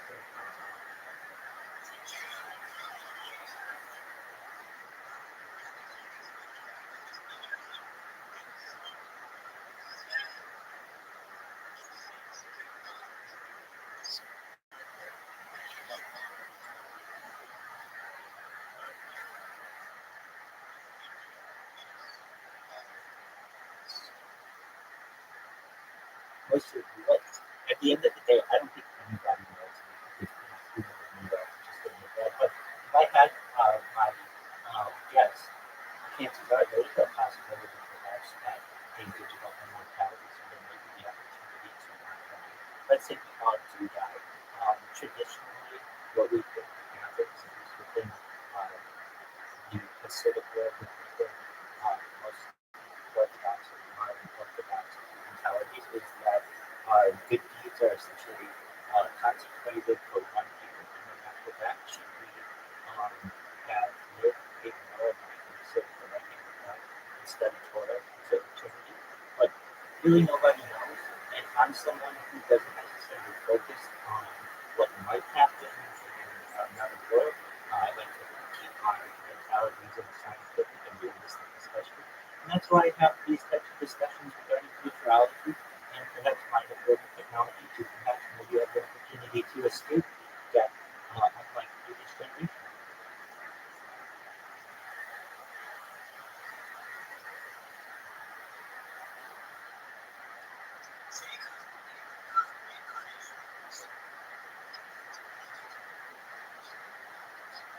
No, not That's exactly right. Yeah, essentially, as previously stated, there's the opportunity to see even bring these computer and have that data transferred into another type of entity, which may give you the opportunity to have a life of yourself or a friend, perhaps for a cyborg, all the other things that I mentioned. And that means that you may not die in the traditional sense. People may be able to live thousands, if not millions of years, and probably up until the great squish or the big squish that may happen at the end of the universe. Really, let's kind of expand your mind on some of this technology about the opportunity of time travel may be possible, the opportunity to perhaps interdimensional travel may be possible. I don't necessarily know if that can actually occur, but what I do know is that scientists have said within the next generation, microwave technology may be reality, and if it is, it may be the opportunity, unlike many generations have had the opportunity to experience and escape death, that that's an opportunity that I may want to consider setting at a future.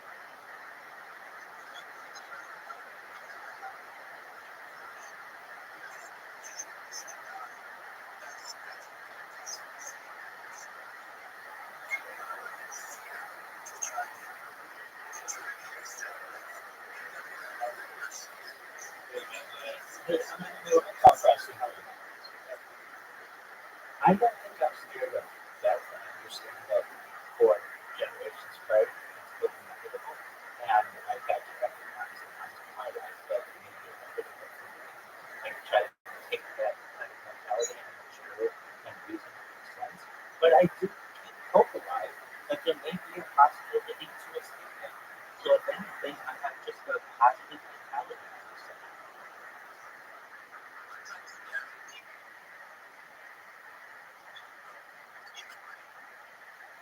Everything within your central nervous system and peripheral nervous system, essentially knowing where every atom is within these systems and then being able to tap that at a later point, should you wish, very similar to what a certain point of the video game.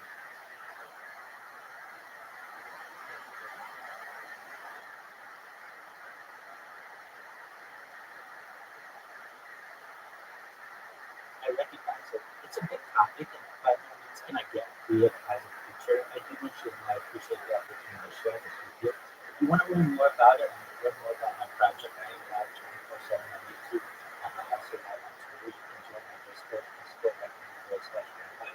Send me a follow. I'll follow back right away. Just want to thank you guys for being respectful and allowing me to have this conversation.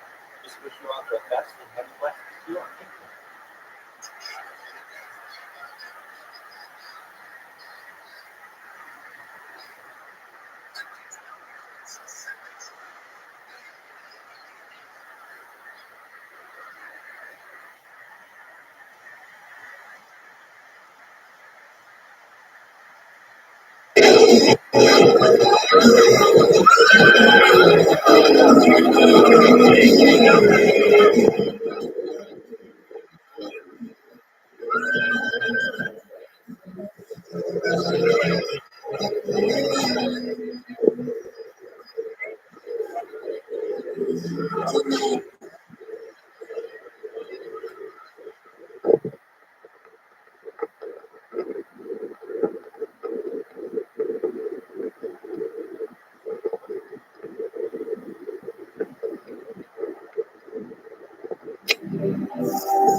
Gas Company here in Austin, Texas, for a brand new episode of Kill Tony. Give it up for Tony! That's right.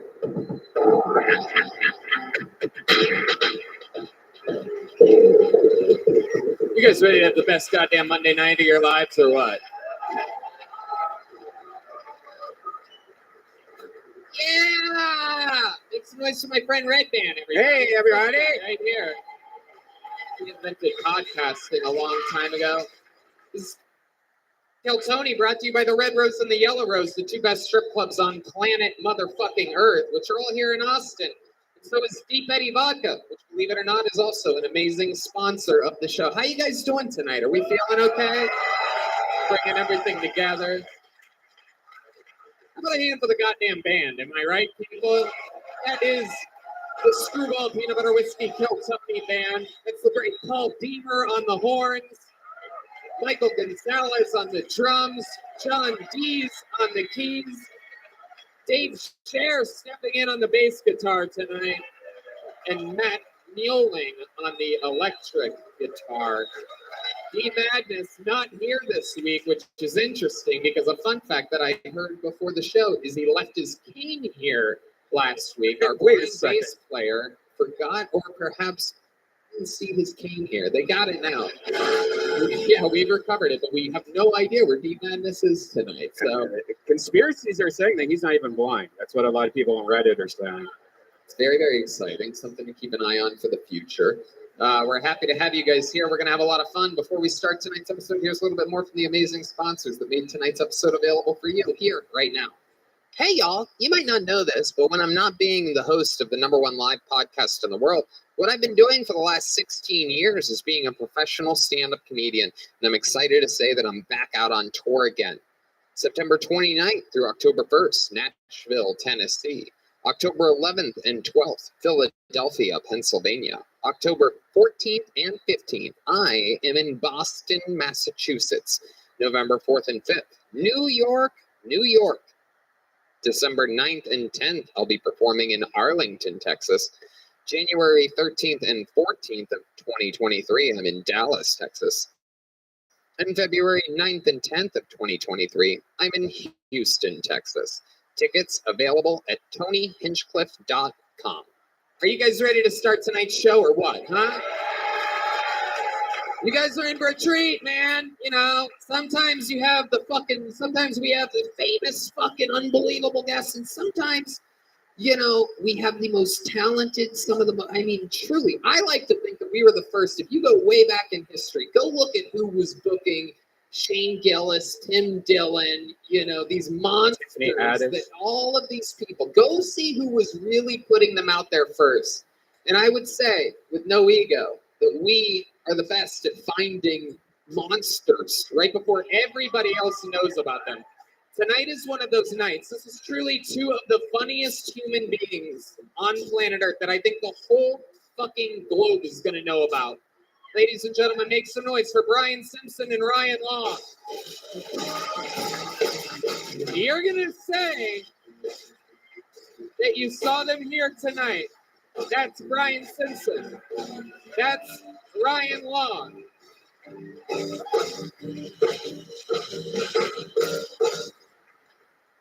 Welcome, guys. That was an intro that makes it seem like you guys aren't famous at all. Brian, you've been on the show multiple times. He has the newest Netflix special, for those of you that don't believe me. He's an absolute genius.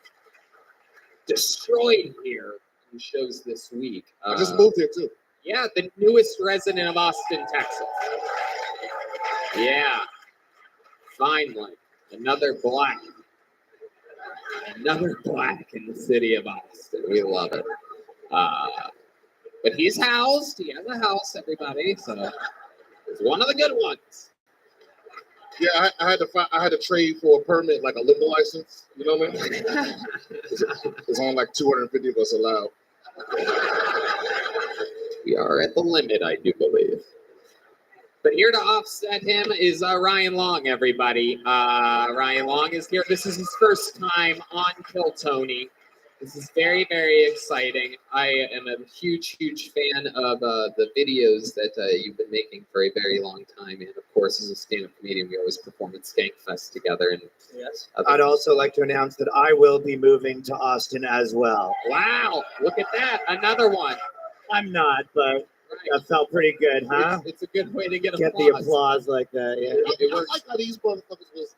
I said I live here. They were like, and this nigga said I will be moving here in the future. They lost their fucking minds. Like The newest member to Austin. Well, believe it or not, we have another guest that's going to be joining us in just a little bit. He also lives in Austin, Texas. That's going to be exciting. But let's just start tonight's show. What do you guys think? Should we do that? You guys know how it works.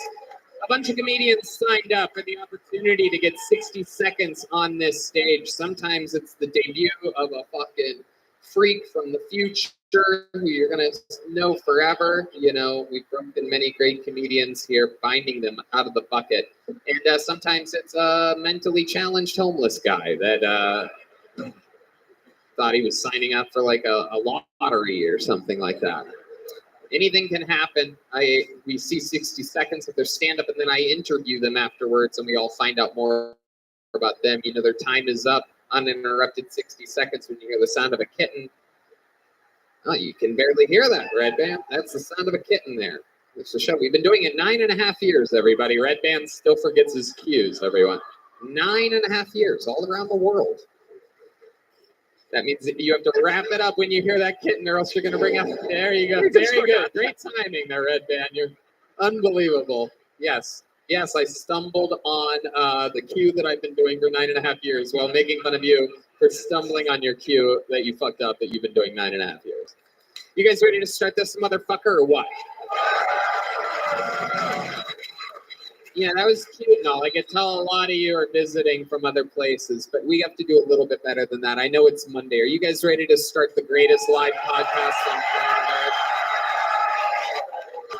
Performing a new minute right now, one of our regulars. We literally met this guy a year and a few months ago. He was living in his van. He had been an open micer for 7 years at the time. He's now rich, has his own house, is on jets regularly. We just found out he's doing the London O2 Arena with Joe Rogan in a month. Ladies and gentlemen, this is Hans Kim.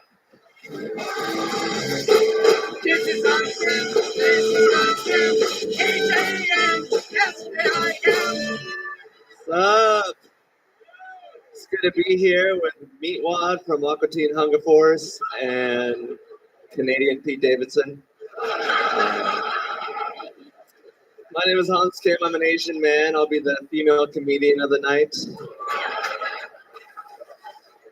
I love the ladies. You know, a lot of ladies are worried about having a thigh gap, but if you're with me, you don't have to worry about that shit because I got really skinny hands and I can finger you from any angle. But thank you for shouting, you fucking idiot. I love the ladies. You know, I'm looking for a woman who doesn't believe in too many isms, you know, capitalism or communism or autism. It's hard to date. You know, a lot of dates go poorly with me because girls never want to admit they're on a date with me, even when they're on a date with me. It's like asking a guy at a basketball court, hey, you want to play basketball? And he's like, I'm just here to make friends. Why is everything about basketball with you? All right, that's my time. Thank you. Hans Kim. This is Hans Kim. This He's Hans Kim. Hans, welcome back to the show. Another brand new minute. How do you feel right now? I feel amazing. I think we're under nuclear attack or something like that. You guys feel that? What Is that just the car system? Jesus Christ. Looks like we're at 251, Brian Simpson. You know what I'm saying? Okie dokie. You guys don't remember that joke from I'm pretty sure 2.5 minutes ago. Perfect. I'm Yeah. pretty sure Hans is half South Korean, half North Korean. It's not autism. It is interesting. It is very. We always try to figure out where the Asian starts and the autism ends on this one. And obviously, the shirt is autistic tonight. I mean, wow. Hans Kim coming in dressed like a teddy bear for those of you listening to the podcast. I mean, this was like one of the test shoots on Child's Play or something like that. Like maybe Yellow Pocket Gray shirt. Cosby sweaterish. It is. It is Cosby-esque. I just, if you put your mind to it, you can overcome your autism and open up for Joe Rogan, children.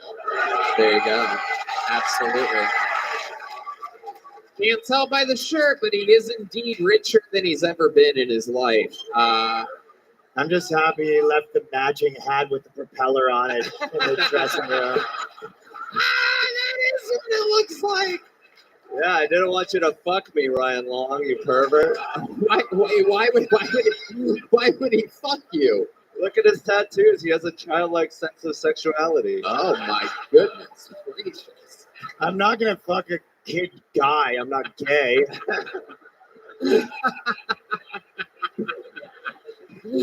Yeah, gay would be disgusting. I don't know, man. I say put on the hat and let's see what happens. Please don't. I only brought one pair of boxers. It really does look like you should have a propeller. Oh, there's a fly, everybody. Welcome back to Vulcan Gas Company, where there's literal fucking horse flies in the venue. The owner here is mentally ill. While we're talking about mental illness, it might be a good time to bring up the owner of the venue that we're at that swears that it's normal to have bat-sized flies in a venue in Austin. What do you want? It's Austin. That's what it is. Nothing we could do about it. It's fucking. It's just what happens here. There's just flies. What do you want? Look at this thing. So annoying. And if we see one, that means that there's like 50 of them. Anyway, fucking fantastic. Like people moving to Austin. Yeah, exactly. Too many of them. That must be one of those California flies. You know what I'm saying? Hans Kim, how's your the rest of your life been lately? It's been amazing. I recently moved in with the lovely Brian Simpson as my roommate, actually. Oh, wow. Look at that. Wow.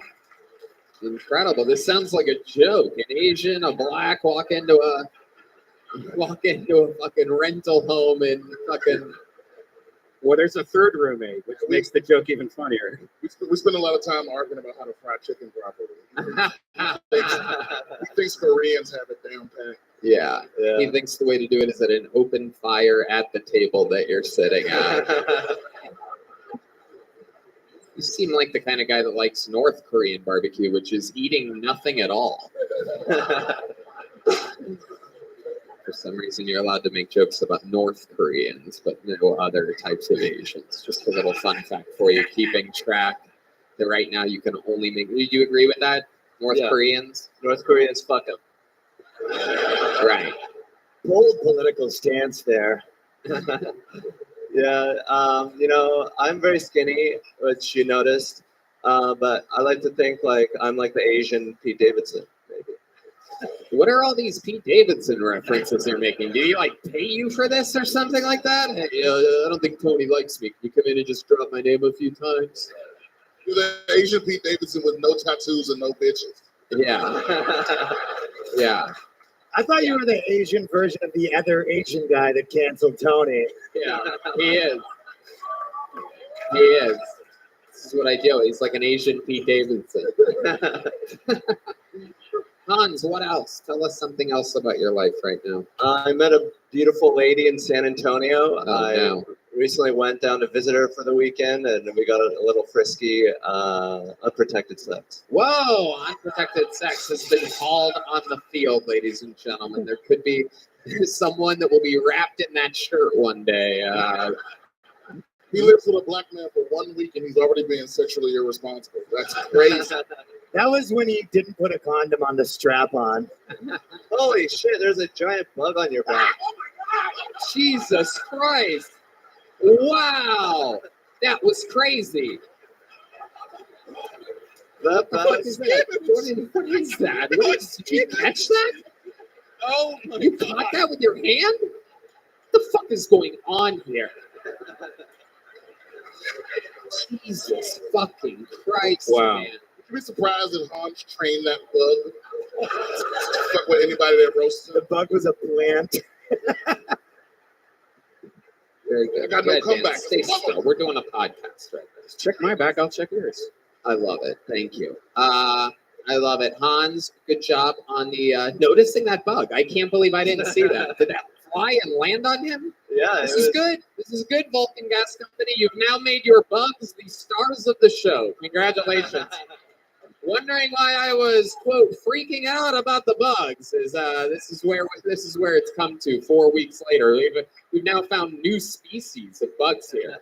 Literally bugs that are raised on fucking screwball peanut butter whiskey and Deep Eddy vodka with super fly strength. That was for telling me I should wear a yellow hat. I put the bug on him. No, you didn't. You saved my life, dude. Thanks, man. I love you. I'd love to do a video with you. What the fuck?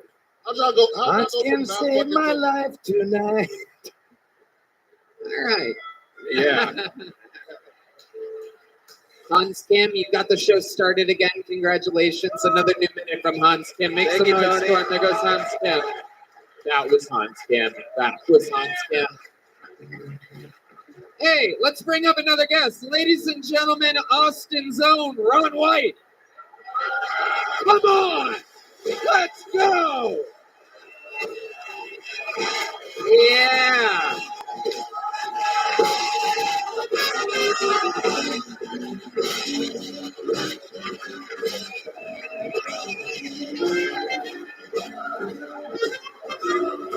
Ladies and gentlemen, Ron motherfucking White has arrived.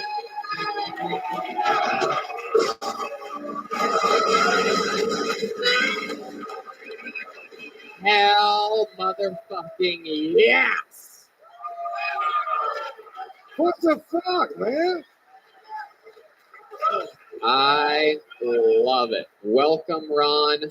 We're already off to a fun start. We got the bugs out of here, all fixed. Everything's all nice for you.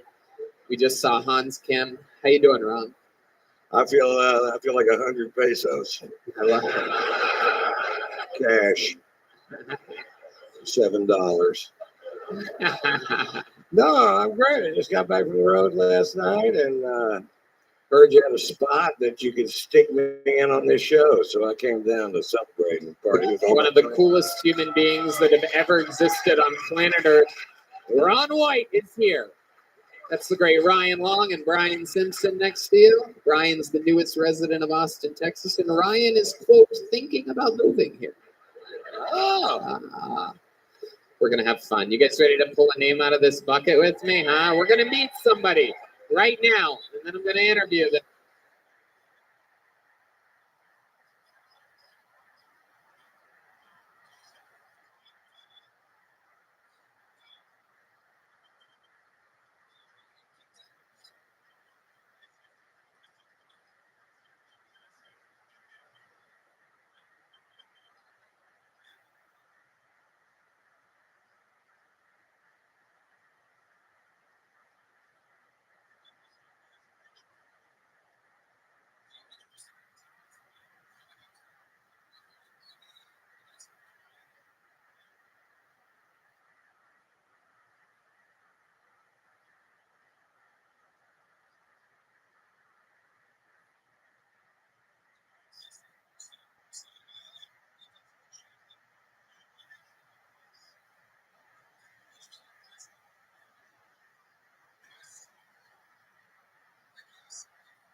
Absolutely. Thank you so much for being who I am. I appreciate the opportunity to be here and to hear some of all of your talents. And if you have some time, why don't you let me do a minute of stand-up comedy?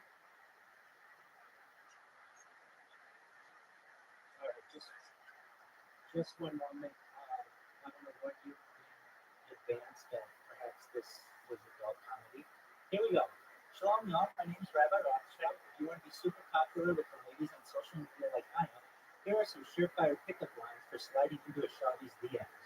For that hottie in your feed, you might message, "Are you my pinky toe? Because I'm going to bang you on every piece of furniture I own. Are you a rear end collision? Because I'm going to hit it from behind." You can always use the trident treat. Is there a mirror in your pocket? Because I can see myself in your pants. For an international player, you might send something like, "You can remind me of the Bank of England since you've got me interested in a pound." What about, "I lost my number, can I have yours?" If you admire an ethnic lover, you might say that you hope they have pet insurance, because that pussy's getting beaten. For the fit girl in your life, you might say, "Do you keep a phone in your back pocket? Because that ass be calling you." You might message, "Are you sure you aren't a parking ticket?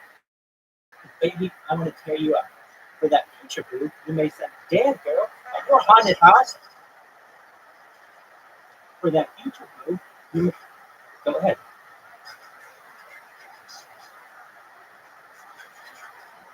Absolutely. For that future boo, you may say, "Damn, girl, are you a haunted house? Because I'm going to scream when I come inside." And finally, for that person you never want to message you again, all you need to do is ask, "Are you a pinata? Because I'm going to need a blindfold to hit that." Thank you so much for the opportunity to share some of my comedy.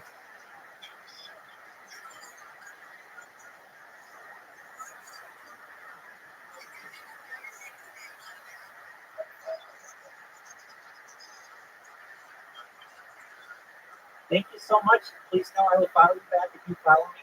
I appreciate all of your kind words. Thank you.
All right, we got some followers out of that.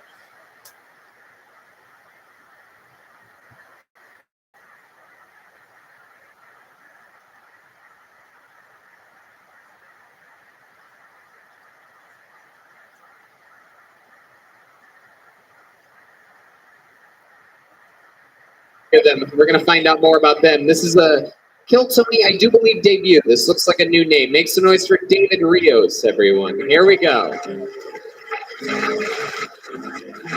Anything could happen. Could be a weary traveler. Could be a local legend. Could be a first time. Could be a 10-year vet. Ooh, a little stumble. One more time for David Rios, everybody. What are we doing tonight? Thank you, Tony, for putting me my name out, because I actually came from the doctor today, and I got some bad news, and I kind of thought I'd sign up today and get lucky. Maybe spread some joy because I didn't get too joy today. So I got diagnosed with PN syndrome. And I was kind of curious what he was trying to talk about. And I was like, what's that? And he said, you have perfect nipple syndrome. You know, something I've suffered my whole life. And it makes sense. I mean, when I talk to people, they don't look me in the eye. They kind of look at my nipples, kind of like all y'all are doing right now, pretty much. I mean, I guess I get to know my wife got to look at my nipples today a little bit. Kind of happy about that. Kind of life goes going. But you know, living with this is kind of hard to say because most people, after I tell them, they're going to say, let me see them, show me your nipples, show me your chi-chis. And I don't show them for free, no. I'm not afraid. You can show up all of my OnlyFans if you want to do something like that. But I had a whole little minute about my ass, but I'll stay with the chi-chis. Was there jokes in it? No. Is this all build up for the big pop? It's a life problem. This is all true. Okay, that's a minute from David Rios, everybody. Give it up for David. It was my first time, obviously. Too. Okay, I was gonna get there, but you couldn't wait, could you? Start getting those excuses out there right away. It's my first time. I had a really rough childhood. My car broke down earlier. I was dehydrated. There was no water anywhere. Oppity. I love it. I want to be a cliche and start out with, this is my first time. Well, it's funny. The 60 seconds ends and you start telling the truth about things. Like, you didn't go to a doctor today. He didn't tell you had perfect nipple syndrome. But at some point, you thought that was funny. Where were you when you wrote this? Were you at a fentanyl clinic or something like that? Like, how exactly does something like that? Because I had a first time too, but I've been told with other girls about my nipples, and I've actually when I talked about girls having kids one day, I've always said, I hope they have my nipples. I mean, this is wild because this is normally in a normal stand-up show, it would be like, well, I guess that guy just talked about his nipples. We never got to see them. But this is Kill Tony, and there's no doubt about it. If you're going to say you have perfect nipples, I'm going to Bert Kreischer this real fast.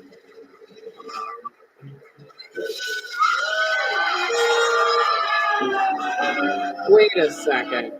Those are not perfect nipples. There's not a defined boundary there. They sort of like fade out. They're not black.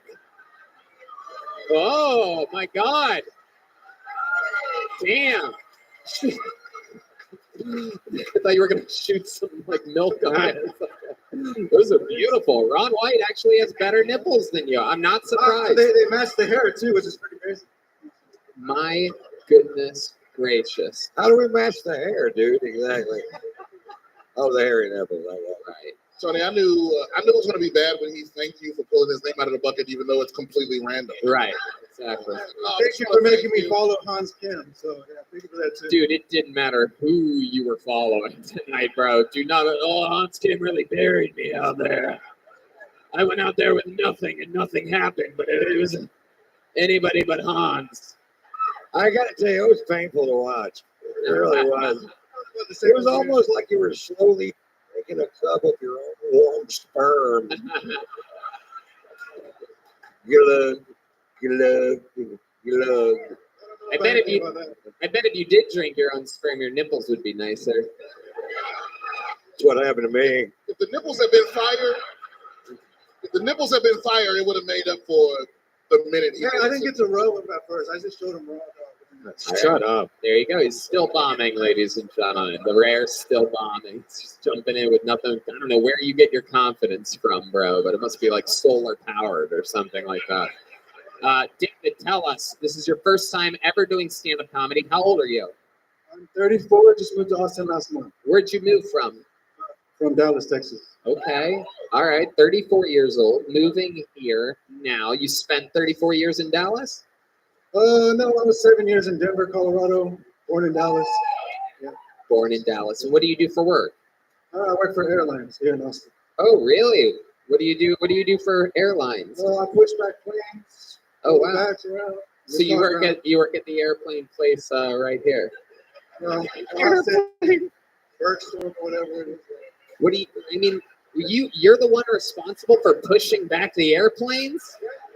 It's This all video, ground operations. Yeah. this video is going to be used on a Dateline report one day. That's why I didn't mention the actual airport. I just said airline. I just said the airline. Oh my goodness!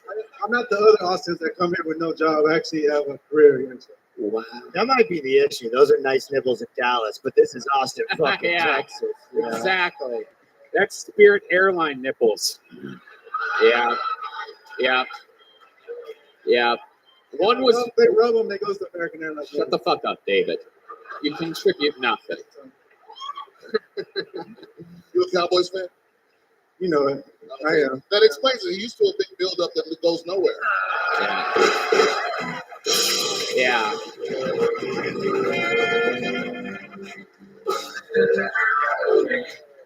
Yeah.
Hell yeah. So let's talk about it. What made you want to do this at the age of 34? Lifelong, or not lifelong, a year-long fan.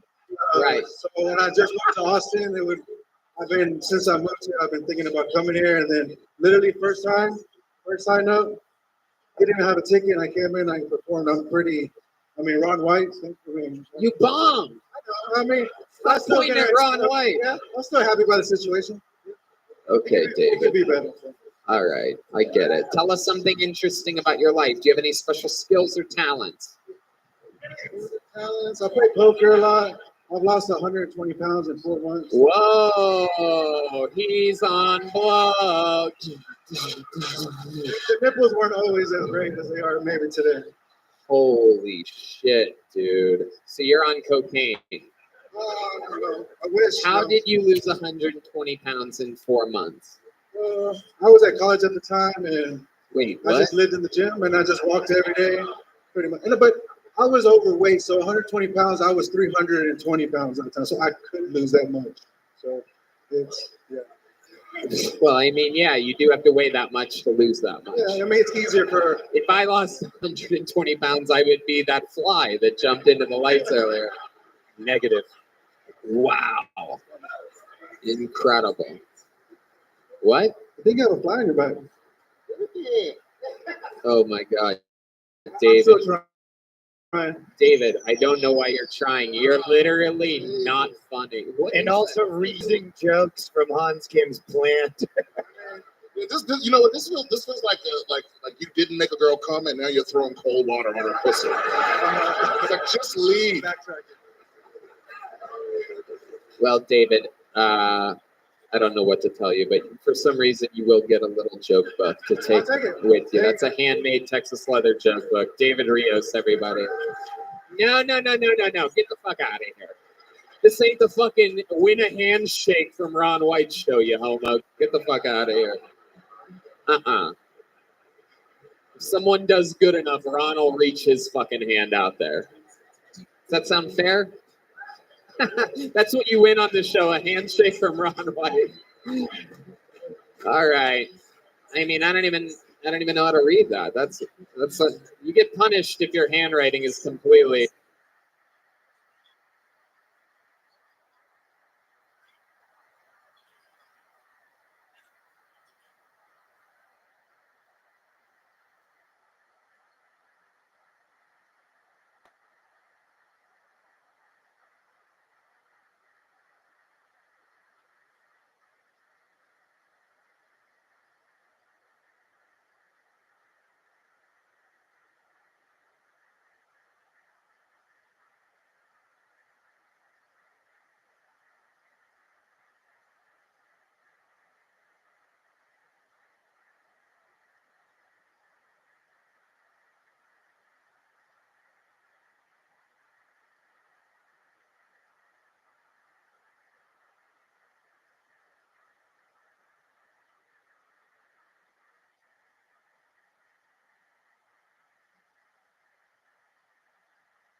Well, big dog. Damn it, fucking space. I am not the fastest. Shit.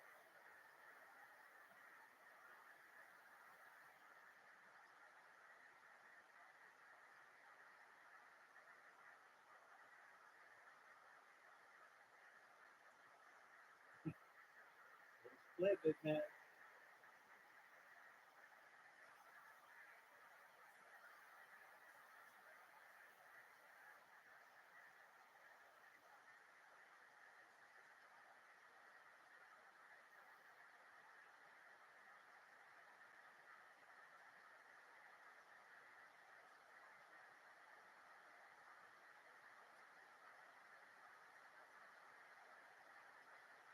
I have 20 fucking accounts that haven't fucking joined me with right now. Just to tell you about my fucking life. Let's play, big man.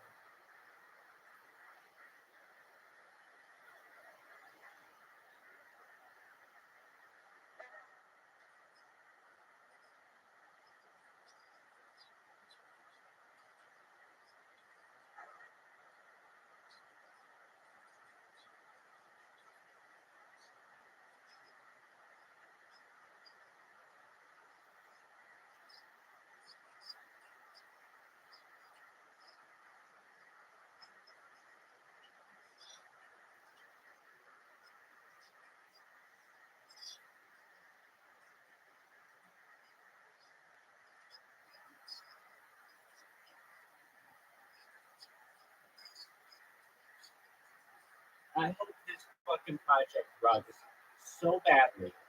No one ever buys Wink. It's the worst project ever.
play fucking game. I suppose that could go wrong.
Hey, go.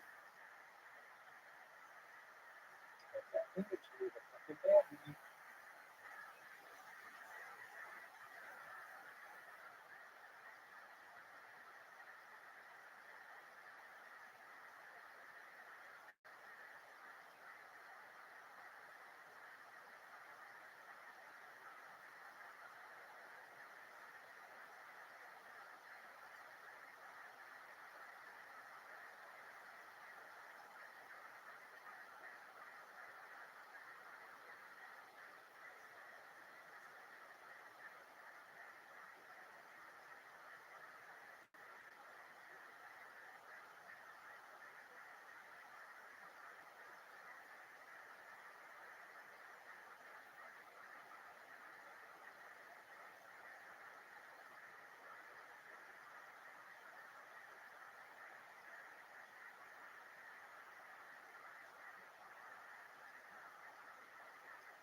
Yes, thank you so much for the opportunity. I just wanted to say it's a privilege to be a member of this community and to be a member. And I'm not about my accounts. I just want to come and tell you guys that I think that we're doing a very good job of branding.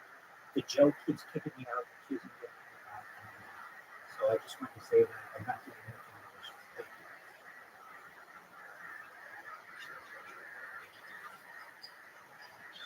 Yes, you did. Yes, you did.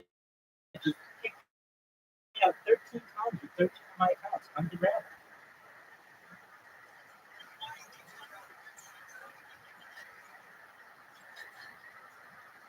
All I wanted to do is just tell you guys that I appreciate being a part of the community.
That joke on something different.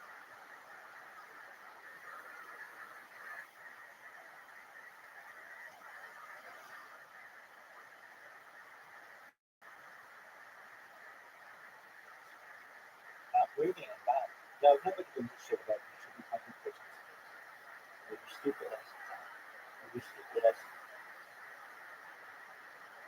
But slogans like that, that could be the biggest slogan that you have.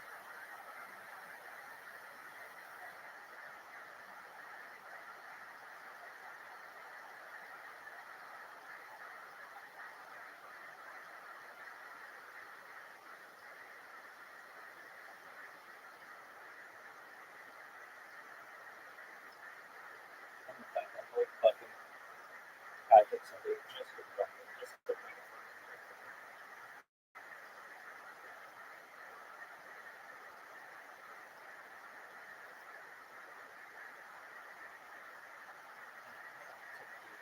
Major dude shit.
Oh, thank you for the opportunity.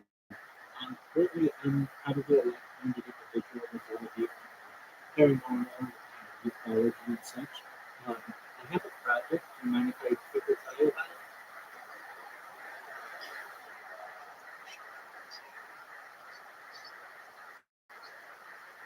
Absolutely, that's my elevator pitch. I'm at a Rothschild. I stream at like 24 hours a day, 7 days a week, 365 days a year for world peace. I've been doing so for more than 3.5 years, going back to the pandemic. We've seen the death of the queen, the birth of AI, the coronation of the king, and everything in between. I really want to help with ending world hunger through the use of technology such as agricultural drones, floating greenhouses, saltwater greenhouses, perhaps vertical farming, things like hydroponics and cloud seeding are very important to this project. We hope then wonders for desalination. Another thing that we talk about, or another thing that we talk about in this, for people in here, is the anti-gravity, antimatter, the entire what's going on in the underworld, what happens at Area 51, what happens in Ultra Gaze, what's going on with the Galactic Federation. I'm a very big advocate for alien disclosure. I want everyone to know that there's a perfect technology out there known as de-extinction. Essentially, the first de-extinction successfully occurred in the year 2003 with the Pilot Ibex, which was a boat in northern Spain, southern France. Fast forward to the year 2021, a company out of Dallas, Texas is founded, known as Colossal Scientific. They want to make it their goal by the end of 2028 to reintroduce the woolly mammoth into the Arctic Circle, utilizing an African elephant hybrid. Essentially, after that project completed, they want to reintroduce the Tasmanian tiger and then followed by the dodo bird. I think these are important topics that aren't being discussed. Other things that we talk about are things like life extension technology. And in closing, one thing that's important that we discussed as well is something that was mind-blowing technology, where potentially with your consent in the future, we can scan your brain into a computer, like a CAT scan, and where every atom is in your central nervous system, your peripheral nervous system, to later download as an android, an avatar, a cyborg, a cybernetic being, clone of yourself, a robot, an ethereal being, whatever you want to be. I want you to know how much I appreciate the opportunity to share my project with everyone. Thank you so much.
Yo, dog, I'm in the middle of a Twitter space.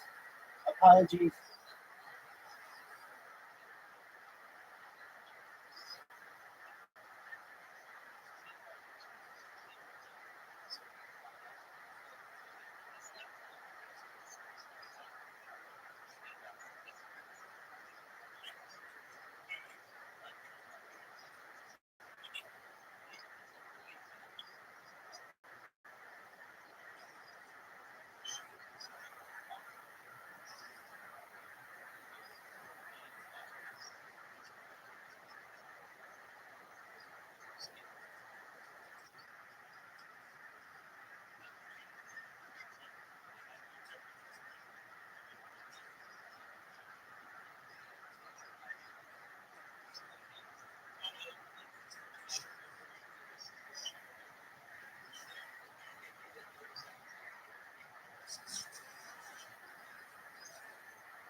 That's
right. Fucking fun.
15.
Or not those companies.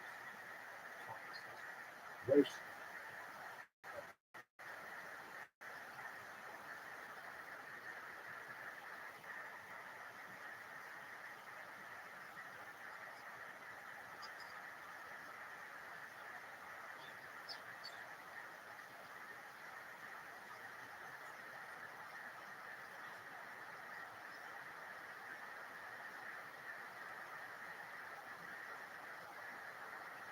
You start with 80s.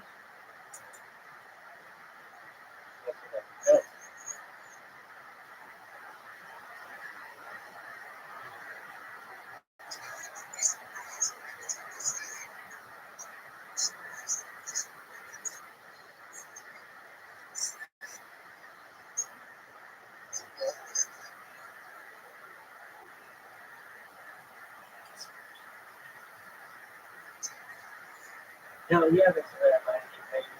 Fuck yeah,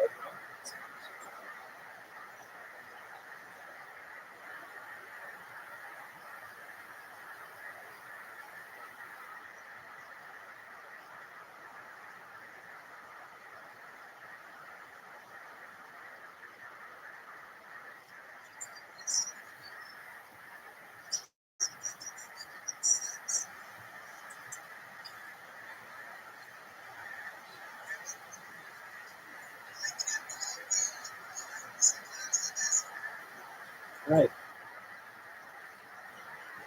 Yeah, bro, that's what I'm talking about. Fuck yeah.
Fuck yeah, I do, bro.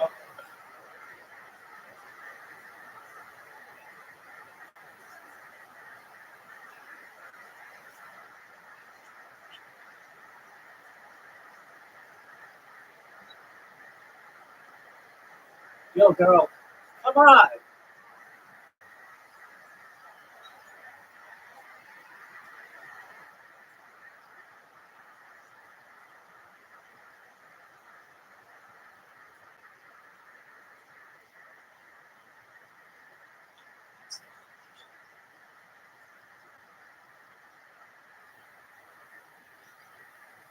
Girl, let me fucking talk. If you let me talk, I will laugh.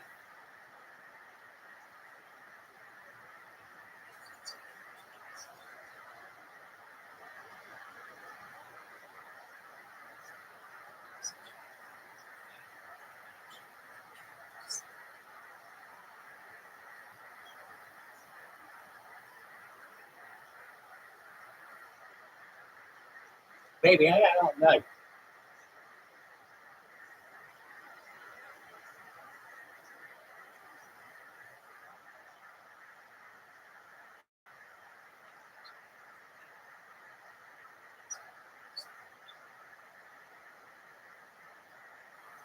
Let me in on this bitch.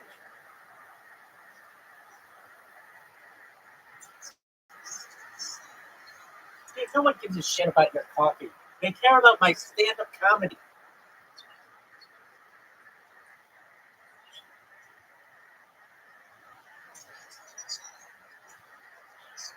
These bitches think they are such hot shit.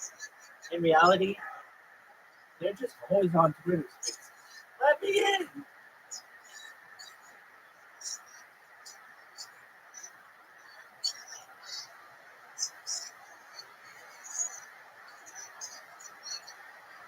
Oh wow, real sexy. I'm in fucking Harry Potter Obama Sonic 10 Eagle pajamas, bitch.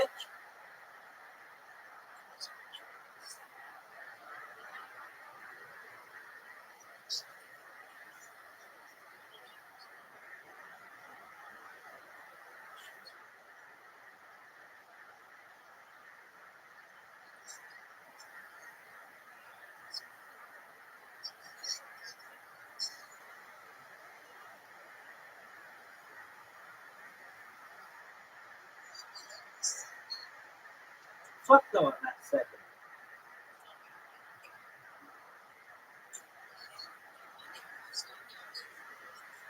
Baby, I don't touch my balls for anybody. 101 times, you crazy. Baby, I gotta take a dump though, I'll tell you that. I don't even charge you to know that information.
Yeah, I gotta take a pause.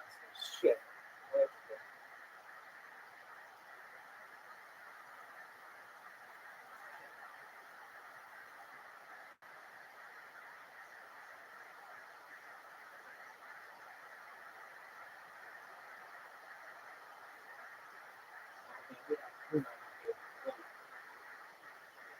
Oh man.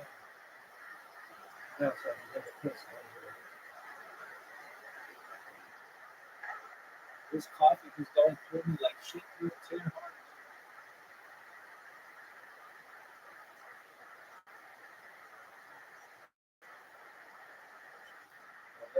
Oh, God, I'm pissed.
Hey, thank you so much.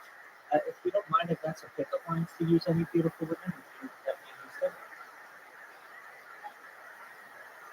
All right. I mean, it's in comedy, and I don't mean that for real.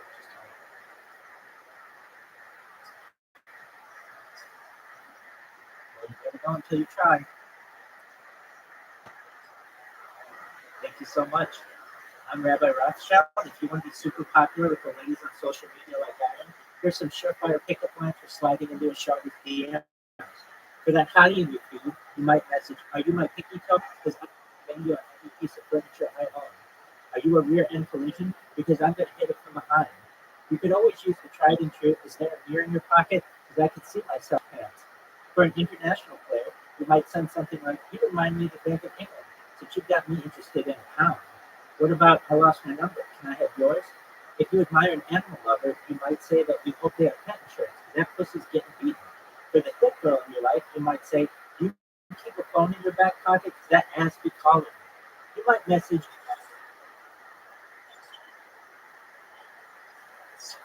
"All right, well, I appreciate the opportunity. Best wishes to you guys. Take care."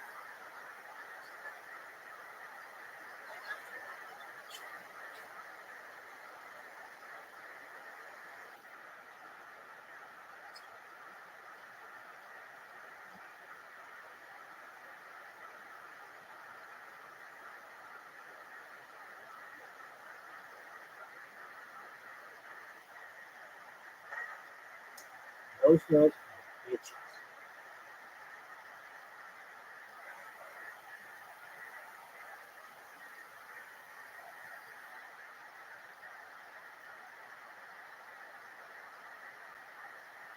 I didn't know. But guess what? You're ugly as fuck. You need to ask her for what you do.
Take a major league shift. Illegible, by the way. That's ridiculous. Make some noise for Greg Jones. Greg Jones. You guys having fun out there? You get the show yet? Shit's about to go down. Let's see what happens here. This looks like another new name. Perhaps we'll be lucky enough for it to be someone that's prepared. Is there no Greg Jones? No movement? All right. This is fucking perfect. Absolutely great. All right. We know this young man. Make some noise for Trey Pack, everybody. He works here. You know him. You love him. You've seen him before. Part of the weight loss challenge. And he is back. This is Trey Pack, everyone. How we doing? Good to see you, everybody. Oh, yeah. Guys, there are too many homeless people in Austin. All right? I'll say it, dude. I'm not starting to purge. Everyone can calm down. It's fine, dude. There are too many of them, though, right? I just moved here from Tennessee, and in the town I moved from, there are no homeless people in my entire hometown, right? Since moving to Austin, I've had to learn the plural for homeless. Anybody familiar? You know the plural for homeless? No? Oh, wow, that's cute. It's actually veterans, believe it or not. It's veterans.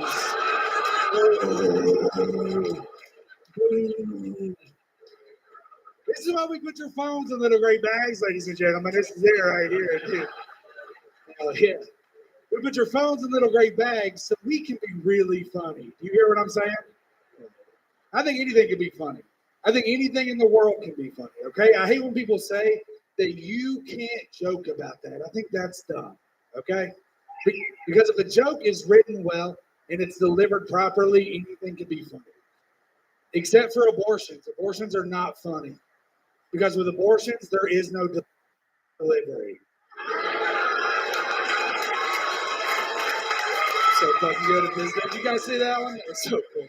Guys, I've been straight back. Thank you so much. Everybody, wow, look at that. Fucking doing it. Living the dream. Yes, sir. Absolutely. What do you do, sir? I work here.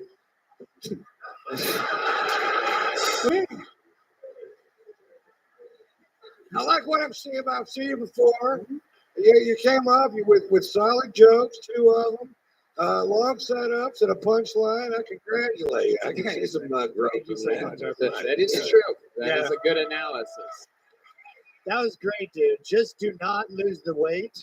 But if you do, solid nipples coming for you. Oh, I promise my nipples are better than that fucking guy's, dude. I guarantee it. I mean, are you really guaranteeing it? Here we go. Oh! Those are some dark nipples. That's clean. This is clean. nipple Tony. This is what you do after you've been doing the same podcast for 9.5 years. You have to find new ways to keep the show evolving at all times. The last time Ron was here, I was shirtless on this stage, dude. So Really? I'll just come over and take my shirt off. Was that during the weight loss challenge in which I believe you gained weight? Isn't that right? Sam gained weight. Oh, okay. How much did you lose? 21 pounds. Did you gain it back since then? Yeah. Yes, you did. Yeah, I found it. It was not hard to find. You are a big little boy. I'd love to see you try to squeeze into that shirt Hans Kim was wearing earlier. Where's it? That's what I secretly. The good news is he just ate all the flies. I feel like pulling out their nipples is how they got all the homeless people to leave their hometown. Trey, those were beautiful nips. Tell us more about your life. What else do you do for fun?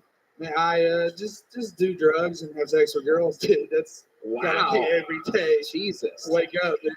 My God, aren't you the most fucking rock and roll fat guy I've ever seen in my The life? best, dude. Holy The best. shit. What kind of drugs are you doing exactly? Dude, I'll get on that cocaine. What kind of every girls now are and you then, doing? dude. What? Yeah, dog. You do cocaine? Too much. I do so much coke, dude. It's a problem. It's a real problem. Are you getting cocaine confused with carbohydrates? What the fuck is going on right now? It's just What kind of cocaine is this? Is it cake batter? Coca-Cola. It was Coca-Cola. Oh my God. Too much. Too much. You use a lot of cocaine. When I can and can afford it, dude. Yeah. Can you imagine if he stops doing cocaine, how fat he would be? I know. Dude, I gotta live a healthy lifestyle to maintain this weight, dude. It's a nightmare.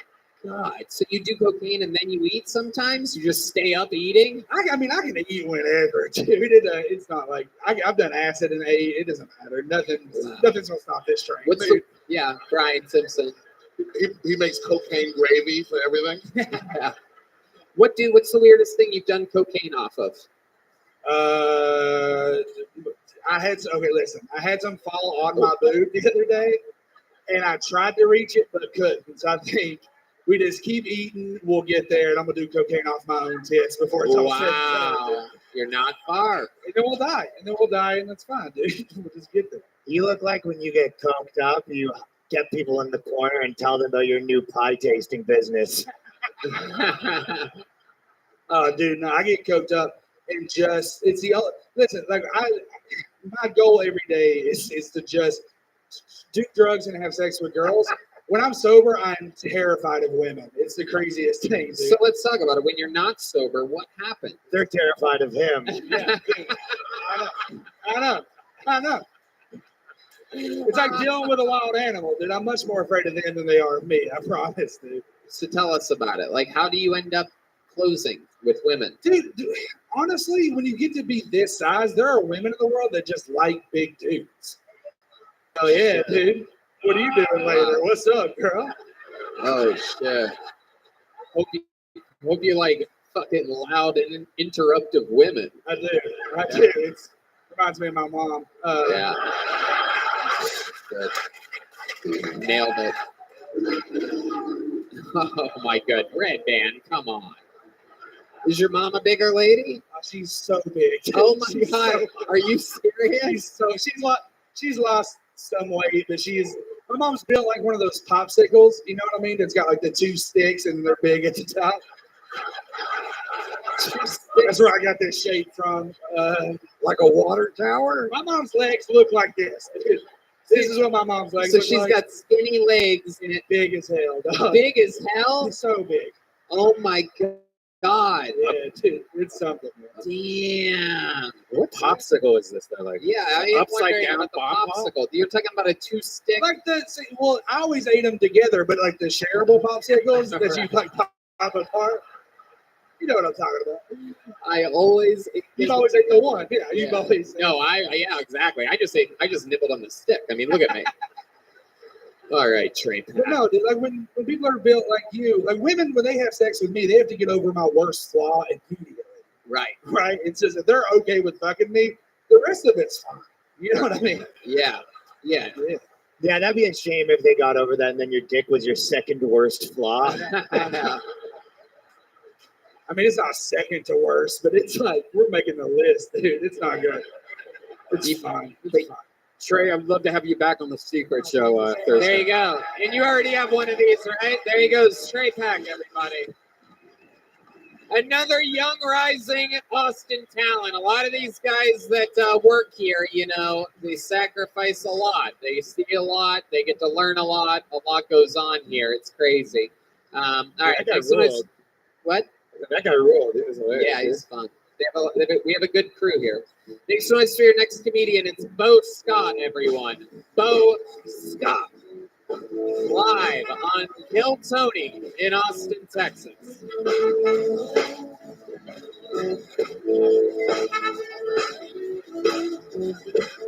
Make some noise for him one more time for Bo Scott, everybody. Hey, what's up, party people? My name is Bo. Everybody say hi, Bo. So I got a redneck grandma, and she's got a black lab named Mandy. And Mandy's a piece of shit. The other day, Mandy brought our neighbor's prize-winning lop-eared rabbit, Anthony Hopkins, dead in his mouth. My grandma, she was freaking out. She didn't want him to know. So she washed it, dried him, and put it back in his cage. I was like, fucking grandma, Anthony looks like he's got a fucking Brazilian blowout. They're definitely going to know it was you.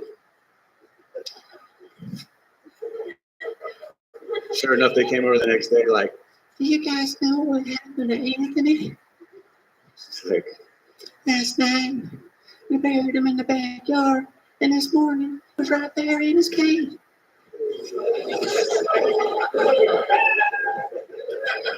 Holy shit. Confidently putting the microphone back in the mic stand like he just did something brilliant. That is what I believe is the Kill Tony debut of Bo Scott, right? This is your first time on the show? I did one of your first shows, actually, up in the Belly Room. Really? How long ago was that? It was Christmas time, your first time you ever started. 2013? Holy shit. Same joke. Yeah, have you done anything since then? No. Really? This Really. is your second time ever doing comedy. I quit for like 4 years. And I fucking bet you did, dude. I bet you did. I just saw your newest minute. I couldn't tell. I mean, that was an old joke, right? But it was so poorly told. I can't remember the fucking joke. It was very, very poorly told. Like, that's not how it went in my head. But yes, like if I could deliver that better, I think it would. Full it would be disclosure, good. Tony. I started with him in San Diego fucking 12 years ago. What do you mean? He started 12 years Was ago? it 12 years ago? Yeah. What the fuck? I recused myself from this roast. Oh my god. Yeah, I know Bo from San Diego also. Holy, it's all coming out, Bo. It's been 4 years since I've been on stage, and so I was like, So not really expecting to get up here. okie dokie. Perfect. So tell us about your life. Is there anything interesting about you at all whatsoever? Yes, actually. Have you guys not seen the hat? Yeah. Yeah, I have seen it. Is there something interesting about him? I've seen it. I've seen it in every single window on Congress Avenue, and I finally found out who's buying this piece of shit. My wife hates this hat. She actually tells me never to wear it. Wow. So I don't know. I'm curious. You guys, hat or no hat? I don't know. Let's see. Take out the hat. Oh, wow. Nah, he's still a douchebag, folks. Still a douchebag. Both ways. Okay, now remove the doing comedy. See what that looks like. I think that's a good one. Did you notice any significant improvement over the last 4 years? No, I haven't. No. About the same? Like really, the delivery was not good, but my comic muscle has dwindled out. Was there ever a muscle there? I was all right for a little bit. I did some shows. Really? I booked Brian for free one time. Well, yeah. I mean, yeah. No, motherfucker. You booked me for $20 that you never gave me. That's not the same thing as booking me for free. Oh shit. Oh, Same shit. $20 you used to buy that hat. Oh my God, Bo, what do you do for a living? Funny you asked that. Funny, you should ask, Tony. Well, let's see how fucking funny it really is, Bo. What's the answer to the question? Let's see how fucking hilarious this is gonna be. I'd imagine it's going to be hysterical. I do sound actually, so I flew here from Atlanta actually just to pass out. Wow, well, you must have loved how quiet it was during your set. That's incredible. I know you sound guys like a good clean palette to start with. What kind of sounds are you making? What are they boos? I produce events and I make music. Okay, all right. Okay, how do you feel right now? Do you feel comfortable in this? I feel like I've been hiding over there with no water for like an hour, and I can't. Like, Literally, I made a joke earlier about a guy making excuses up there. In the joke, I mentioned being dehydrated, not having enough water. This guy came up and literally did that. You're like, what is happening? Eating these. Oh, perhaps a Listerine you over breath there. strip is going to make him hilarious all of a sudden, everybody. Oh shit, Brian Simpson getting some of the debt that he's owed from years ago. He's like, now it's 1990 you owe me. All right, Bo, I'm going to try to get a real comedian, someone that prepared for this and that wants to be up here. Ladies and gentlemen, Bo Scott giving us an update. It's been, I think, 9 years since we saw him. 13 years he's been doing it. That's at least all that we know. I should have asked, but I couldn't bear to have him up here any longer. Oh shit, he's back, everybody. Did you guys get the punchline though? Bo, get the fuck off the stage right now. Wow. And after all that, he's banned for life. Isn't that amazing, folks? How stupid. Let's do something. Should we do something special right now? All right. In order to sort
seen some spaces.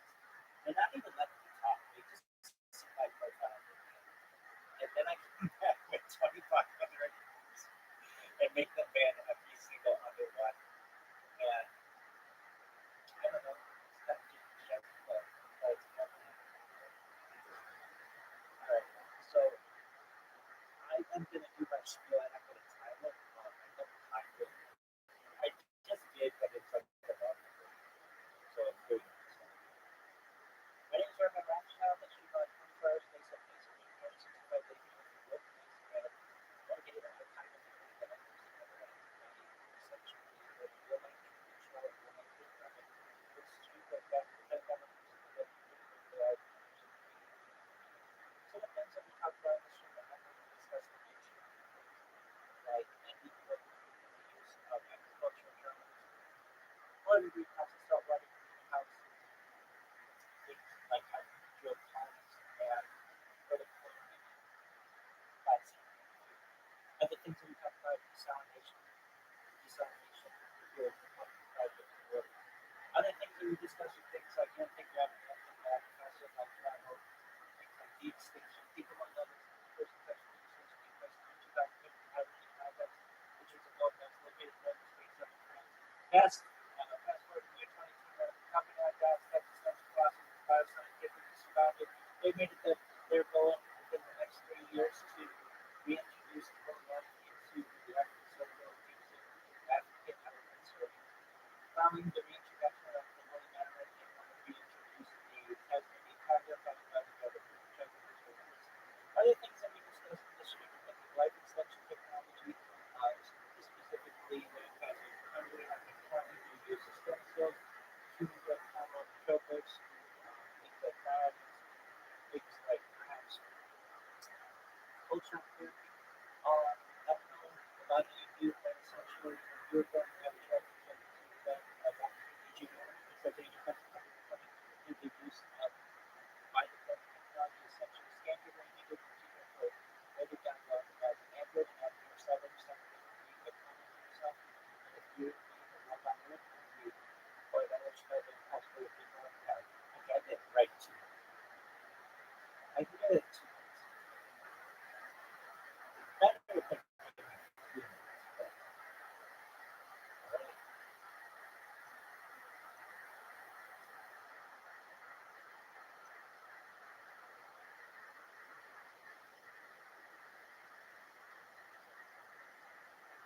who's up next? What spaces?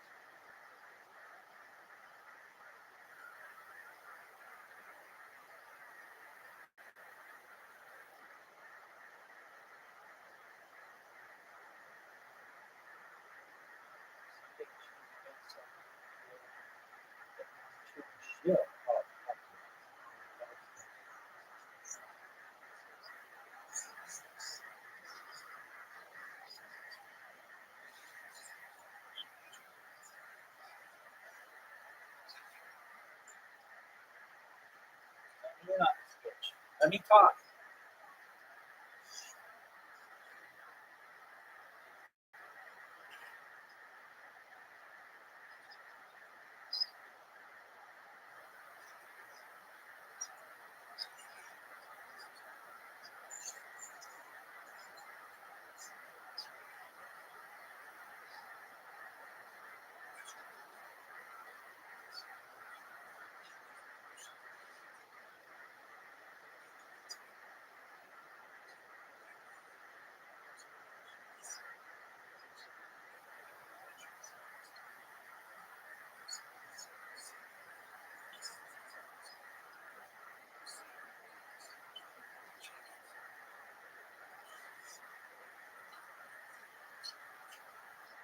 Yo, let me fucking talk.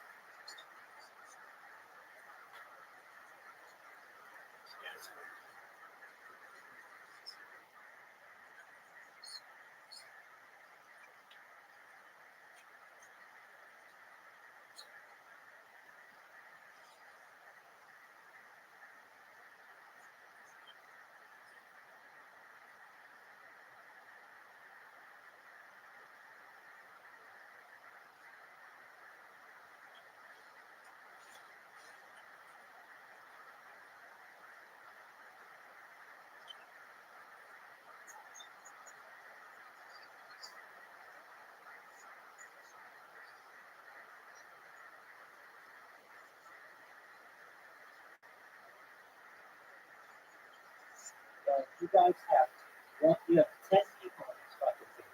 Literally, you can let us all talk.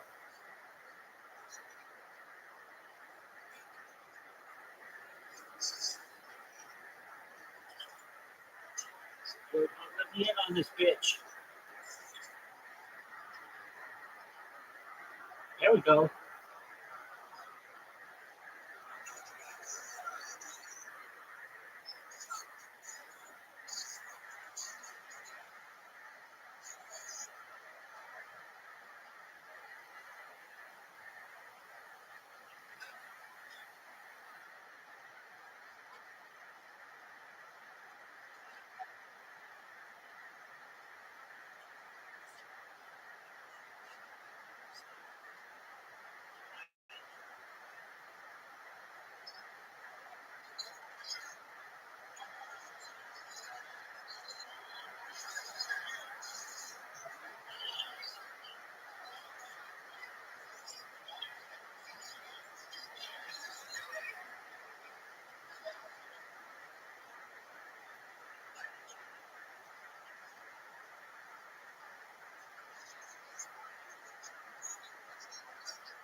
Welcome.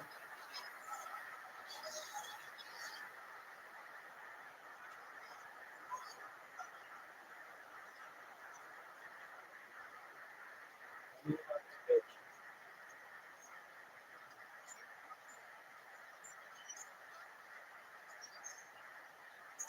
Call on me.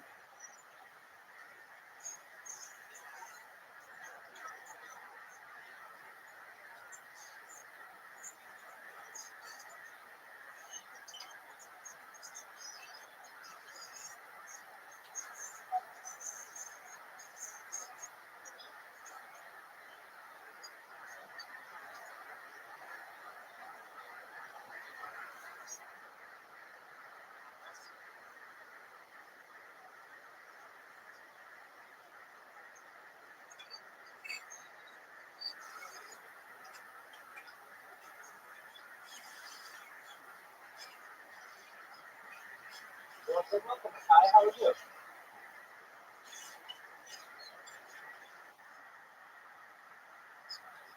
Hope you're doing well. Another rap song. Let me know if you need to know anything about this.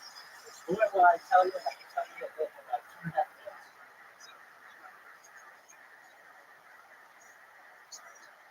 Thank you for the opportunity. Is there anything I can tell you about my project?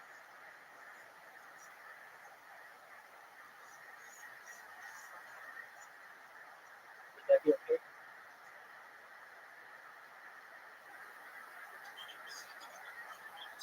Excellent.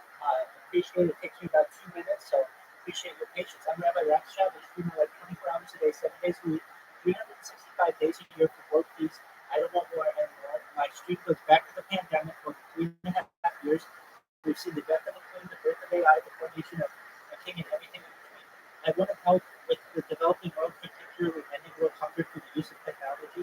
Things like agricultural drones, floating greenhouses, saltwater greenhouses, things like vertical farming, hydroponics, and cloud seeding really important. I want to help with world thirst through the use of desalination technology, essentially what we pump Earth's seawater under land to make it drinkable for those in need.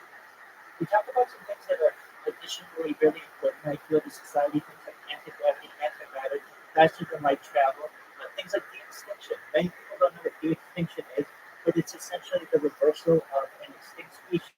So, in 2003, the first successful de-extinction took place. The Pyrenean ibex, which was like a goat in northern Spain, southern France. Fast forward to the year 2021, a company out of Dallas, Texas, known as Colossal Bioscientific was founded. They've made it their goal by the year 2028, within the next 3 years, to introduce the woolly mammoth into society, with a really exciting project. They want to introduce the mammoth to the Arctic Circle using an African elephant hybrid, or surrogate, I should say. Additionally, following that introduction, they want to reintroduce the Tasmanian tiger and then the dodo bird. I think these are fascinating topics that aren't currently being discussed.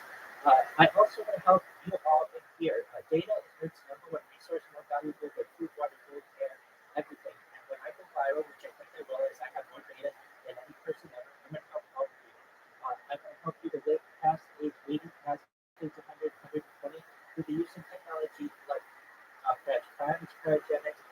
stem cells, human growth hormone, things like ambrosia therapy, and nootropics. And if in my conclusion, if this is of interest to you, you should know that there's also an opportunity, perhaps in the future, with your consent, to scan your brain into a computer, a process known as mind uploading, for later download as an android, avatar, a cyborg, a cybernetic being, a clone of yourself, a robot, an ethereal being, whatever you want to be.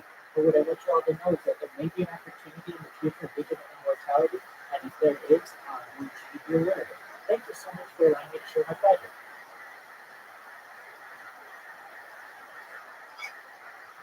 What you said. Thank you.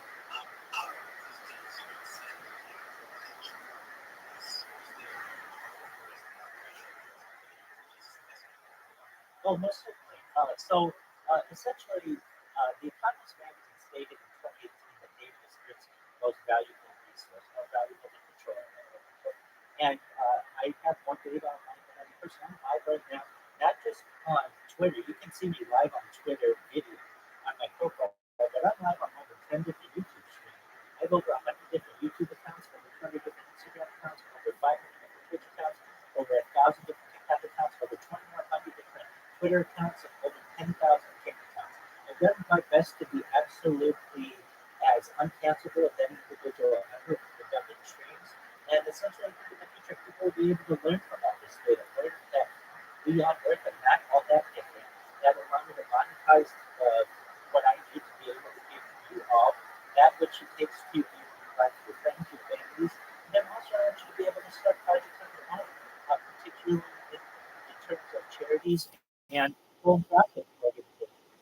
In terms of science and other stuff, everything that I mentioned is at this point either an emerging technology or something that may be perhaps available to generations within one or two decades. So I'm just someone who's a future thinker, I'm a futurist, and I've done my best to study this type of technology to reach everyone. Thank you.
Absolutely, Dan. So my main goal is world peace. I also want to help build number of workers. If you're looking for more information on what I do, I suggest you look at my profile, press the view more option, and I have a biography of 50,000 characters that talk about all of this type of technology, how it perhaps may be achieved. And I also have an extensive biography of myself. So Dan Chen, if you're more interested in what I say, you can take a look at there. And if you're even more interested in the technology, you can go to my blog where all of these topics are addressed in depth. That's rabbirothschild.blogspot.com. And if you don't remember that, that's fine. That's up in my expanded biography.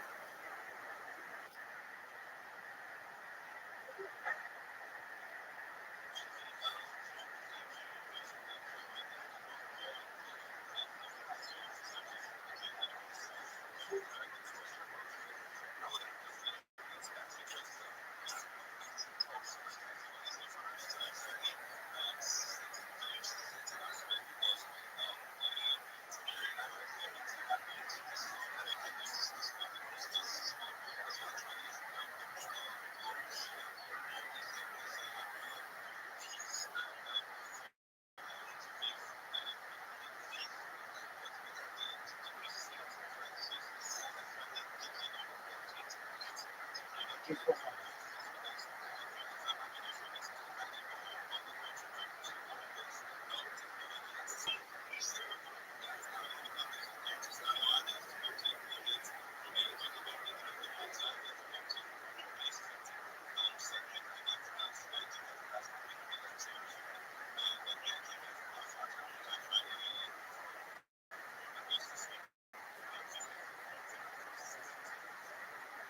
Listen, if I can address your point, the way that I feel that we can achieve world peace is essentially wherever there are many people, they put down their arms, all hostages are released, and the different sides sit at a table, have discussions that are live streamed for the entire world to be able to see. I feel that this is important for the world to be able to experience and view these discussions in real time. And as for you having perhaps issues with your neighbor, well, I personally can't necessarily intervene in those smaller discussions, but I can is be as good of a role model as I can and make it so that you and your neighbor see that you aren't all that different, no matter what your creed is, no matter what your race is, no matter what your gender is. You see that you are humans and you're just doing your best to essentially be good influences on each other. And in the end, I feel that we should live by the credo, do unto others as you would have them do unto you. And if we live by that, I feel that the world would be a better place. Thank you.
Go ahead, Commissioner.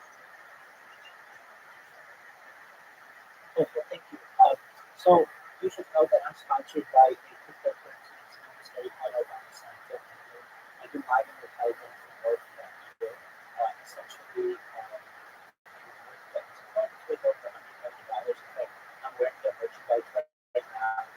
They've donated their best to me so that I do my best to be able to promote Web3 every moment of every single day that I'm doing. But you're right, certainly as everything that keeps going good. And it was looking to network with more people. So now if you send me a follow, I will follow back right away so that we can continue the conversation perhaps. And just really want Dan Trent to know how respectful I think your comments were. I appreciate the time that you've taken to be able to look at Thank you.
Excellent questions. Well, first and foremost, anyone who helps me, I'm going to try to help with that. The way that I intend on doing so is everything that I do is recorded. Everybody who follows me, that's recorded on this stream. Everyone who sends me a message, that's recorded on this stream. And eventually, it may not be that long from now, the world may take great interest in the fact that they can watch someone whenever they want at any given notice and be able to essentially observe a human who has more data on any person ever. So what I intend to do is take all of the people who ended up following me over the course of the last 3.5 years, everybody who's sent me a message over the last 3.5 years, and then I also take people who say that they were helping me grow my project in one way or another, we'll make a list of it, and then we will reward those people. Essentially, I would be probably one of the biggest endorsers perhaps in the future. We will make a lot of money doing that. We'll be able to make a lot of money with Web3 and energy sponsors those projects. But most of all, the data that I archive is going to be very valuable to the world, and not just for the current world, but for generations. We will be able to study what I've done, essentially like home movies of the individual. So with that, I take the entire list and we will divvy up all the money that we have so that you all can start your own projects and be able to take care of your friends and your family, and then eventually start your charities and philanthropic organizations. That's my plan, and I hope that answers your question.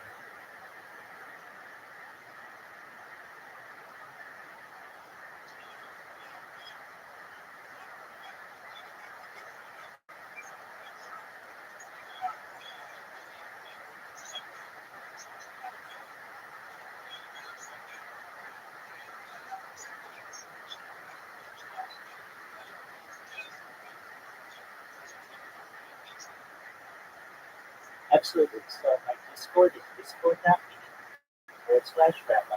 I'm live in there 24 hours a day, 7 days a week, 365 days a year.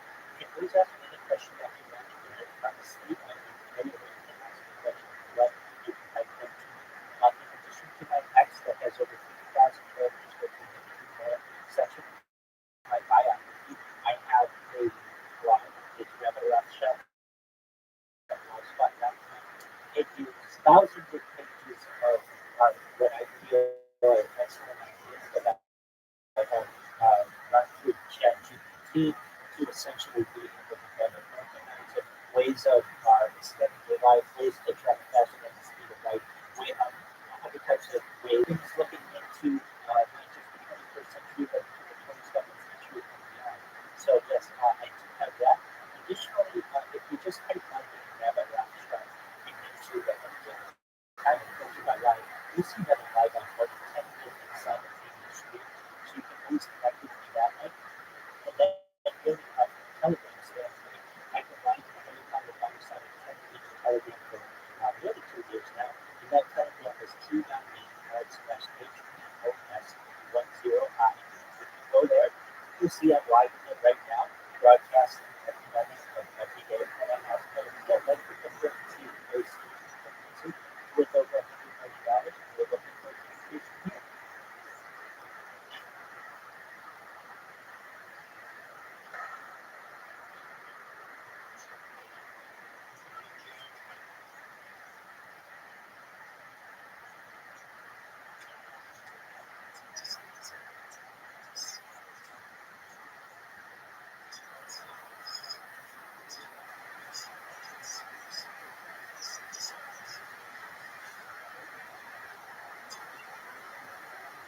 Well, I just want to thank you all for being so respectful and allowing me to share my time with you. I won't take any more of your time, but I do want you to know that I follow everyone in this space.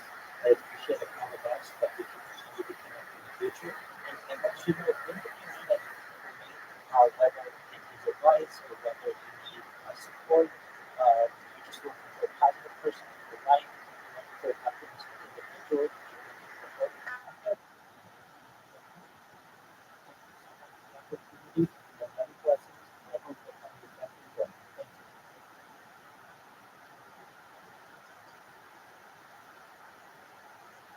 Thank you. Bingo. No, no, no. You can have to see.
You're gonna walk from how you were college.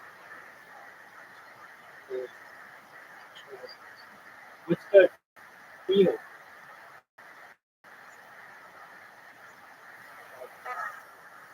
hard to hear. It's hard to hear you. What's good with you?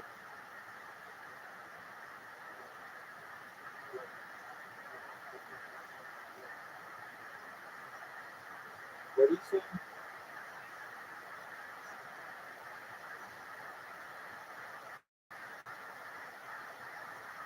Okay, do you speak English?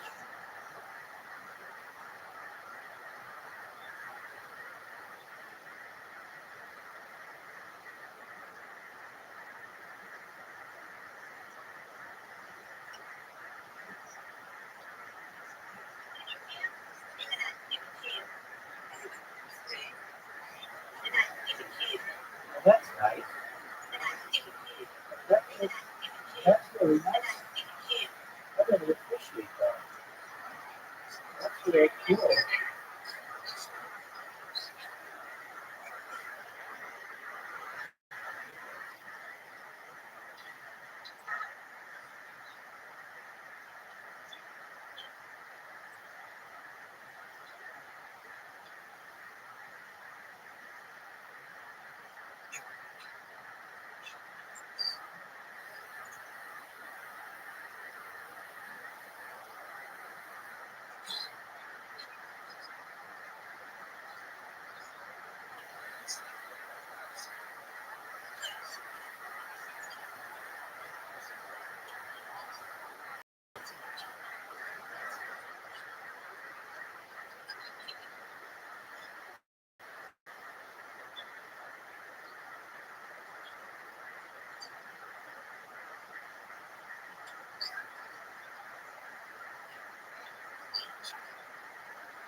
Perhaps in the future, may I tell you about my project? Excellent. It takes me about 2 minutes, so I appreciate everyone's patience. I'm Rabbi Rothschild. I shoot out like 24 hours a day, 7 days a week, 365 days a year for both these. I don't want war anymore.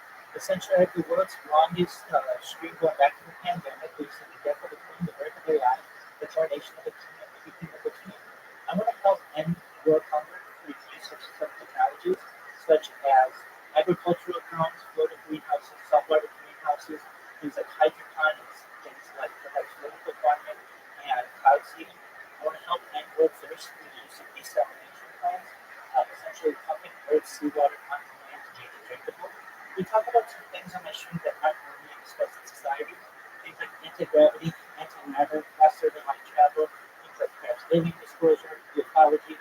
Talk about some other things like de-extinction. If you're not familiar with what de-extinction is, it's essentially the technique of reversing an extinct species.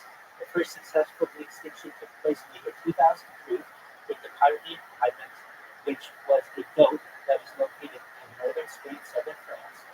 Fast forward to the year 2021, a company out of Dallas, Texas, known as Colossal Scientific, has made it their goal by the year 2028 to de-extinct the woolly mammoth and reintroduce woolly mammoth to the Arctic Circle use of this type of technology, followed by the Tasmanian tiger, and then the dodo, which I think is a really good project that doesn't being discussed that much. Other things that I discussed, probably most people in here had, when you were born, your average life expectancy was age 80, perhaps more than increased at age 100, 120, through the use of types of technology like perhaps oxygen therapy, stem cells, human growth hormone, neurogenics, things like cryonics, things like perhaps ambrosia therapy, where the platelets of younger adults are used for the benefit of those in need. Even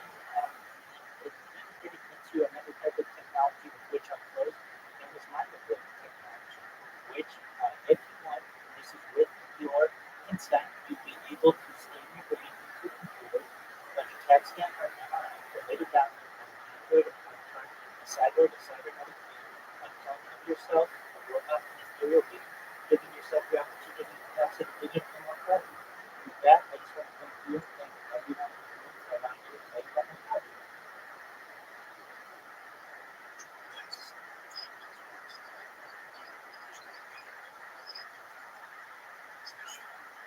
Thank you so much.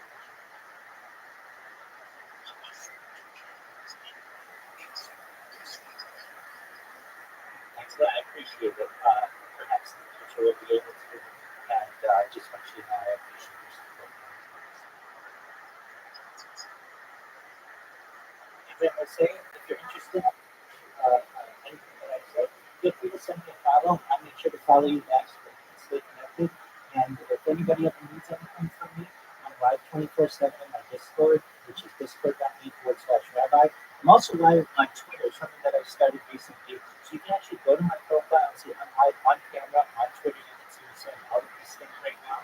And also, you should know that if you click on my expanded biography, there are over 50,000 characters about myself in there and about some of the topics I discuss. So with that, thank you again. You guys have a great time.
Yes, can you hear me?